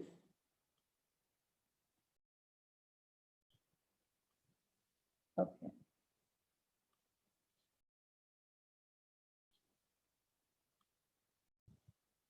Sorry about this. So what has all this got to do with environment and nature and animals, and how does lifestyle disease have to do with climate change, and how can we change climate problems with our diet and with lifestyle diseases? And that's what we're going to talk about today. Sharon helps people prevent and reverse diseases just through food. How many of you would like to live a life without medicines? I'm sure everybody, right? And yet today we are living in a culture where medicines are just given everywhere, right? Nowadays you can even buy packages of medicines in case you get COVID-19 and so on and so forth. Now, today we have lifestyle diseases common. Lifestyle diseases like obesity and diabetes and hypertension and heart disease and cancers and kidney disease and autoimmune disorders and asthma and upper respiratory tract infections. And these have become so common that one forgets that they are lifestyle diseases, that they can actually be started and therefore prevented just by changing lifestyle. Now, how can we reverse these diseases by changing what we eat? So I'm going to start by telling you how we can reverse these diseases and what changes we need to make and how that helps with climate change and how we can make the whole connection. So if you had a car like this, a fancy car or any car for that matter, what kind of fuel would you put in that car? And I'm sure you'll say that it would be the fuel that's mentioned on the manufacturer's manual. If it's a car that runs on petrol, it would be petrol and otherwise diesel. And that's the same for animals. Every animal eats according to its manufacturer's manual, which is its instinct. For example, if you had a cow, what would you feed it? Grass. Why? Because cow has grass in its instinct. And if you had a lion, you would feed it meat, because even if you go to Africa and a lioness is there with her cubs in the grassland, the cubs will not go for the grass because they know that they have to wait for their mother to bring them a kill. This is instinctive. Now, when it comes to us, we've been taught, we eat according to our culture, our society, and advertisements rather than according to our instincts. So right now, let's take a moment to look at our instincts. Imagine if you were on a farm or an orchard and you saw fruits and vegetables like this. What do you feel like doing? I'm sure most of you will say pluck and eat, right? This is instinctive. And so fruits and vegetables are instinctively our food. But if you see a chicken walk by, or a goat, or a cow, does your mouth water? And since many of you, as I already heard, are vegetarians, the obvious answer is no. But even if you're not vegetarian, the chances are that your answer is no. Because nobody's mouth waters when they see these animals walk by, right? No human being's mouth waters. Whose mouth would water if they saw a chicken walk by? Maybe a fox or a dog. Why? Because a dog or fox can pounce on that chicken, tear it apart, and eat it whole. That means skin, bones, beak, claws, everything. That's why there's so many animal lovers that go to chicken shops at night and pick up all the scraps that humans don't eat and feed it to dogs. Because a dog can eat the chicken whole. And similarly, a goat or a cow might be lion food, but it's not our food. Yet, if someone's non-vegetarian and they see a plate like this, they might salivate just because this is conditioning. They have been conditioned to eat this since a young age. We are all being conditioned all the time. But the foods perfect for us are the foods that we are instinctively attracted to. These are the foods that nature or God designed for us. And if you look at the teeth of carnivores and then look at the teeth of herbivores and then look at the teeth of true omnivores, and now if we look at our own teeth, it's very, very clear that we aren't the omnivores we thought we were. Now, if we live according to nature, many things get sorted out in nature and the environment by themselves. And that's what we're going to see today. But before we get there, we already know that vegetarians and non-vegetarians get the same diseases: diabetes, hypertension, heart disease, obesity, cancers, autoimmune diseases, asthma, and upper respiratory tract infections. Nobody is spared of these. And that's because milk and meat have the same properties: high protein, high fat, and no fiber. So when we consume milk, when a non-vegetarian goes out for dinner, they are likely to order chicken, say. But when a vegetarian goes out for dinner, what are they likely to order? Paneer, right? Now, paneer and chicken are the same in our body. Now, if we think about it, by nature's laws, every mammal produces milk only for its young.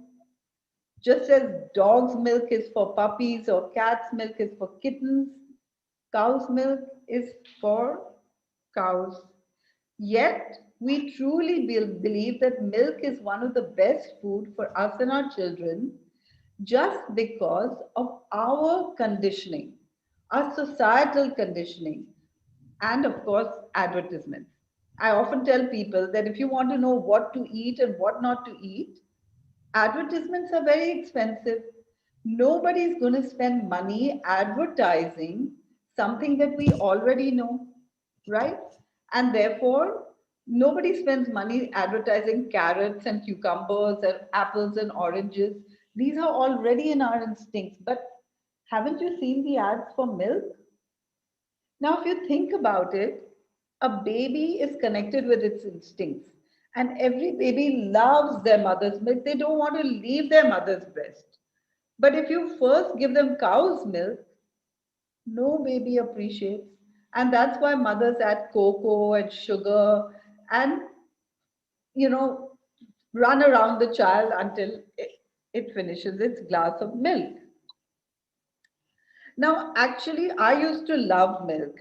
I was one of those rare kids, and I just loved the way that milk made me feel full. I'd have 3 glasses of milk a day when I was a child, and then some buttermilk or curds or whatever else was on the table. And I made the switch only because of compassion. I found out that cow's milk, in order for us to consume cow's milk, it's as blood-stained as eating meat or chicken or fish, because when we consume milk, a calf doesn't get it. Did you know that cows are repeatedly impregnated, as in raped, so that they can become pregnant, so that they can have a baby, so that if the baby is taken away from them, all their milk can go to the market? And I didn't really make the connection even as a doctor in the beginning. But when I thought about it, I remember that my grandmother used to make a delicacy out of colostrum. In Maharashtra, we call it cheek. And that means that the calf, which is always a male calf, has gone to make calf leather or veal as soon as it was born. And I just thought that was so upsetting that I had to become vegan overnight. After I became vegan, I began to understand why milk is so bad for us. For example, today we have so many hormonal problems. Like diabetes is a hormonal problem because insulin is a hormone, and hypothyroidism and PCOD, and India was a country of overfertility, and now we have infertility clinics everywhere, and early puberty, and breast cancer and prostate cancer are hormone dependent cancers, and prostate enlargement. These are all just some of the common hormonal problems. And why are we getting these hormonal problems? Because milk is flooded with hormones. A female mammal has naturally hormones. Which hormones? Of prolactin and estrogen and progesterone and oxytocin and growth hormone. Growth hormone is very important because it makes a baby calf grow to full size in just 18 months. And when we consume growth hormone in the form of milk, we grow in height, but we also grow in weight. And that's why we have such a big problem of obesity. And then, did you know that milk contains pus? Why pus? Because these udders, these delicate mammary udders of the cow, are not meant for human hands or even milk machines, but they're meant for a baby calf. And so when we try to extract the milk at high speed, invariably the udders are indurated and injured, and there's pus formation which is found in the milk. In fact, in certain countries, there's a limit on how much pus there can be in every glass of milk. But nobody looks at that anymore because milk is just flooded with pus. In fact, the limit was 7 drops of pus in 1 glass of milk, but now we are not managing to keep to that level at all. And so nobody counts it, just because if we count it, we can't drink any milk. And in order to control this pus formation, antibiotics are added to the food that is fed to the cow.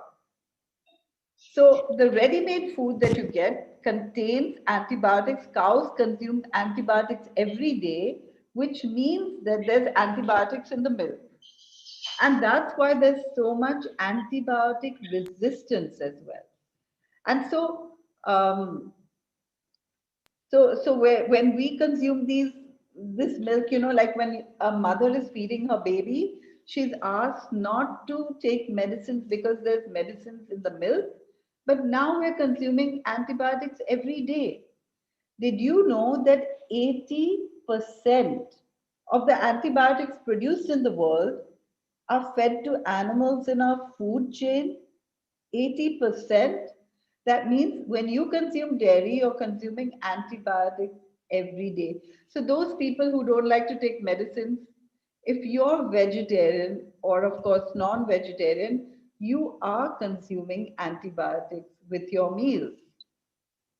And then have you seen those milk cans that either aluminum, which is also very bad for health and causes Parkinson's, or plastic, which is another bad thing?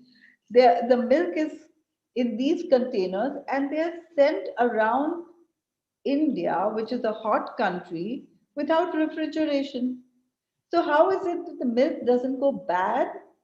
Because urea, which is a fertilizer, is added to the milk so that it doesn't spoil. And in the olden times, earthworms were added. Now, urea is harmful. It's actually toxic to our kidneys. And today we have so many cases of chronic kidney disease. And then there's a concentration of pesticides. Why? because a cow has to eat 12 kilos of grain over a time to produce 1 liter of milk. So all the pesticides in those 12 kilos of grain are in the milk. So we are consuming hormones, pus, antibiotics, urea, and pesticides with every glass of milk. And that's not all. There's the effect of homogenization, which is breaking down the fat molecules so that it doesn't separate on top. And that makes it easier to imbibe by our body. And so we get even fatter. And pasteurization, which is heating the milk to a high temperature, which is good because it kills all the bacteria, but which is bad because it doesn't kill certain bacteria like tubercle bacteria, and also it destroys nutrients.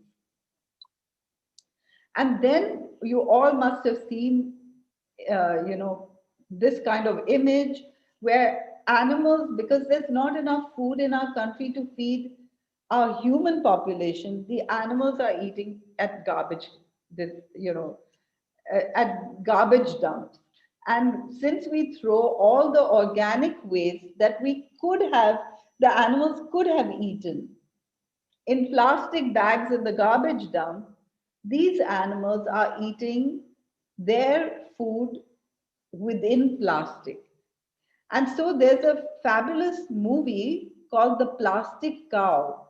It's on YouTube, and it shows how, these animals sometimes just drop dead because of plastic in their rumen. Cows have been found to be alive with 85 kilos of plastic, and this has been removed through rumenotomies. But cows also drop dead because there's so much plastic in their rumen that they can't eat anything more. So I highly recommend this YouTube video, The Plastic Cow.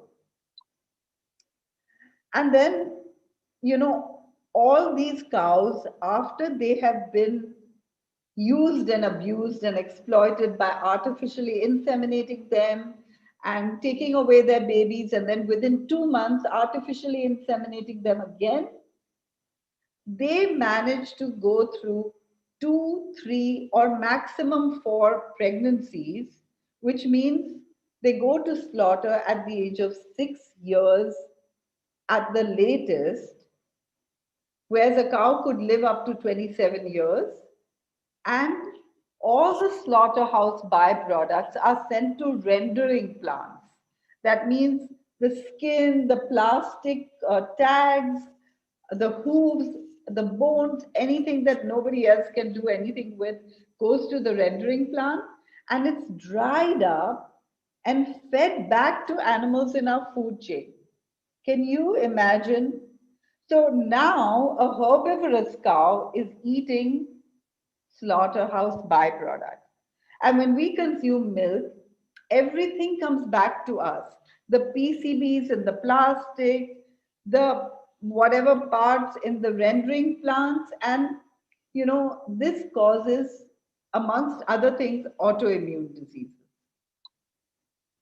And on top of this, newspapers and TV are going hoarse telling us that 65% of the milk in India is adulterated. Adulterated with what? Paint, detergent, oil, sugar, water. That means if you're having that biscuit or that cup of tea, you don't know whether your milk is adulterated, but the chances are that it is, because 60 to 65% of the milk in our country is adulterated. So dairy contains many things which can be harmful to health: hormones, pus, antibiotics, urea, a concentration of pesticides. We talked about the effects of homogenization and pasteurization, rendered animal parts, PCBs from that garbage can, and that garbage can also contains many things which could be even worse than plastic, like razor blades and sanitary waste and so on. And then adulterous. This is what we stand to consume with every glass of milk. And actually, Dr. Spock, who was a pediatrician of my parents' generation, that means, 80 years ago, my parents were 60 years ago, my parents were reading his book, and he said that cow's milk has always been oversold as a perfect food. But we are now seeing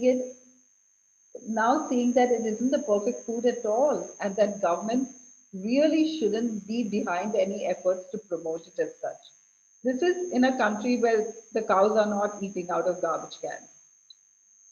Cow's milk has become a point of controversy amongst doctors and nutritionists, and so on. But conditioning is much more prevalent than knowledge, and therefore we still consume more and more milk just because of our conditioning. Now, what are the alternatives to dairy? You could have rice milk or almond milk or coconut milk or soy milk, but it's very important to remember that if we are not infants, nature never meant us to have milk. So if you don't have any of these milks, it's not a problem. But if you'd like to, it's not a problem either. And if you can't make it at home, which doesn't take more than 5 minutes, then you can buy ready-made alternatives in India easily. All kinds of ready-made alternatives. And I saw some people from Toronto, and you can buy even more kinds of alternative plant-based milk all over the world. And dairy products can also be replaced. And now India has its own brand of dairy-free yogurt, many brands actually. And if you're abroad, you can get it as well. Replace paneer. The very best replacer for paneer is tofu, but tofu doesn't quite taste like paneer. So if you marinate it in cashew cream, it can taste like paneer, but without all the problems of dairy. You can replace cheese. These are handmade cheeses made of cashew and other ingredients, and they're totally delicious and they're totally compassionate, and we'll soon see they're also good for climate change. And so there are many vegan cheese brands available in India and abroad, so everyone can have whatever they like to have. Now, amongst all these diseases, we have COVID-19. And COVID-19 mainly affects the lungs. And that's another big reason that we should avoid milk, because dairy is mucus forming. And that's why Ayurveda always mentions that milk should be avoided, especially when you have cough, when you have mucus in the lungs. And we also know that lifestyle diseases are comorbidities for COVID-19. And if all these lifestyle diseases can be reversed, right, just by eating right, then what are we waiting for? Now, if we want to get rid of any lifestyle disease, how do we get rid of it? And it's actually by removing the cause. For example, when someone gets diabetes, they go to the doctor and doctor tells them not to have carbohydrates and sugar, and almost everyone does it, but they never get better. Why? Because sugar is not the cause of diabetes. High blood sugar is the result of diabetes, and the cause of diabetes is insulin resistance. Now, what we do at Sharan is help people understand the nutritional cause of disease, remove that substance diabetes cause. So you heard about my book, Reversing Diabetes in 21 Days. And that actually originated because we have a 21-day health retreat where we do all the lab reports at the beginning and all the lab reports at the end, and enjoy fabulous healthy buffet meals during the program while having lots of fun And we actually reduce medicines throughout the program. And by the end of the program, we do all the lab reports again so that everyone can see how quickly our body works to heal. I'd love to talk more about how our body works to heal, but I don't have enough time. So I do invite you to check out our website and join some of our programs if this is of interest. Now, reversing disease requires a shift in consciousness, a shift from a culture of disease to a culture of health. And that requires both knowledge and the mindset or the willingness to change, or the willingness to shift from that conditioning. And I just want to assure you that it's really, really easy.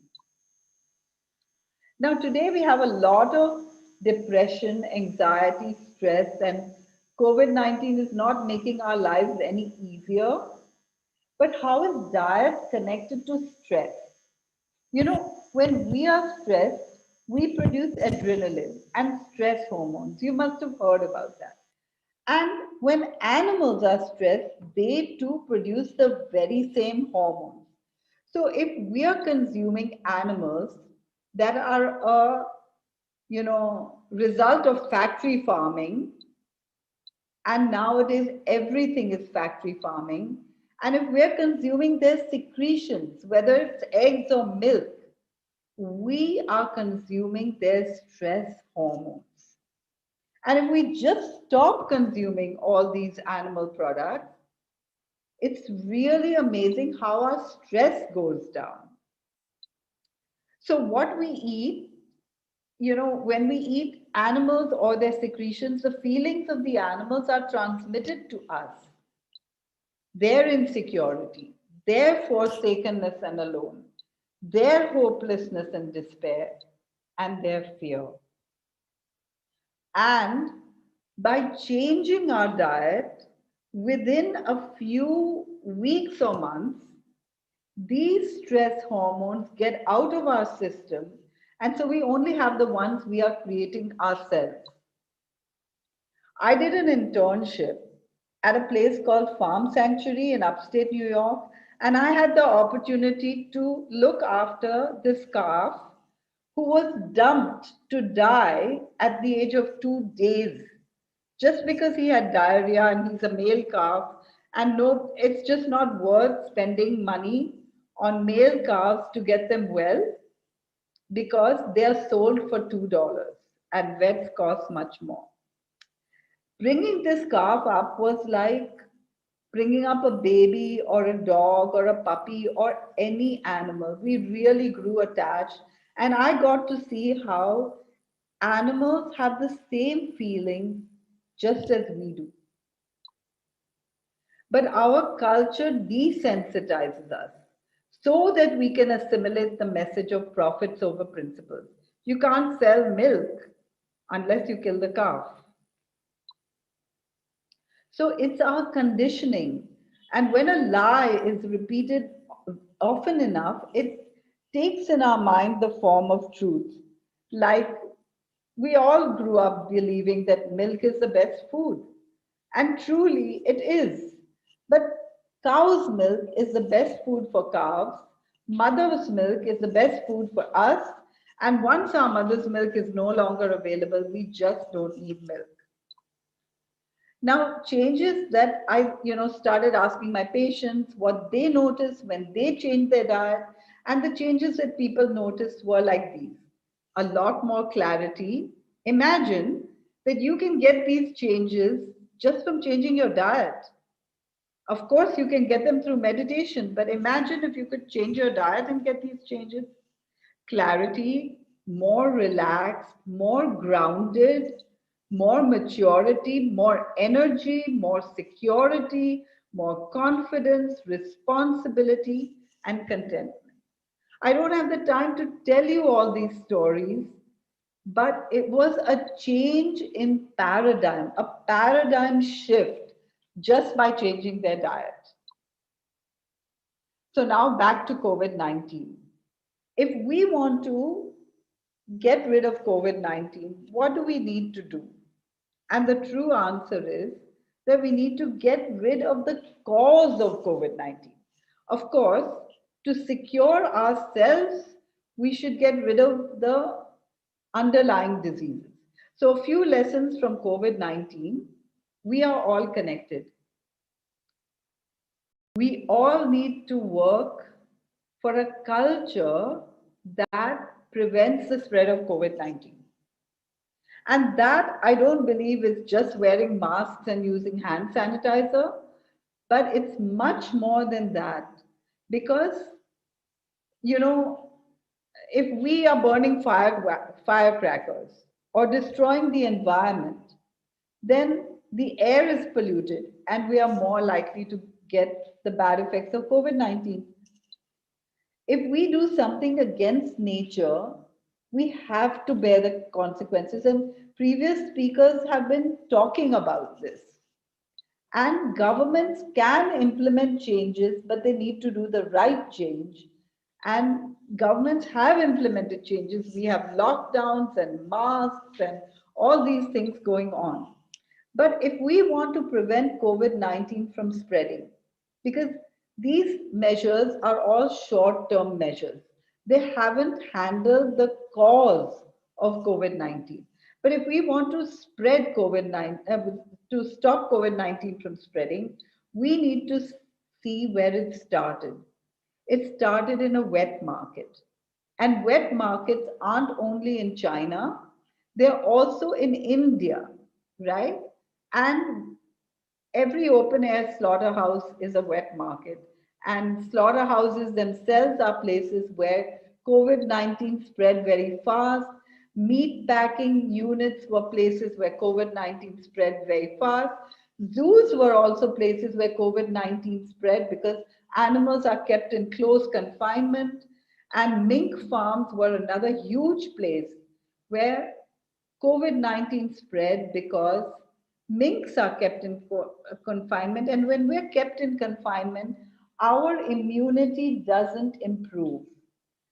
And of course, COVID-19 spread where there were huge crowds, right? So right now we're kept in confinement and we're not improving our immunity because it's just a short-term measure, but we need to think about long-term measures. That means removing the cause of COVID-19.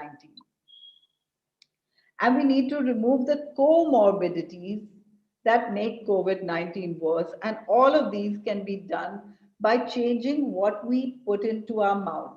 And I heard speakers talk about plant-based diets. And plant-based diet isn't vegetarian because milk doesn't come from a plant. It comes from an animal, right?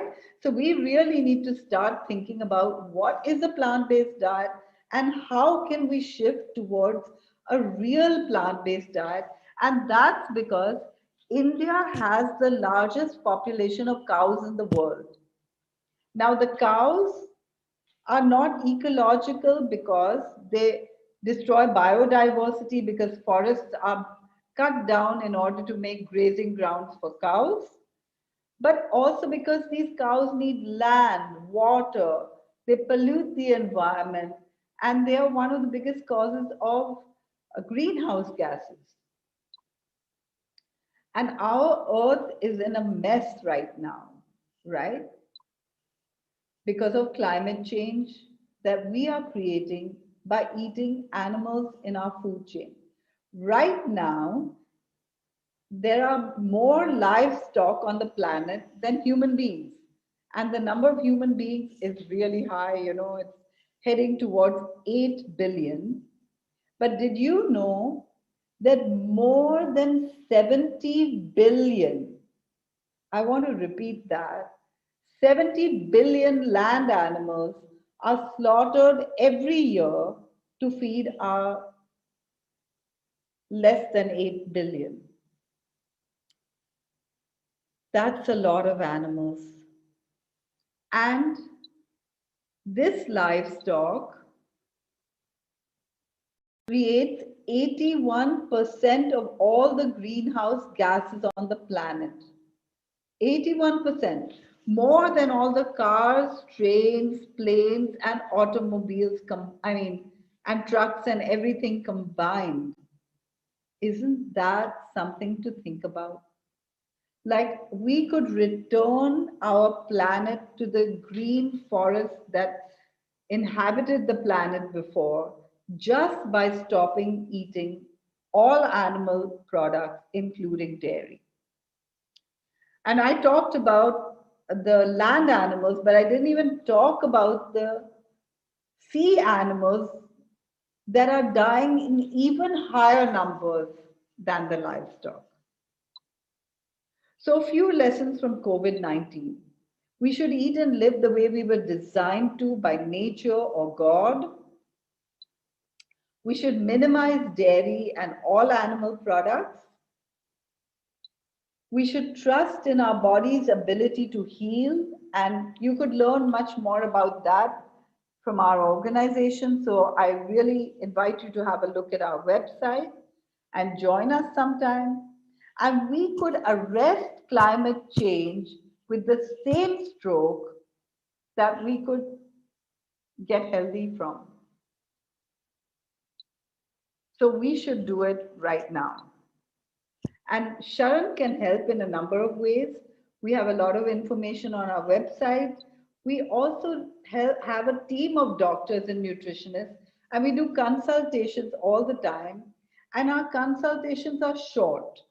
Like, we have a single consultation packages and 3-month consultation packages, because we really expect people to get well fast.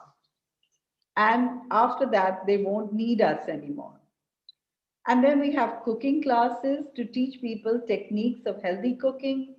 And we have online programs and books. And you can download our recipe books and our Sharon Health books for free by going to our website. So that's all from me right now. I'm going to stop this share and get back to you. And I hope that this was of some value, and I'd be happy to answer any questions if you had some.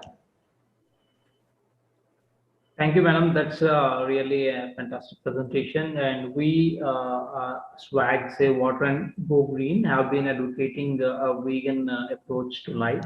And we have been trying to follow the vegan and the plant-based diet. And most of our, all of our society members have become vegetarians after coming into meditation. Even I was a non-vegetarian, and I became a vegetarian only when I came to meditation. Only meditation helped me to actually become more sensitive towards the fellow beings. And I really appreciate the way you shared your message. Thank you, madam. And we are actually running out of time. And thank you very much, Dr. G. Namaskar. Namaskar to you, Patri Ji, and gratitude for inviting me here. You are absolutely necessary here. Thank you. Okay, so that's a wonderful presentation, ma'am. Thank you so much once again from the bottom of my heart and from all our participants and SWAG. And now I would like to invite my... we wish you to visit our meditation centers, pyramid centers. Yes, it's been on my mind, and actually some of our programs have occurred at your center in Bangalore. Wow. Where? So I wasn't there, but Nidhi Nahata of Just Be, do you know her? I don't know if you were there, but there was some big program and she was a part of it. Yeah. But please come down to Bangalore Pyramid Valley. Yes, I will. Thank you for the invite. Anytime. I am here in the Pyramid Valley. Oh, that's lovely. You should be here. Yeah, thank you. Thank you, Pari, for this great master. Thank you, Father. Thank you, Dr. Nandita Shaji, for such a wonderful, such a beautiful presentation to give us the reality, to do some fact checks about what is exactly happening in the entire world behind our backs. So thank you so much for that wonderful presentation, and lovely, lovely, lovely to have you here with us. Thank you. And as my father has said, please, come to Bengaluru. Please visit Pyramid Valley. It's a beautiful campus where you can meditate, you can just, re-energize yourself and read books and whatnot. So we invite you as PSSM to please come and visit Pyramid Valley, which is in Bengaluru. Thank you, and congratulations for all you do. Thank you, ma'am. Thank you so much. Thank you. Yes, Hanish, over to you. Yeah, thank you, ma'am, and thank you, Patri G, for coming in and enlightening us regarding this. So I would like to invite my next co-participant, the co-swag warrior, Madhavi, to invite the next speaker of the day. Over to you, Madhavi. Thank you, Hanish Garu. Thank you, Nandita ma'am, for presenting such important information, how to reverse the diseases according to climate changes, culture, and also explained about different diseases and hormonal problems and their adverse effects and even precautions as well. And daily we consume milk, and why is milk so bad, and the importance of being vegan and plant-based milk products. It's sad to know, ma'am, that cows are used for rendering plants. Thank you so much, ma'am, for sharing an amazing and incredible info, especially during pandemic time. And even you explained about interpretations as well. Thank you, ma'am. Hello, everyone. Warm welcome to one and all to this virtual event on the occasion of World Environment Day on behalf of SWAG, PSSM. Wow, really, what a lovely session. All our grand speakers shared info about Mother Earth, Gaia, and nature. Really, thank you, masters. I'm Madhvi from Hyderabad, India. I'm associated with PSSM since August 2020. First of all, my heartfelt gratitude and Atma Pranams to our beloved couple, Dr. Brahmarshi Pitamaha Patriji and Swarnamala Patriji. The only motto of PSSM is, Pyramid Spiritual Societies movement is Tan Man Dhan, which means Shaakahaara Jagath, Dhyana Jagath, and Pyramid Jagath. Nothing but promoting vegetarianism, doing meditation, and construction of pyramids. Pyramids. What is pyramid meditation? Meditation done under a pyramid is called pyramid meditation. Now, even another question arises. What is the actual science of pyramids? How is it connected to spirituality? Pyramids are known as the storehouse of cosmic energy. The concept comes from the shape power found in the pyramid structures across the world, including the time immemorial pyramids of Giza. As we all know, pyramids of Giza. Pira means fire, amid means middle, literally translating to fire in the middle. Pyramids represent the ancient sacred geometry. Pyramids have a golden angle of 51 degrees, 51 minutes, and 51 seconds. Pyramids energy has the ability to heal and boost our immune system.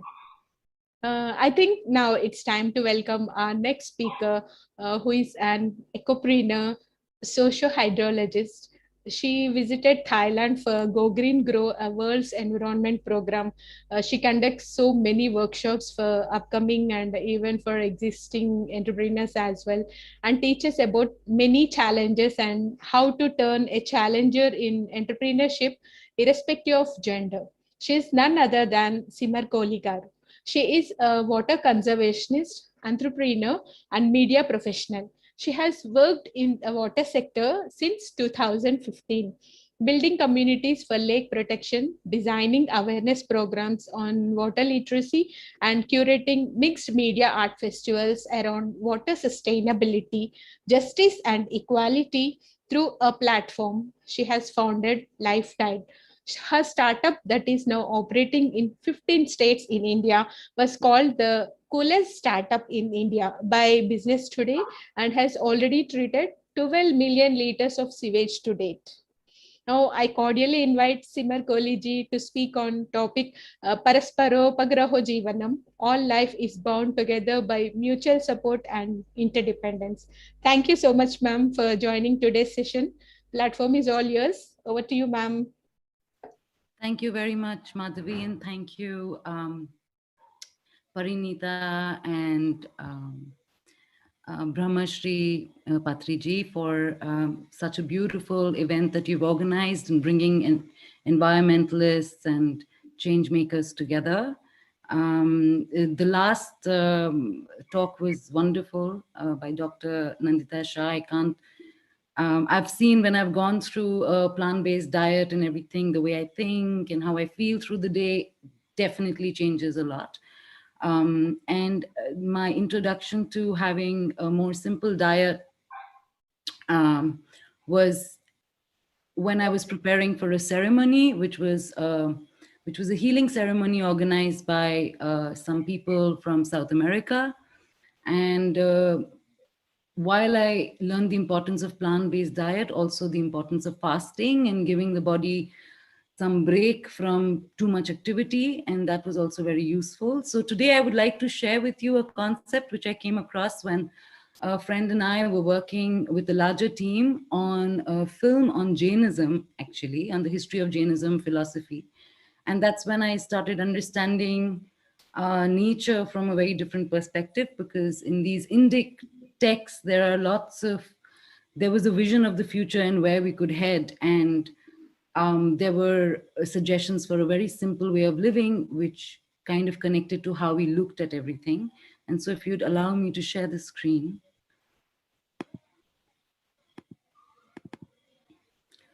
So a Jain monk, the leader of the Shwetambar community, taught me how to pronounce Parasparo Pagraho Jivanam, meaning all of life is interconnected and interdependent. And the basis of this relationship is based on mutual respect. So it's how we operate within a system. If you look at Mother Nature, you'll see everything is working in a very peaceful way. Of course, there is all kinds of chaos and there's decay and there are a whole lot of things that appear in the cycle, but it is a natural cycle. Somehow, as humans, we've managed to separate ourselves from how the rest of nature operates. Like we use very complex elements and we organize ourselves very strangely, and the way we are designing our cities and how we're growing with our industries and everything, it's nothing feels like it's in tune with what is happening in a forest. And even scientists now believe that the earth has gone through so many changes, and we are in that phase where we've entered this new ecological age called the Anthropocene, and that one species has managed to completely put the balance on Earth completely off the tipping point, basically. We are off the tipping point already. And this is even written in our Indic literature from the past that, this is the age, whether you call it Kali Yuga or however, like in Jainism, they call it Utsarprini, Avsarprini, and in every of these cycles, this ebb and flow, 24 Tirthankars appear. And in Jainism, the first one was Adinath in this age, and the last one being Mahavir. So when Sir was earlier talking about imagine being like Jesus or Buddha, it made me feel like, so what was it about them, or what was it about Mahavir that was very interesting, right? Like what was interesting, that is how his level of consciousness was not just restricted to how we look at things, but it would extend to the rest of nature. When he'd speak, when he'd give a speech, the birds would come, the bees would come, big animals would come, everyone would listen. So these stories are talking about a certain consciousness that people were aspiring to develop and grow within them. So, and that also changed with time, but now we're in the 21st century and like so much has changed. And so what does it mean? And with COVID-19, we've really seen how we are really truly interconnected and impacting each other. So in my learning, the concept of Parasparo Pagraho Jivanam is actually central to not just Jain thought, but how we should be living as a society, in tune. So I had asked Digambar Muni that what is the essence of Jainism, and he said that essentially take as little as you can and give back as much as you can and live fully. So that was the learning from him. And then another monk taught something else. And we also spoke about nonviolence and how all of this is connected to thought. So as Dr. Nandita Shah was talking about a shift in perception, like to know what is happening around us, to really know what is in that glass of milk. So the question then was like, how do we solve for problems around us when it's the same mindset that created these problems, right? So perhaps it is okay to say that shift in the environmental paradigm would follows shift in perception. So how do we shift that? So what I found in my journey for the last 5-6 years, focusing on water, is this idea of biomimicry. It's an approach. It is a new way of solving for problems. It's essentially looking at systems in nature, looking at how everything is interconnected, and what can we learn from these systems, and how can we adapt some of nature's best ideas. Our bees and ants, little creatures, the birds, they're the best engineers, the best architects, and perhaps we can learn something from them and develop sustainable technologies for the Anthropocene. So there is Biomimicry Institute, which actually teaches people how we can do this. There's a full design process. And once we are clear on what we're solving for, it's easier to arrive at solutions. And for me, it seemed like everything was connected to water. And I learned that very much when I sat for this healing ceremony with healers from Chile. And when they were praying with the water, it felt like water was alive and was, sensitive as well. It had like, it's not the way we see it. It's a living thing. It has emotions. And maybe we are not that conscious to be relating to these elements that way. But if we observe nature enough, maybe we'll be able to inculcate that way of seeing, which makes us more resilient and adaptive as individuals and families and communities. So for example, if you look at the traffic on the road and compare it to how ants work, they never land up in traffic jams. They're very efficient. There's a shared goal and they work towards it. And also looking at structure, looking at how, if you see this insect and how his body is designed, you can see a lot of color in it, right? What we do for our clothing is we use a lot of chemicals and we use all these dyes on various fabrics, and we of course pollute the lakes and rivers. But at the same time, if you look at this colorful insect or a butterfly or a peacock feather, they don't use any pigments, right? It is the structure of the wing.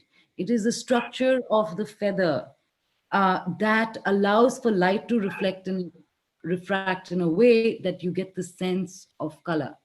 So one big learning was, if we try to design fabrics with the same kind of pattern that the leaf makes or the wing makes or the feather, like peacock feather has no color. If you look closely, you'll find a certain warp and weft in a way that it reflects light. So if we mimic that onto fabric or onto the walls of a building, we will not need paint, right? Like, so trying to remove all these things by a nature-inspired way of designing.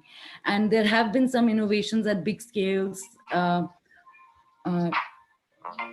just a second, sorry. Yeah, there have been changes at various scales in terms of innovation. And if you look at the bullet train, was inspired by the beak of a kingfisher bird. And what happened when they mimicked that is they managed to cut down on the sound that the train was creating on its way, right? So little things inspired by a whale's fin. There was, a turbine system which became more efficient in water because of the way, or in air, the way it was cutting through the air. Even like in the world of IoT, Internet of Things, you have all kinds of sensors and softwares that are trying to mimic how bees work in a swarm. how can we work like a super organism? So my work is now around work. I'm from a communication background, and I'm trying to work with companies and startups and people, communities who are trying to create water sustainability around them. But how can we do it in an like a nature inspired way? Can we study something from the networks that exist in the undergrowth, like the mycelium mushroom that works so beautifully?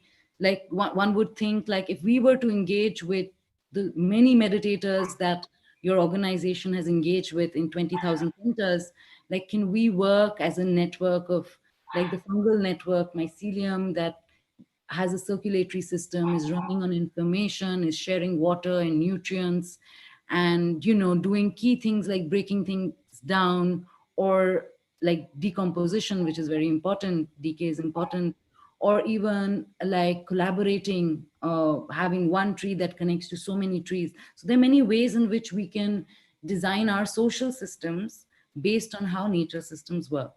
And if you want to learn more about it, there's a website called asknature.org. It's a big archive and repository of all these strategies and functions that many microorganisms use who have antenna, or why something is shaped a certain way. And so we did also interact with, when I'd met a bunch of people, and there was a design for a sewage treatment plant which mimicked the cow's stomach, because the digestive system was very strong. It would break down grass very effectively, right? Organic matter, to break it down that effectively. So we were mimicking that in underground chambers to give clean water. So again, coming back to, so that has been my journey with the startup so far. It has done a lot of work. For the last 3 years, we've been given the support of Habitat for Humanity's International Center for Innovation, the Terwilliger Center of Innovation, which is here in India, has supported the startup. And now the team is going around setting up natural sewage treatment plants everywhere. But now my new work, I'm based in Goa now, and I'm working with a company called Ecoparadigm.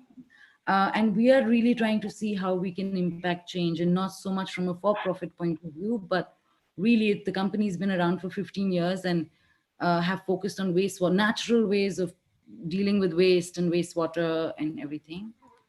I would like to say that there are many scales at which we can impact change. We have to decide what it is that we want to work on.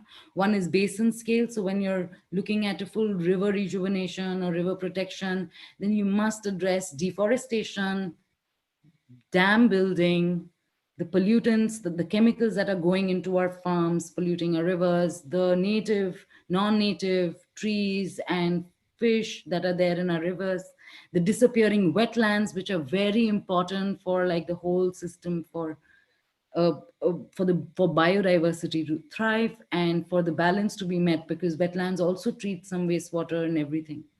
But our cities are growing at a very fast pace, and I haven't even, today I won't even be talking about industrial pollutants, but everything that we do, every action has an interaction. Somewhere we are polluting and disrupting balance in nature. And a good approach, sometimes trying to intervene and do things may not be so useful, but what we can do for sure for long-term ecological sustainability is to create jungles, to create wild forests, shallow ponds, create an oasis, where we plant the local trees and have like marsh and tall grass, and let's not design like in Bangalore we design lakes. The government has been creating tanks, just concrete tanks. That's not really looking at a holistic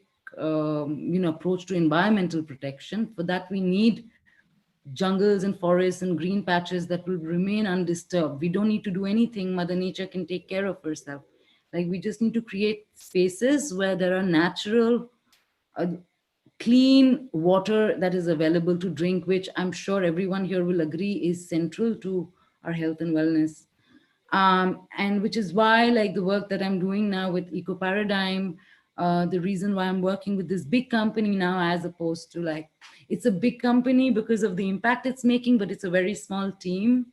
And I'm learning that food, water, energy, like this is all interconnected, and with waste at the heart of it, because we're constantly creating so much waste. So the perception that we have of waste needs to shift.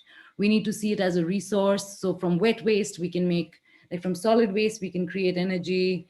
With natural food, we can avoid the fertilizers going down. With the treated wastewater, like we want to remove this wastewater concept and make it like renewable water, going back to grow food, going back to give us energy, you know.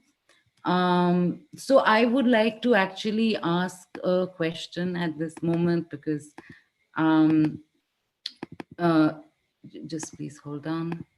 Yeah, I wanted to ask the founders what it is about, like when you got into the meditation part, what was the essence of what you learned about yourself, the truth about yourself, that you learned that you would not have known if you were not on that path, Patri Ji. If you could tell us a little bit, and then we can proceed with the discussion. Yes. Meditation is the mother science of all other sciences. Meditation means management of your energy, management of your thoughts, management of your consciousness, management of your awareness. So, when you manage your energy, your consciousness, your thoughts well, you become a great contributor in the whole world. I like your statement of the Jain Muni who gave to you, take less and give more to others. So that's what meditation does. That's what great Mahavir has done. He has given meditation to everybody. After 12 years of tapas, what did Mahavir give to everybody? He gave meditation to everybody and ahimsa. Two things, dhyan or ahimsa. So first comes meditation. You must become a Mahavir yourself. So I had a question to ask actually. While growing up, all these, we've looked at so many masters from everywhere. Even in Jainism, there are 24 Tirthankars. He was the 24th one. But what not many people talk about is the 19th Tirthankar, who was actually a woman, as agreed by the Shwetambar sect. Like, why is it that we don't hear of women spiritual victors like that? Why do you think we don't have legends and stories popular enough for that? We have Baba. We have in every situation we have legendary masters, women. Women are more than men. But this male chauvinism, they has brought those news down. So who are these figures that we can take inspiration from? Sita. Read a book, Untold Story of Sita. Have you read that? By Dina Mariam. Okay. She went back to the times of Sita in the Treta Yuga, and she has written a beautiful book on Sita. She is the grandest master. You must read the book, An Untold Story of Sita. Mm-hmm. Okay, thank you. Thank you for sharing it, Parinita. I'm very grateful for you to invite me today, and I'm sure I'd love to come see you at the center. And I would love to learn how you're managing wastewater in these spaces as well, because that is really a place where we can work together. And if you'd allow me, I'd like to continue with this presentation. Please, they're all waiting too. Okay. So the juice of everything, right? The rasa, the what excites us, basically. So what I learned through time is, like, we always look out for beauty, for something that moves us, something which which could be abstract also, but also allows for a certain realization, an aesthetic realization of the mind. And that is usually expressed, and it's a spectacle, and it's of divine value, or it's ethereal and sublime and elevated. Today, I wanted to also have insights on what exactly is the complete opposite of that, you know. And what we've learned is it's hidden, and it's something we don't pay any attention to. It's unworthy of human attention. It is anti-aesthetic, anti-divine, temporal, and subsurface. You know, what is that? And that is something which is in the context of water important to address in the cities, and that's sewage. Right? So I learned living in Bangalore the last 7-8 years that this city, you know, our carrying capacity must be 10 million or 11 million or something, but we are already, I think, nearing 19, 20 million people, right? And we actually, as of today, we produce about 1,500 million liters of sewage every day, of which 93% goes untreated into lakes, that goes further into rivers, polluting the natural ecosystem. And we learned so beautifully in the last session how all of this is interconnected, right? So how many of us even think about what happened when we took that dump in the morning? You know, where did it go? So when we talk about sustainability, we look at where everything is coming from and where everything goes, and we try to close the loop and bring in that circularity. And that is what sustainability is about. So of course, a lifestyle change, our mindset change, having a more selfless ambition, being more empathic, striving for something which is not all just material, but the non-material as well. All these things kind of add up to how we naturally find solutions around us. And if you see how wastewater is being managed today, is that it is power based, and a lot of chemicals go into the treatment. It's called STP, a sewage treatment plant, right? So most STPs in India which are giving up because it's completely power run, needs a maintenance team. You have to, and it doesn't make sense that you're burning precious fossil fuel to treat water, right? And still we are in the 21st century, and yet there are manual scavengers from a certain sect of the community. And I really understand how we've not been leaning towards religion and everything in the work we do at this organization, is because that has created more of these divisions and allowed for like caste and class-based atrocities, where the Dalit community still goes and cleans up our shit and enters these tanks. I mean, no one should be doing that, right? And which is why now I work with Eco Paradigm, which has been working, which has a fantastic team of environmental engineers for the last 15 years. And what they are saying is the revolution is decentralized. We can't throw all our shit and waste into a landfill and then go there and figure out how do we manage this now. So we have to do it in a decentralized way. And in a very simple way, this is an improvised septic tank that can take gray water, black water, coming from your toilet and kitchen and everything. And it undergoes a treatment, which is I have a video, I don't think we have the time today for it to show how the system works, but we can have a separate detailed session. It is basically trying to say that now anybody can improvise their septic tank so that clean water comes out and things don't stagnate, and you can reuse the water back into the soil. And this is built underground, under the garden or under the driveway or the ramp, or even in like gated communities in Whitefield, in Laughing Waters. You know, the entire gated community sewage is going in these underground tanks, and water is coming out and watering the garden in open areas.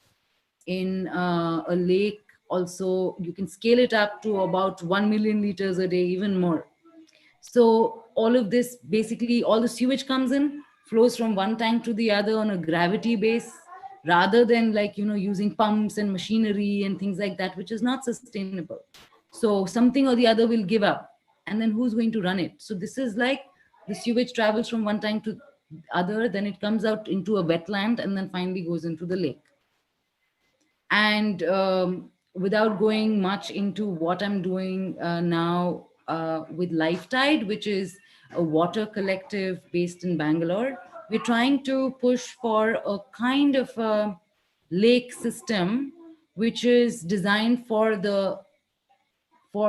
all of life and not just humans, not just a concrete tank which is with a jogging park, jogging track around it, as the concept of a lake. We want to change that. We're talking about wild forests, the Devarkadu, the sacred islands, and reviving that way of, I wouldn't go to the extent of saying nature worship, but at least creating spaces where we can be in nature.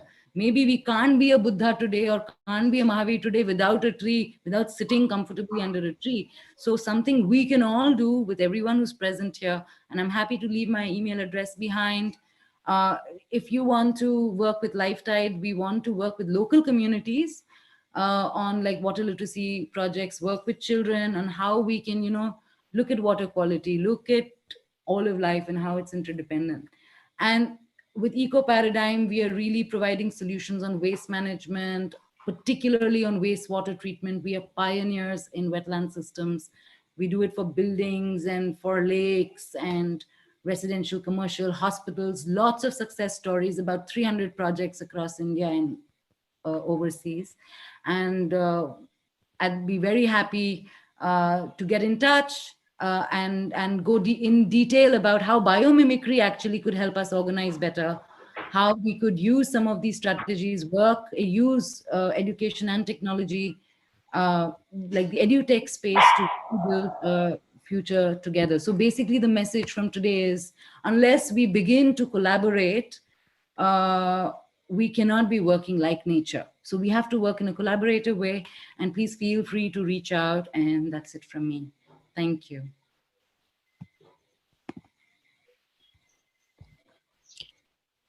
Thank you. Thank you so much, ma'am, for your gracious presence and sharing such wonderful wisdom about Parasparo Pagraho Jivanam. As little as you live and learn maximum and live fully. Everything is connected to water, as you said. And you explained very well about how to conserve water in day-to-day life and about deforestation, dam building, biodiversity, sewage treatment plan, in detail, and how wastewater to be treated for utilization, etc. Thank you, ma'am. Yes, forestation is very much needed in present situation. Thank you, ma'am. Thank you so much. Now, I would like to request Sheena Ji, one of the moderators of SWAG, to take over the charge to address our next speaker, Mrs. Padma Koppula Garu. Over to you, Sheena Ji. Thank you so much, Patri G. Wow, what an event. So much knowledge showering from all over the places from wonderful speakers. Hello, everyone. I'm Sheena Khan from Bangalore, associated with PSSM and Team Zorba from past 10 years. I'm taking care of Pyramid Meditation channel Zorba Di Buddha, a digital wing of PSSM. Adding to the fact of Madhvi Ji, PSSM propagates pyramid meditation. What is it? Like Madhvi Ji said, meditation done under the pyramid is called pyramid meditation. Meditation done inside the pyramid is thrice more powerful. Meditation done inside a pyramid or underneath a pyramid is called pyramid meditation. Many people experience feelings ranging from calmness to extreme euphoria during their meditation sessions inside the pyramids. Pyramids provide most effective high energy environments for beginners of meditation.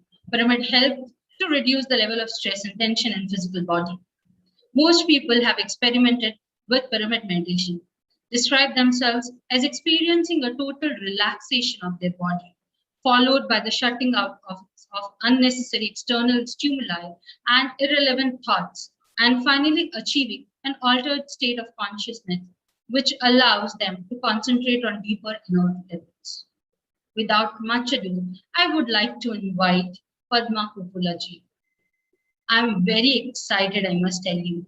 Padma Koppula Ji is the co-founder of Aranya Agricultural Alternatives, a 17-year-old permaculture non-profit organization in the country. India has a large government watershed program in which Aranya has been responsible for facilitating the implementation of rainwater harvesting and vegetative plantings on 37,500 acres of land. Padma Kokula's work with small farmers and underprivileged people is wide-reaching and has long-term success. I'm very excited to hear from her about this very new topic, which is very new for me, that is that is back to nature through permaculture. So without much ado, I would like to cordially invite Padma Kokula ji to kindly speak on our topic, back to nature through permaculture. Ma'am, now the stage is yours. Yes. So good evening, everyone. It's like a late session, even though I hope there will be patience to listen some of the issues, some of the key learnings of the permaculture. So like since last 30 years, I am working in permaculture aspect and natural resource management. Though I'm working in the same aspect, same subject since last 30 years, but now there is like much more consciousness about the resource management, and then consciousness about health and meditation and many things. Why it is so? So what made us to think to go back to the nature? I think many of us, many of the people, those who are living in the cities, urbanization, now supporting to go back to the rural areas, maybe whatever the situations which we are facing right now. What made us to think? What is our experiences? In this aspect, if you see, really, I feel like there are many things which is happening and which we are experiencing. So that experiences makes us to think and what we can do, what we can think about it, what we can change our attitude towards the nature. So in this, like I want to share, like since last 30 years, I am working with the permaculture aspect, and also living in the farm since last 2 years. I think a farm which we developed on permaculture principles, a beautiful food forest which we have developed near Jahirabad, living with the nature, how beautiful it is. Like that experience also I'm going to share with you, like what we are missing in our day-to-day life. So these things, like when you be with the nature, you will become so busy, you don't need to think many things about it. Because the food web, if you think about it. So what is the missing in our day-to-day aspects? If you see, like really, we are facing, I think all other speakers also might have mentioned, like a triple crisis we are facing. What is the triple crisis which we are facing? The first one is ecological crisis. So what is the ecological crisis which we are like experiencing? Maybe we can see in our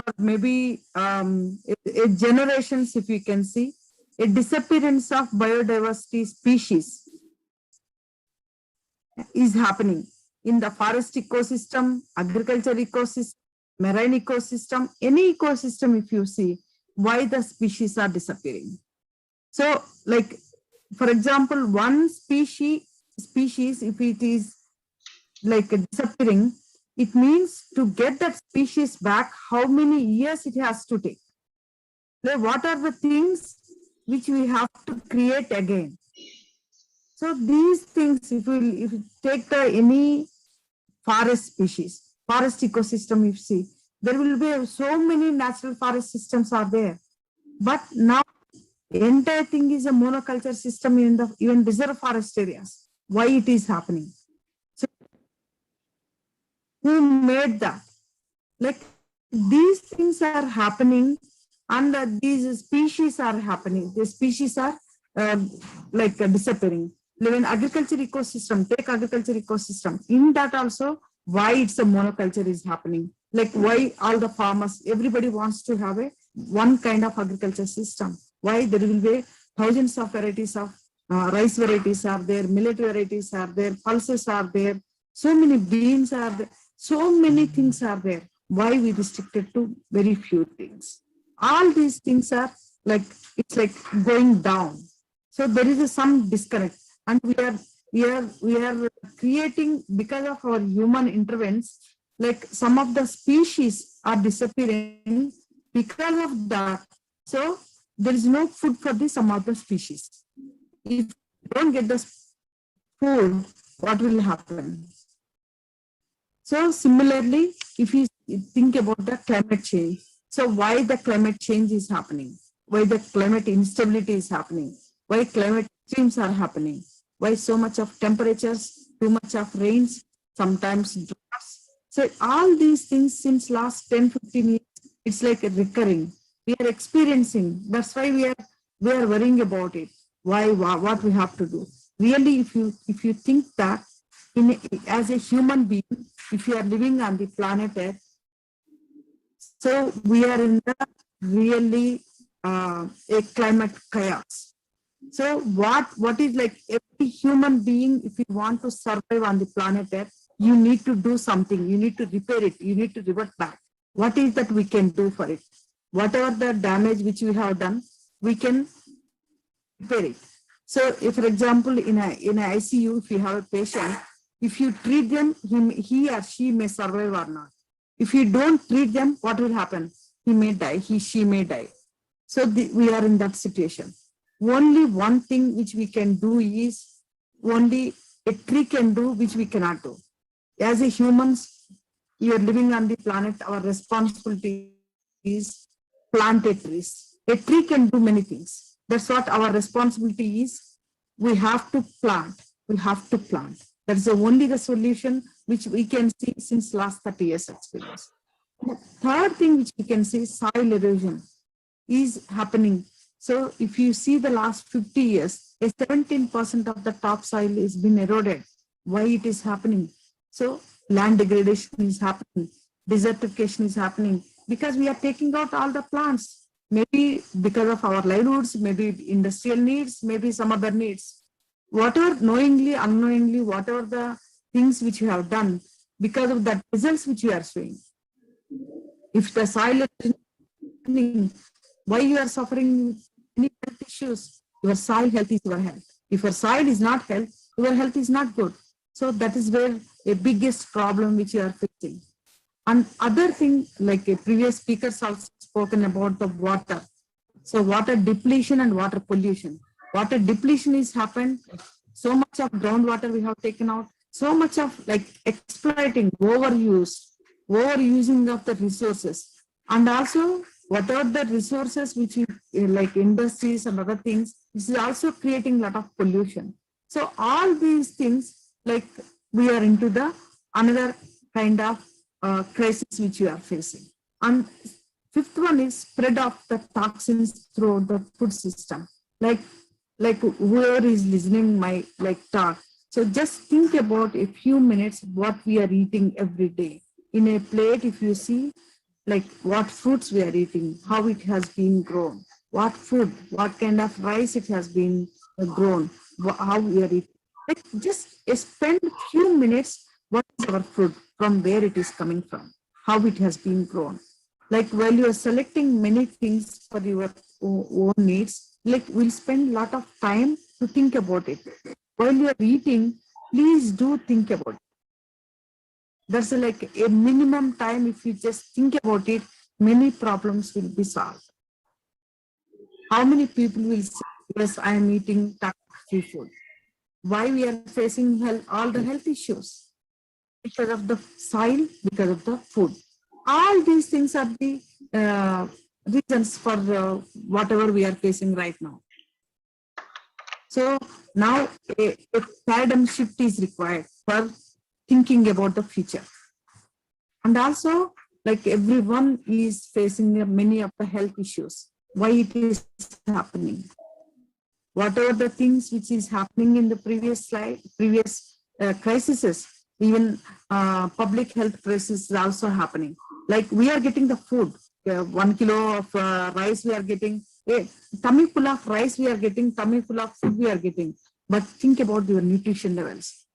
Though if you are strong enough, why we are not able to withstand whatever the pandemic is happening. because of the immunity levels, immunity boosters, so many things are happening, but still our health is not good. Whatever we have done some mistakes, try to rectify. Some of the health issues was disappeared, again which is repeating. Why it is happening? And the third crisis, which is very, very important, is crisis of livelihoods of the farmers. Why? Because we, like, once upon a time, if you think about the farming systems, agriculture is a way of life. Now, like, if you go to a farmer 30 years back, whatever he or she grows, like, they used to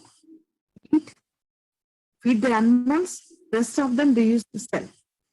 Now, farmers, all the inputs which is required for their agriculture, seeds, fertilizers, pesticides, everything is inputs buying from outside, using land as a resource, investing in that, getting money out of it. Again, like, the cycle is going. In this process, what is happening? Farmers are becoming, like, investments increased, their cost of inputs are increased, they are not getting much money, they are into the debates. In the same time, what is happening in this process? All external inputs versus in situ practices. Land degradation is happening, desertification is happening, acute scarcity of water is happening. So because of these three crises, so we have to think about the alternative systems. There are many alternative systems which we have to think about, which we have to seriously think about in our future challenges. Maybe in next generation, now we have to think about our future generation people need to have a good money, good assets, not good air, good food, good soil. That's where our assets are going to be for future generations. In this aspect, we have to think alternative systems. One thing which I can say is that permaculture is one of the alternative school of thought which I am practicing since last 20 years. So this permaculture is talking about a reunion of nature and culture. The nature has evolved over millions of years to work harmoniously and then effortlessly in systems that foster diversity, abundance, interbeing, and resilience. This is what permaculture talks about. So as a human,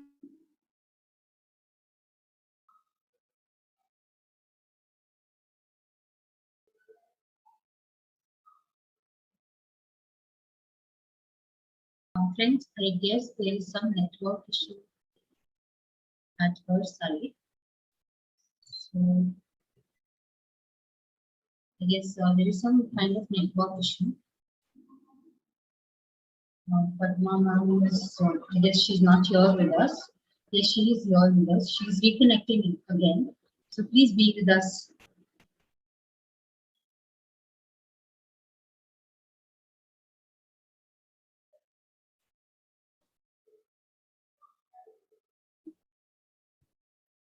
I guess there is some issue.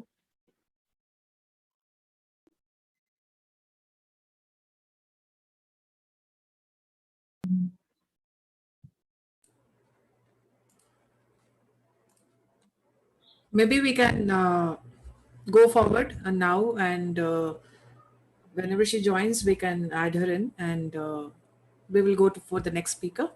Sure, definitely. Thank you so much, Padmaji. Thank you so much. And yes, truly said that we have to get back to nature. We have to survive. We have to get back to nature.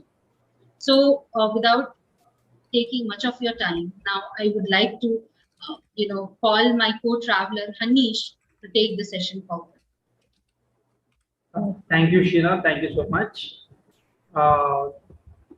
Whatever the speakers they are teaching right now, it's really amazing insights for all of us, and we all need to follow and adapt to all of these things. And now I would like to share a core message of our society and our swag movement. The core message to everyone is that we are not just physical entities experiencing random existence. Instead, we are all eternal energy of consciousness, wisdom entities, constantly choosing and creating our own respective ongoing existential realities. So we are much more than our bodies, we are much more than our limited minds. We are a bit of higher consciousness, and that is what we are always is our core message to each and every one. So through meditation, we all can find ourselves experiencing this consciousness and wisdom. So without much delay, I would like to call upon our next speaker, Dr. Nihal Jain. So Dr. Nihal Jain is an Indian Forest Service officer, retired from the senior position of Principal Chief Conservator of Forest in Rajasthan. He has worked for more than 33 years in the Forest Department in various positions. He has been associated with PSSM for almost like 5 years now, and he is actively promoting the natural vegetarian diets and holistic health approaches.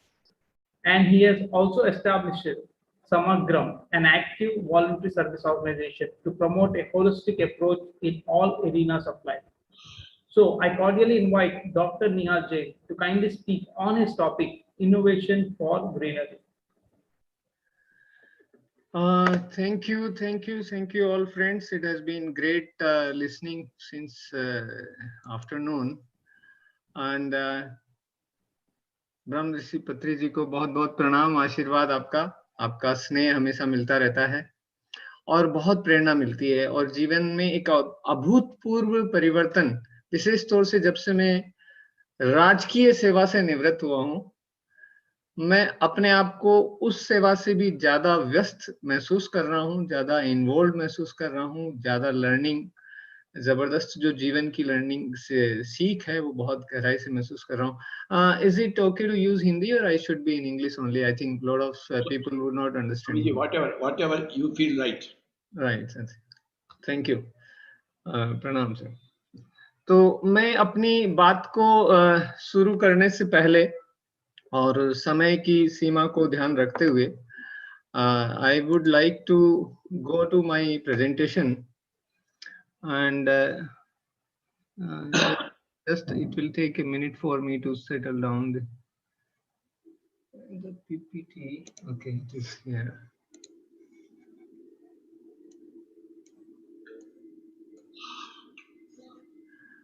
Okay, friends. So I hope my screen is clearly visible.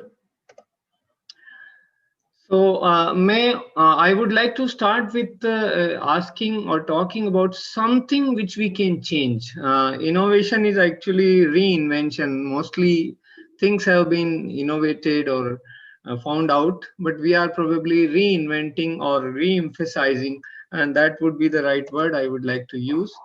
Or I want to start with my small journey. I was a young child, and at the age of about 10 or 12 years, I went to a town for a school. My father used to live in a very, very small village. So I had to walk about 10 or 12 kilometers every fortnight or every weekend to meet my father. And I saw a lot of village people. And that inspired me, their farming, their forest, and I opted for studying agriculture and forestry. And I ultimately became a forest officer in the Indian Forest Service.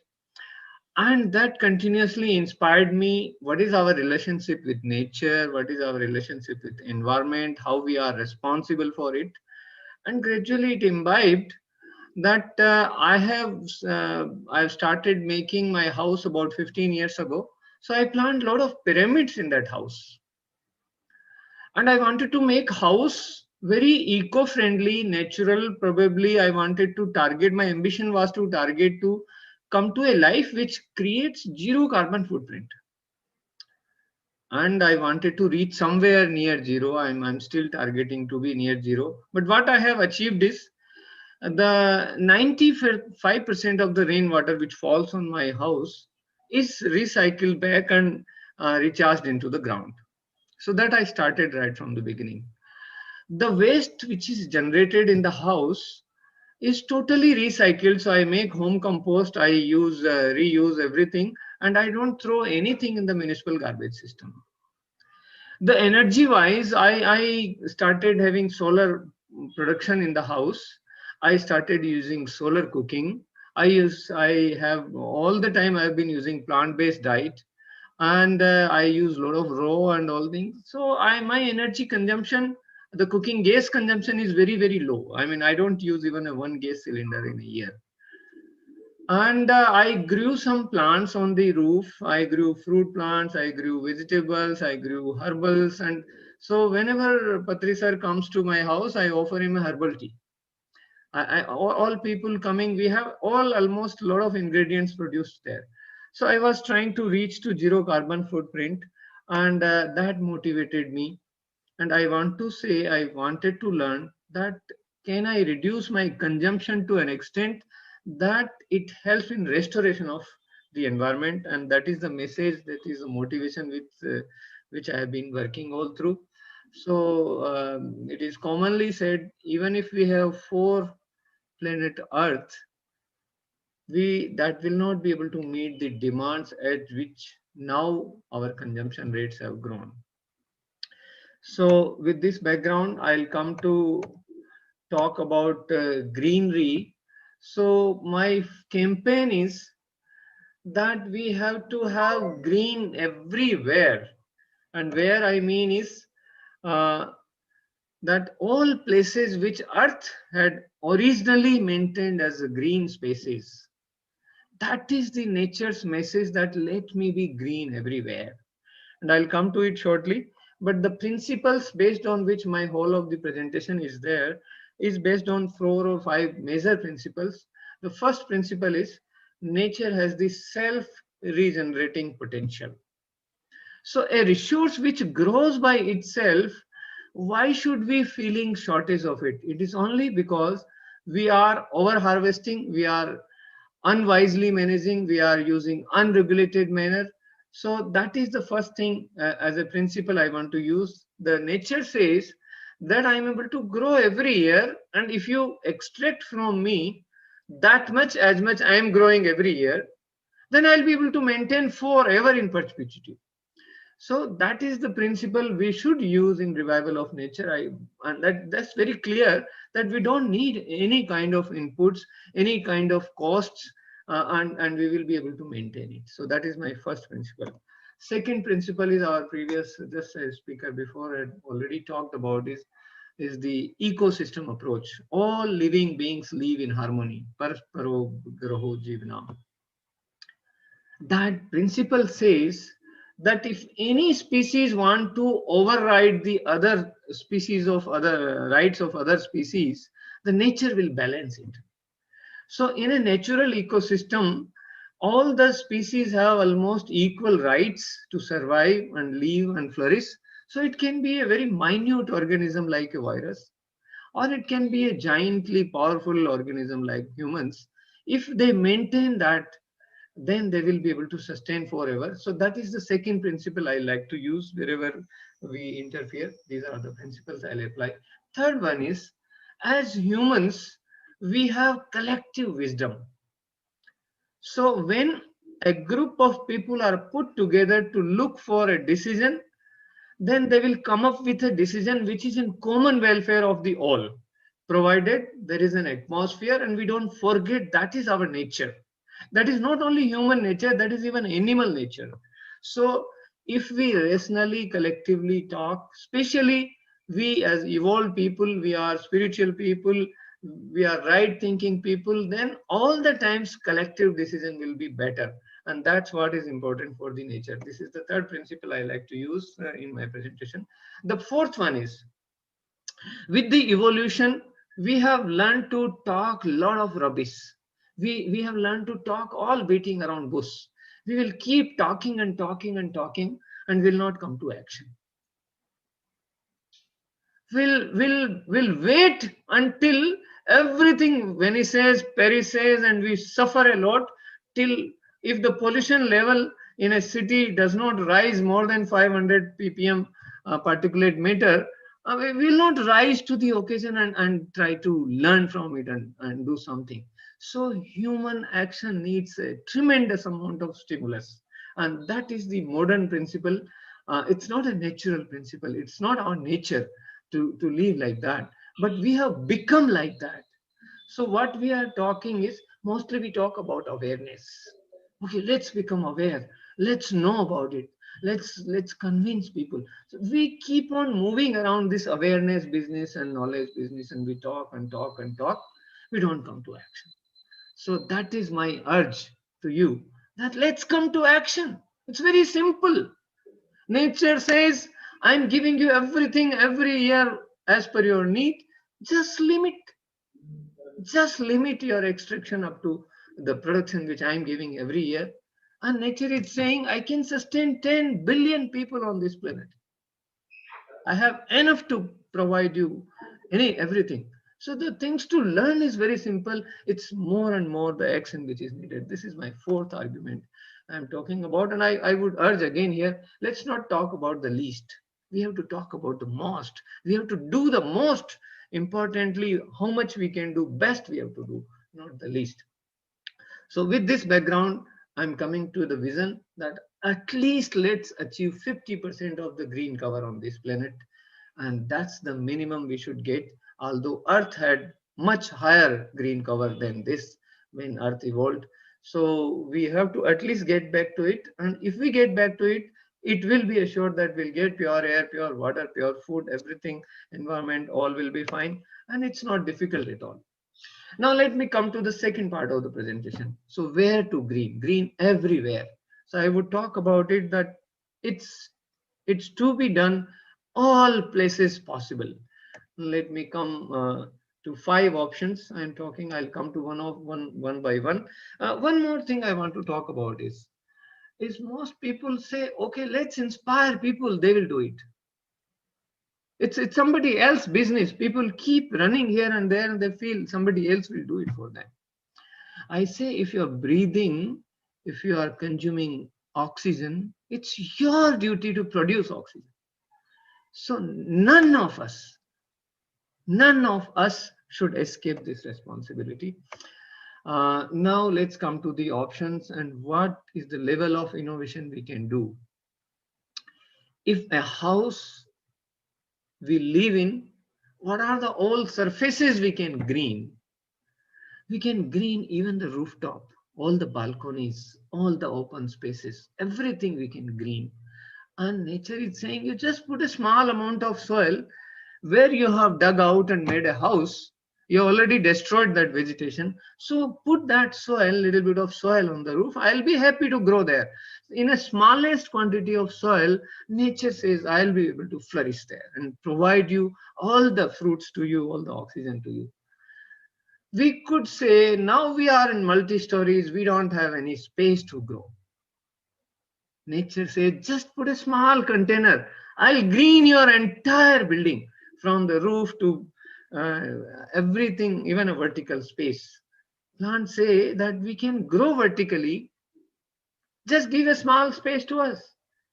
We'll use all your vertical space also and provide you oxygen. We'll put factories and factories all around all places. This is a simple innovation, friends. Don't leave any space. It has to be green, urban areas. It can grow anywhere. It can take any shape. It has no rigidity. It's so flexible. Let it come everywhere. It can grow in water. Without soil, it says, I can grow in water. Just put some water. Just let it flow. I'll nourish you from the water itself. Whole hydroponics. You can do wonders from this. So this is one side of the argument, and we say we can do composting, we can recycle everything, and in a small spaces we can grow at homes. Let's come to after homes. We want to now come to a larger arena of vegetation where we have our streets, parks, open spaces, hills, community spaces. What we can do is, it's not necessary to plant everywhere. We are often used to, let's plant trees, let's plant trees. It's a big campaign all over, let's plant trees. I say that is a very last option. That's the lot of interference in nature. Nature says, with minimum interference, I can provide you the health, provide you the nature, provide you the resources of nature. So I'm saying we can grow even by seeds. These are some of the photographs I'm showing. Every month some trees produce seeds. And let me not talk much about seeds right now, but I'll say, I'll just buy an example, buy a small story in front of my house, which teaches me that seeds can grow, seeds can flourish and provide you entire thing. In the first picture itself, I said the whole forest, it has grown by seeds only. Nature has grown everything by seeds. Doesn't require any kind of efforts. Now this picture is in front of my house where some seeds pods have fallen. I haven't done anything. The tree was there, the seeds have fallen. I didn't nourish them, I didn't notice them, I didn't ask them, I didn't help them anyway. And next few months after, I see there is a tree at the same place. The same seeds nature is putting, and it's growing into beautiful trees. On the right side, what you see a picture is inside the railway line. When I built my house, I took about a kilometer length of area inside the railway line and put just some seeds, babool and neem seeds. That's it. Very easy. I knew it from my experience of forest department. They will grow fast. So in 15 years of time now, you see a complete row of trees. I never did anything after putting those seeds. I didn't even go and watch whether they need any care. Nature takes its own care. So friends, seeding is one of the most easy option. Just find an area, close it, and let the seeds sprinkle there. Nature knows to put millions of seeds. A tree produces many times of seeds compared to the progeny it requires. A Bargad banyan tree will produce billions of seeds just waiting for one tree to flourish. There's some management things which I'm not talking about today. Now, when we want to sow seeds, we can innovate. We can innovate and use seed balls. Seed balls is to provide them more nourishing soil, a soil which is having higher water holding capacity, and put some manure also there. So when you make seed balls and you put multiple seeds in them, and when you sow them, even if there is a dry spell in 10-15 days during the rainy season, these balls will grow and they will be able to retain moisture, so they grow faster. So very easy thing to do, and everybody would enjoy that. All children, elderly, everyone enjoys that, and it makes it very easy. Before last year, we planted about more than 2 million seed balls, and more than 20% it's surviving. It's so easy to do it. Third thing, trees say that we are able to regrow from our branches. It's unlike humans or animals that if you cut their parts, it doesn't grow back. But plants say that we will be grow back from our parts only. So if you put a 1 foot girth branch, 20 feet, 30 feet, 25 feet, and just put in soil, and it will regrow and become a complete tree. What a beautiful thing it is.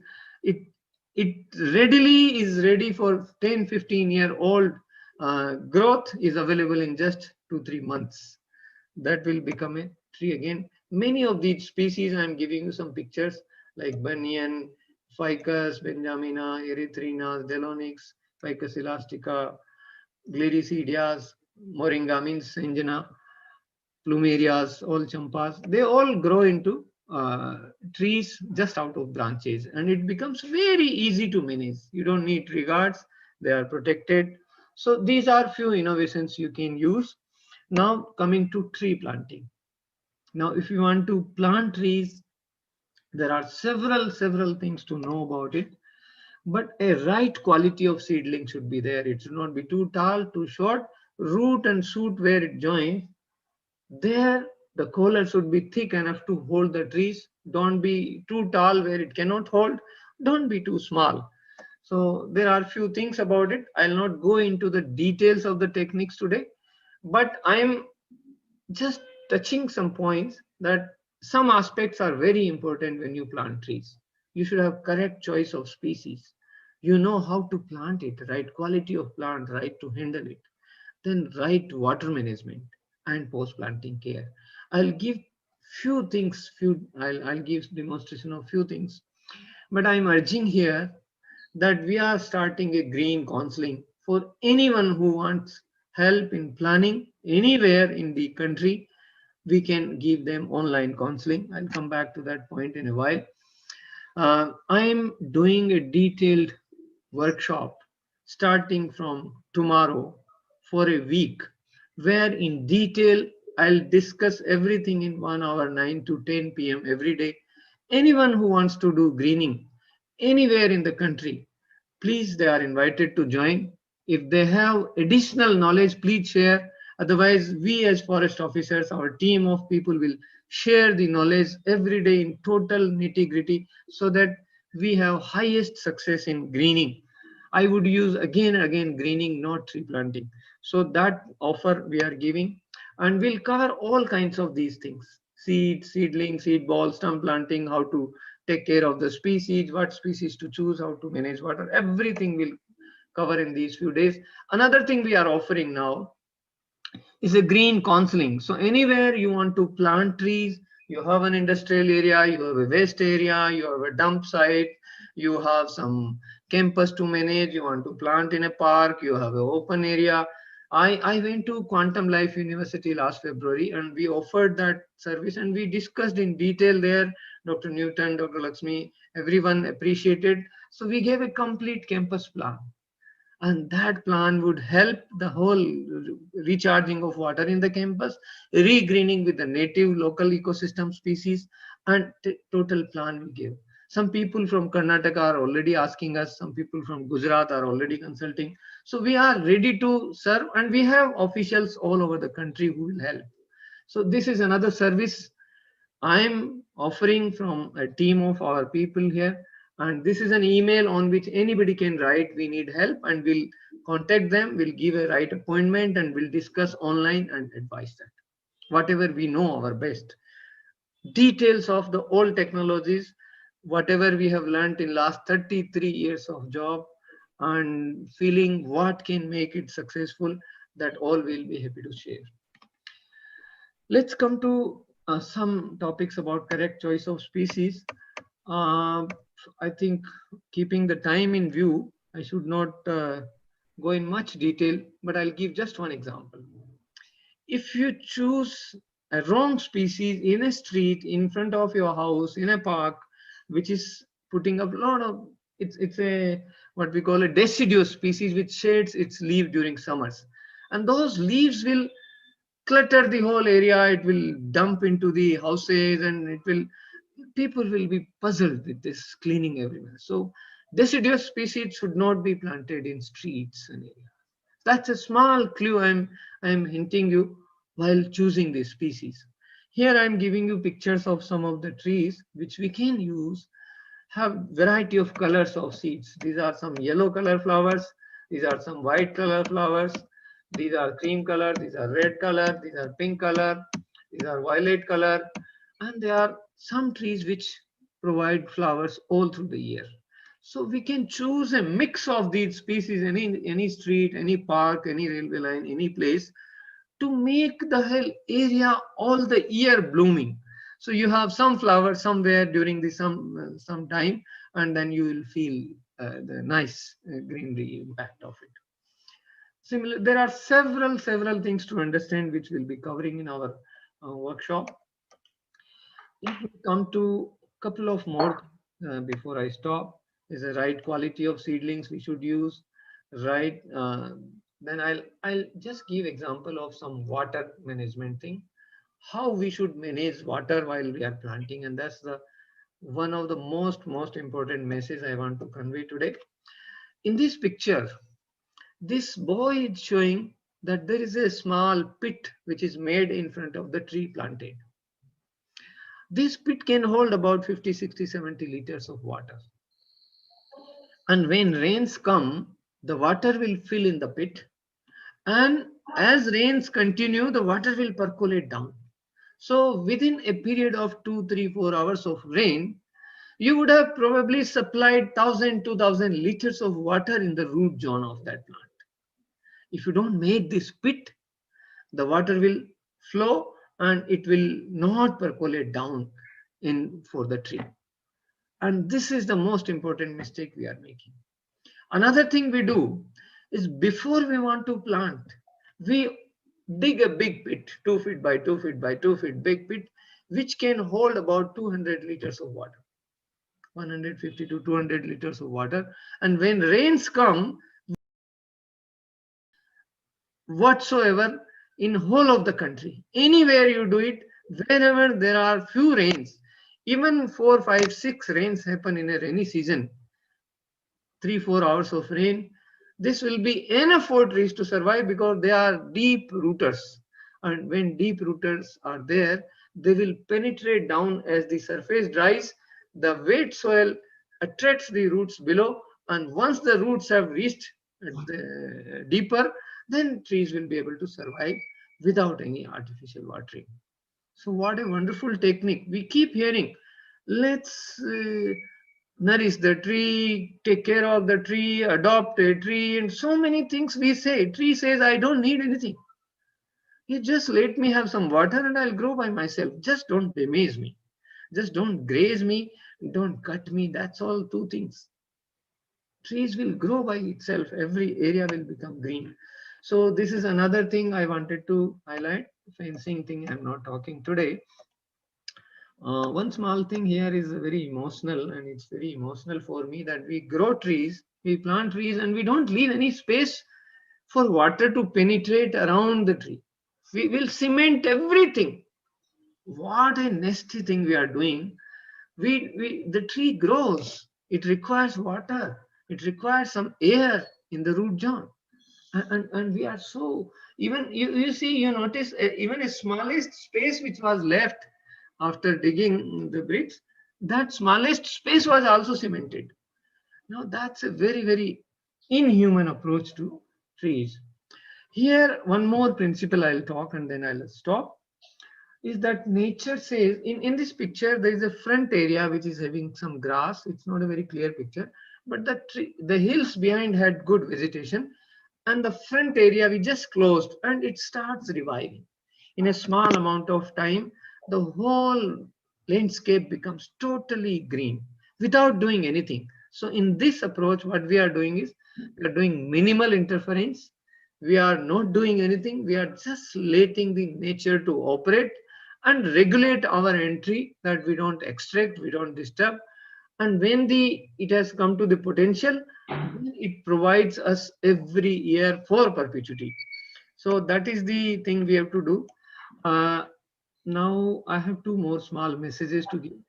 This tree of Mahua is an excellent message of building culture.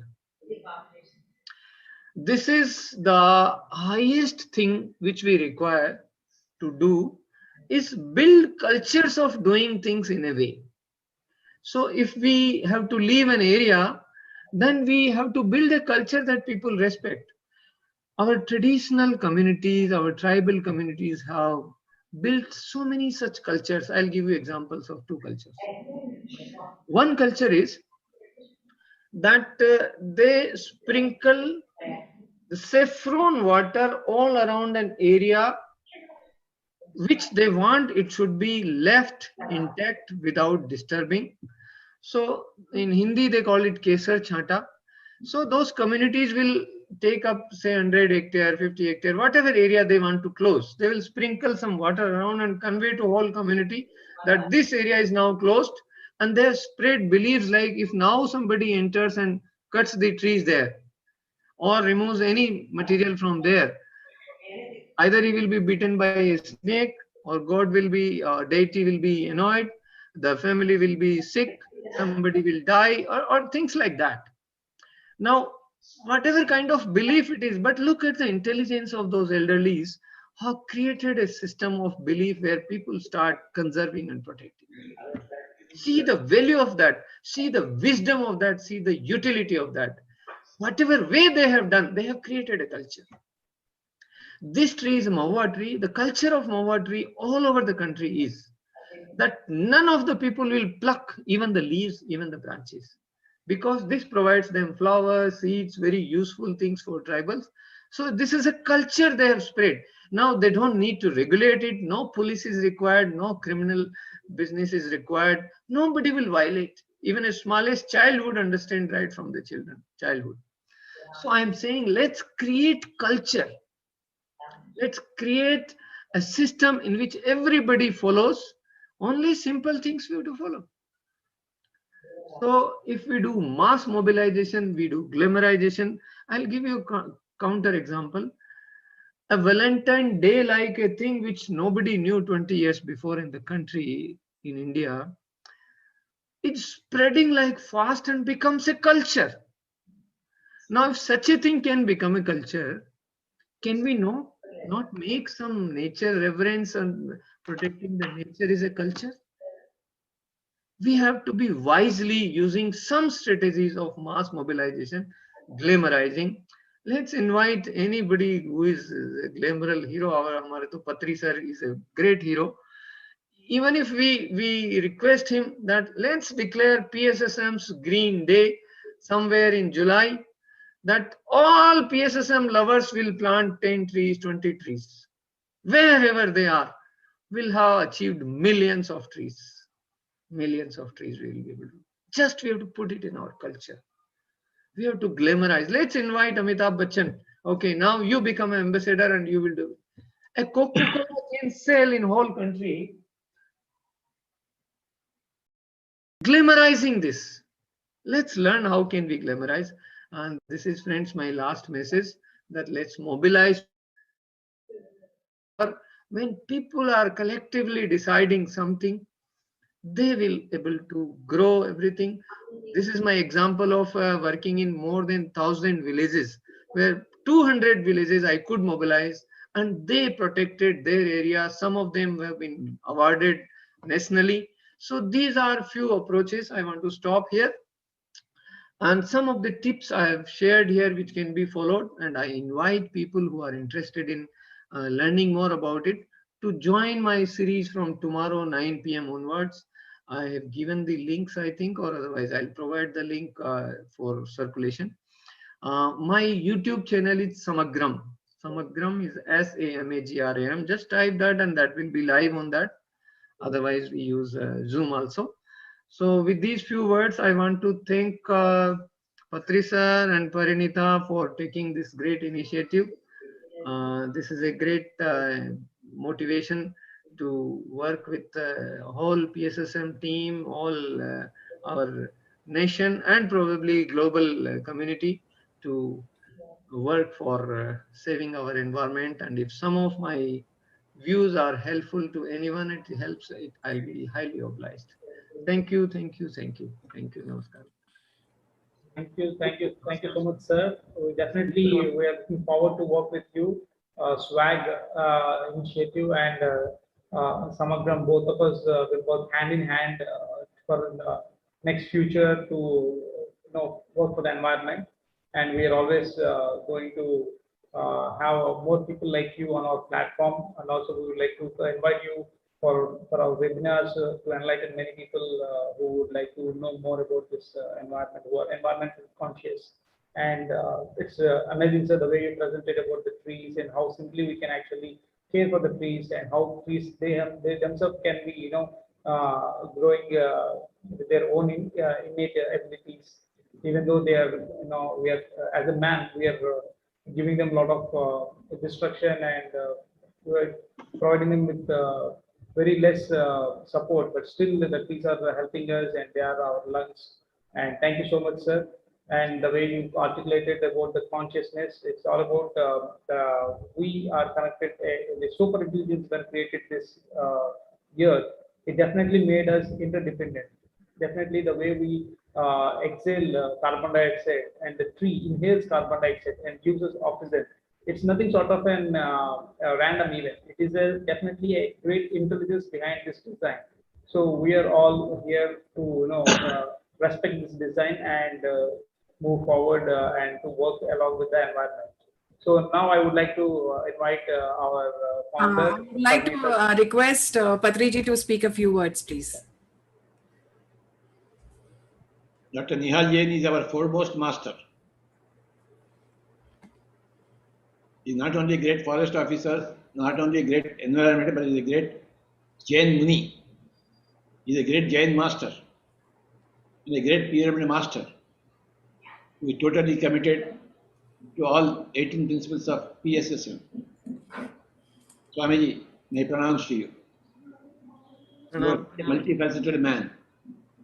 Such a great genius. I always admire.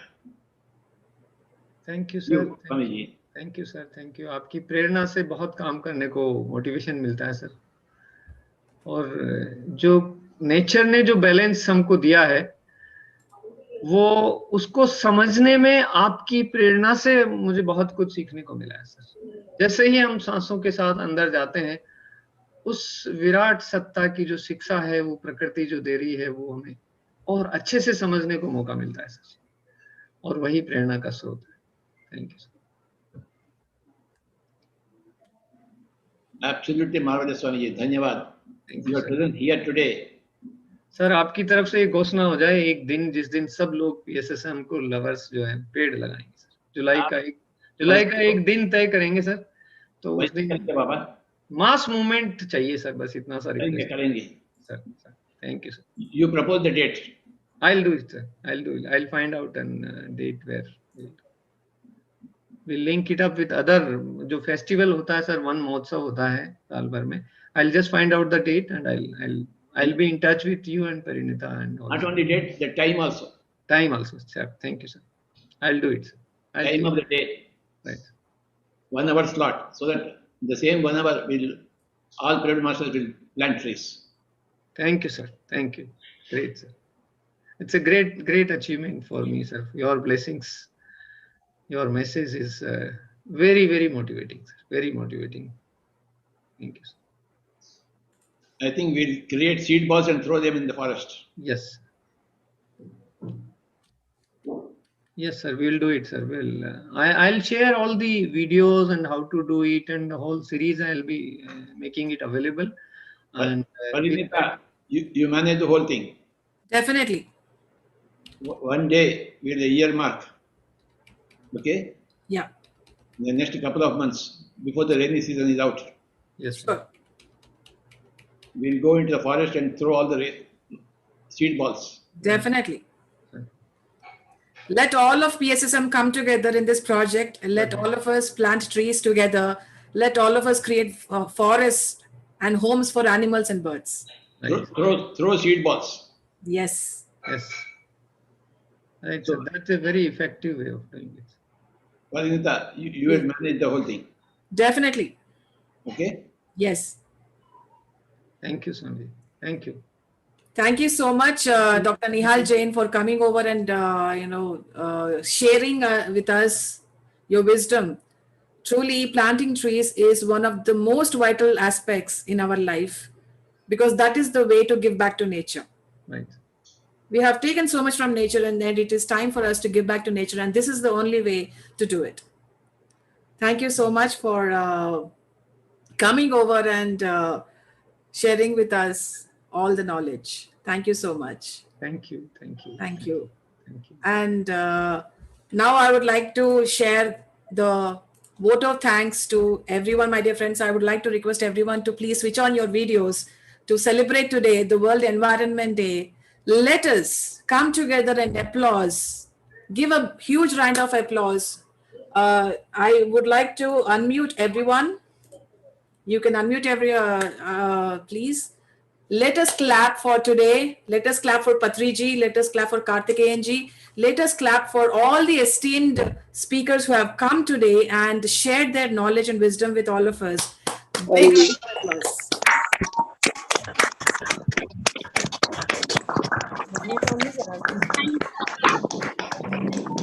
Thank you so much, everyone. Thank you. Thank you. Thank you all. I would like to share my vote of thanks with everyone, my dear friends. It's been a wonderful event with a lovely audience, with lovely, beautiful speakers, beautiful wisdom. And I would like to thank Patri Ji, our guru, friend, philosopher, guide, and inspiration, for his gracious presence on the occasion of World Environment Day and sharing his message with all of us and letting us go into the deep meditation with his beautiful music.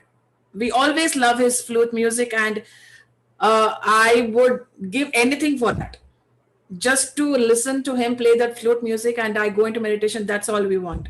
And let us all spread meditation for humanity. Let us spread plant-based food for the animals. Let us all serve nature for Mother Earth. Let humanity thrive. Let animal kingdom thrive. Let plant and mineral kingdom thrive.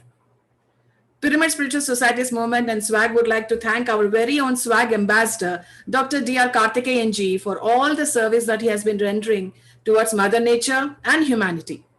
We can't thank you enough, sir. Thank you for accepting to be our ambassador for SWAG. I would like to thank our esteemed speakers, Kalpana Ramesh, Dr. Newton and Dr. Lakshmi, Subhash Chandra Reddy, Ricky Cage, Dr. Nandita Shah, Simar Kohli, Padma Kopula, and Dr. Nihal Jain, who are accepted our humble request to share their wisdom and knowledge on this platform. Thank you very, very, very much. I would like to request everyone to kindly applaud once again for all of them. And now I would like to thank our team who have worked behind the scenes and in front of the scenes to make this event a reality. I would like to thank Soumya for her awesome posters and working 24/7 for PSSM Global. She is a hard worker. I can't thank her enough. Thank you, Soumya, for all the hard work that you have put in, and Radhika for her impeccable writing skills. I would like to thank our moderators for today, Vanaja, Shrikant, Hanish, Chandrakala, Sheena, and Madhavi for their unconditional support. Thank you so much for just responding to just one call.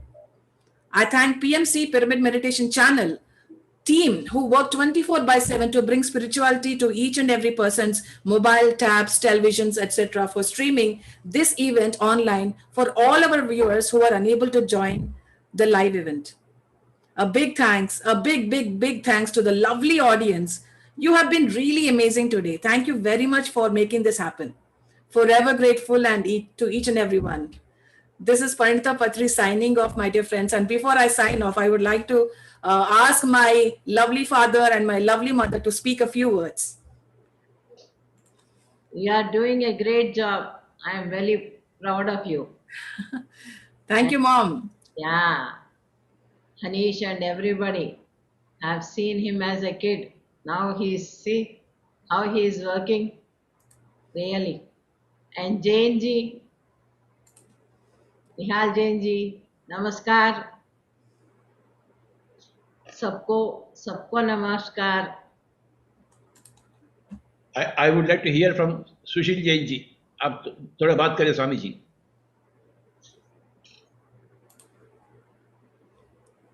इतना अच्छा लग रहा है, इतना बढ़िया programme चल रहा है. परिणीता ने सच में इतना अच्छा प्रोग्राम अरेंज किया. डॉक्टर निहाल जैन को सुन के तो बहुत ही मजा आया. इतना नॉलेज है, इतनी चीजें आगे जा सकती हैं. हम लोगों को सिर्फ करना शुरू करना चाहिए. और जितने भी स्पीकर्स थे, रियली वंडरफुल. क्या नॉलेज एक के पास है. हम लोग सच में मिलजुल के बहुत कुछ किया जा सकता है, बहुत कुछ करना चाहिए एंड बहुत कुछ हो जाएगा. Sure, I am very sure. Really, it's a great job you're doing, Parinita. Where are you from, Swamiji? Where are you from? I am from Delhi. Swamiji, आपसे मुलाकात हुई थी हरिद्वार में भी और दिल्ली में भी. अच्छा. Remember, आपको मैंने एक बुक भी प्रेजेंट की थी जिसमें स्वाध्याय के लिए बहुत सारा मटेरियल है जो अब कॉलेजेस में पढ़ाया जा रहा है. अच्छा, हाँ. Remember that? Yes, you are right, Swami. और हमने अभी रिसेंटली एक IIT दिल्ली स्टूडेंट्स के लिए, कोई 100 से ऊपर स्टूडेंट्स के लिए हमने प्रोग्राम भी किया उनको उसी बुक बेस पे. And it was response was ट्रेमेंडस, very very good. And it covers all areas including environment, sustainability and wisdom part. Yes, Swamiji, I remember the book. Yes. Yeah. Have you read that book, sir? No, it is with me. Yeah. So do give your comments on that. What do you think of the book? Yes, sir. Ranjit Kaur, speak up.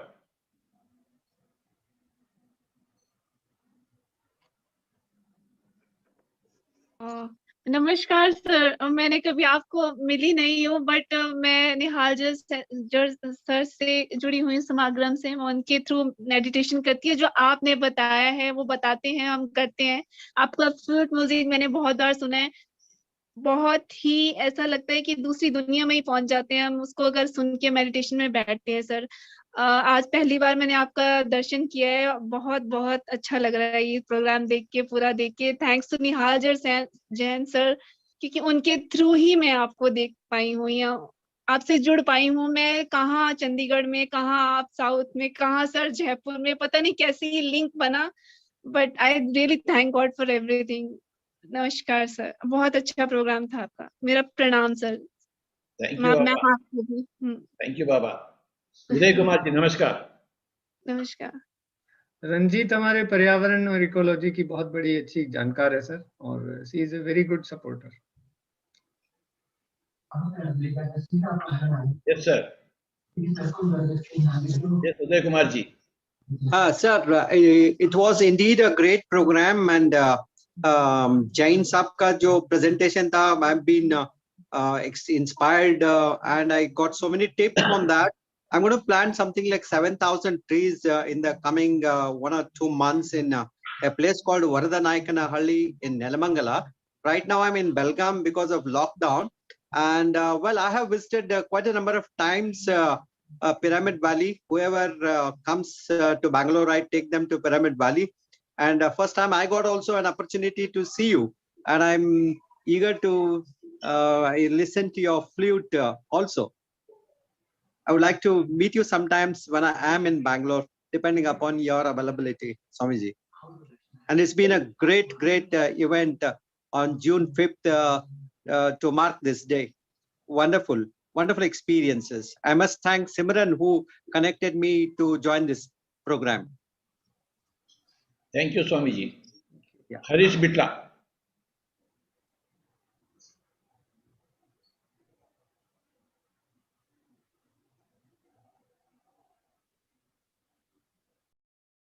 Unmute.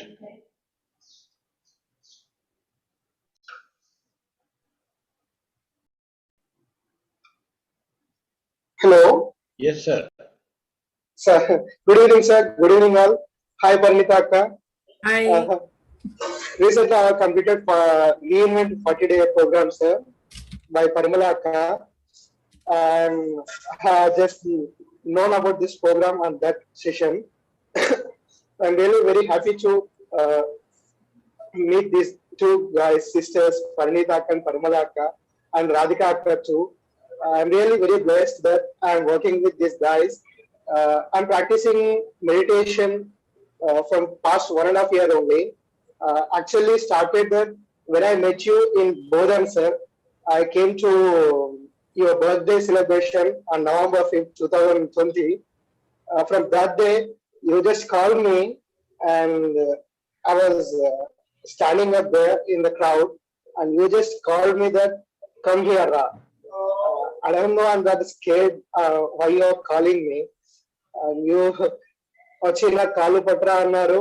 నేను మీ కాళ్ళు పట్టడం start చేసినప్పటి నుంచి ఆ రోజు నుంచి నేను ఏదో రకంగా తప్పకుండా అట్లీస్ట్ ఒక 1 hour, half an hour miss కాకుండా ధ్యానం చేసుకుంటున్నాను, లేదా ఏదో ఒక బుక్ చదవడమో, ఎక్కడో ఒక చోట చిన్న రీల్స్ PDF చదవడమో, బట్ ఈ ప్యాక్ నుంచి మాత్రం డివేట్ అవ్వకుండా ఉంటున్నాను sir. I'm really blessed about this all.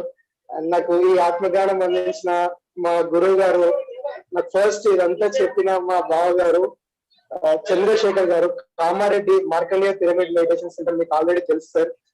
నేను ఆల్రెడీ 2 times మీరు మా పిరమిడ్ కి వచ్చారు.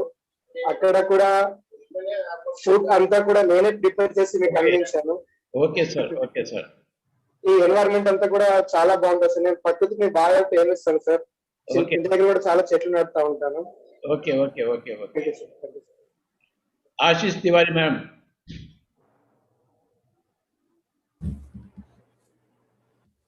अरे नमस्ते. नमस्ते पत्री सर, मेरी आवाज आ रही है? आ रही. नमस्ते मैडम. नमस्ते. मैं हरिद्वार में मिली थी आप लोगों से, और तनुजा नाम है मेरा, लखनऊ से हूँ मैं। और मुझे बहुत अच्छा लगा, ये मैं 4 बजे से लगातार देख रही हूँ और पेड़ों का मुझे बहुत शौक है और आज भी डेली बहुत सारे पेड़ लगाती हूँ मैं घर के आसपास और बातें भी करती हूँ और वो बहुत सारी बातें मुझे गाइड करते हैं। और अब तो मैं उनको मेडिटेशन भी कराने लगी हूँ, पेड़ भी करते हैं मेरे साथ मेडिटेशन और नाइट में भी मेरे साथ, मतलब सोते भी हैं साथ में, बस खेलते कूदते पूरे समय पेड़ों का रहता है। और बहुत अच्छा, फर्स्ट टाइम मैं आपसे ऐसे जूम पे बात कर रही हूँ। बिल्कुल बिल्कुल। और शुरू में जेटीटीपी मैंने सेकंड से ज्वाइन किया और अभी तक लगातार कर रही हूँ। थैंक यू बाबा। थैंक यू आपको, बहुत अच्छा लग रहा है। मन था आप दोनों से बात करने का, मैडम से मैं सोची थी फोन पे बात करूं लेकिन मैं टाइम का मुझे पता नहीं, मैम से बात करने का, अम्मा से बात करने का बहुत मन हो रहा था। एक बार बात भी करी थी, फिर मेरे को लगता पता नहीं कब बात करूं, करेक्ट, तो इसलिए नहीं करती थी। लेकिन देखिए आज कितने अच्छे दिन पेड़ों ने मुझे बात करवा दी आपसे, प्लांट्स ने, पर्यावरण दिवस के, एनवायरमेंट डे के दिन। Thank you, thank you, thank you.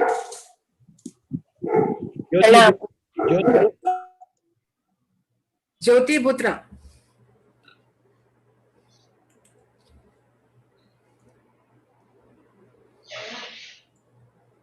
You can unmute yourself, ma'am. Yeah. या आवाज आ रही है ना? हाँ जी, आ रही है, बोलिए। यस सर, नमस्ते नमस्ते, प्रणाम सर, शचत नमन आपको। सर मैं मुंबई से हूँ और अभी आप जब अप्रैल में आए थे तभी मिलना हुआ था सर। पहले ऐसा था कि लॉकडाउन की वजह से सब कुछ बंद है तो कैंसिल हो गया था।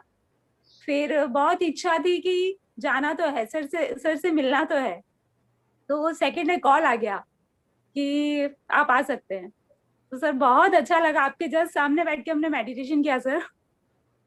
और अभी निहाल सर के साथ समागम से जुड़ी हुई हूँ और स्पिरिचुअल टैबलेट से भी अभी जस्ट स्टार्ट किया है हमने। तो सर प्लांट्स का अभी 7 डेज सर कराने वाले हैं, वो भी ज्वाइन करना है। थैंक यू बाबा।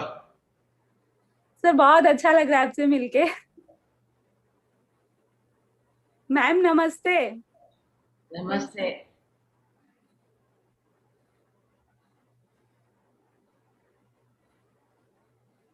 Thank you, thank you.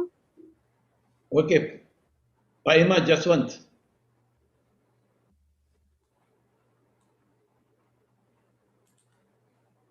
Hi sir. Hi. Good evening madam. Good evening sir. And నా పేరు జశ్వంత్ సార్. నాకు ఒక డౌట్ ఉంది, అది క్లారిఫై చేస్తారా? ఇప్పుడు డౌట్ సమయం కాదు నాయనా. Just say hi, that's all. Small doubt. Thank you very much. Okay, Pari. Okay. Okay, so as you said, this is a time to celebrate, to say hi to everyone and celebrate Mother Earth, to learn from the various speakers that we have got today. Thank you so much everyone. Have a lovely evening and have a great future ahead, a green future, a beautiful, wonderful, bright future for all of us, for the future generations. Thank you so much everyone. We'll be conducting more and more events, or swag events. For any person who would wish to volunteer for swag activities, more than welcome. Please write to support@letswag.org and we'll be in touch with you. Thank you so much everyone. This is Parinita Patri signing off finally. Namaste. Thank you. Bye everybody. Bye mom. Bye.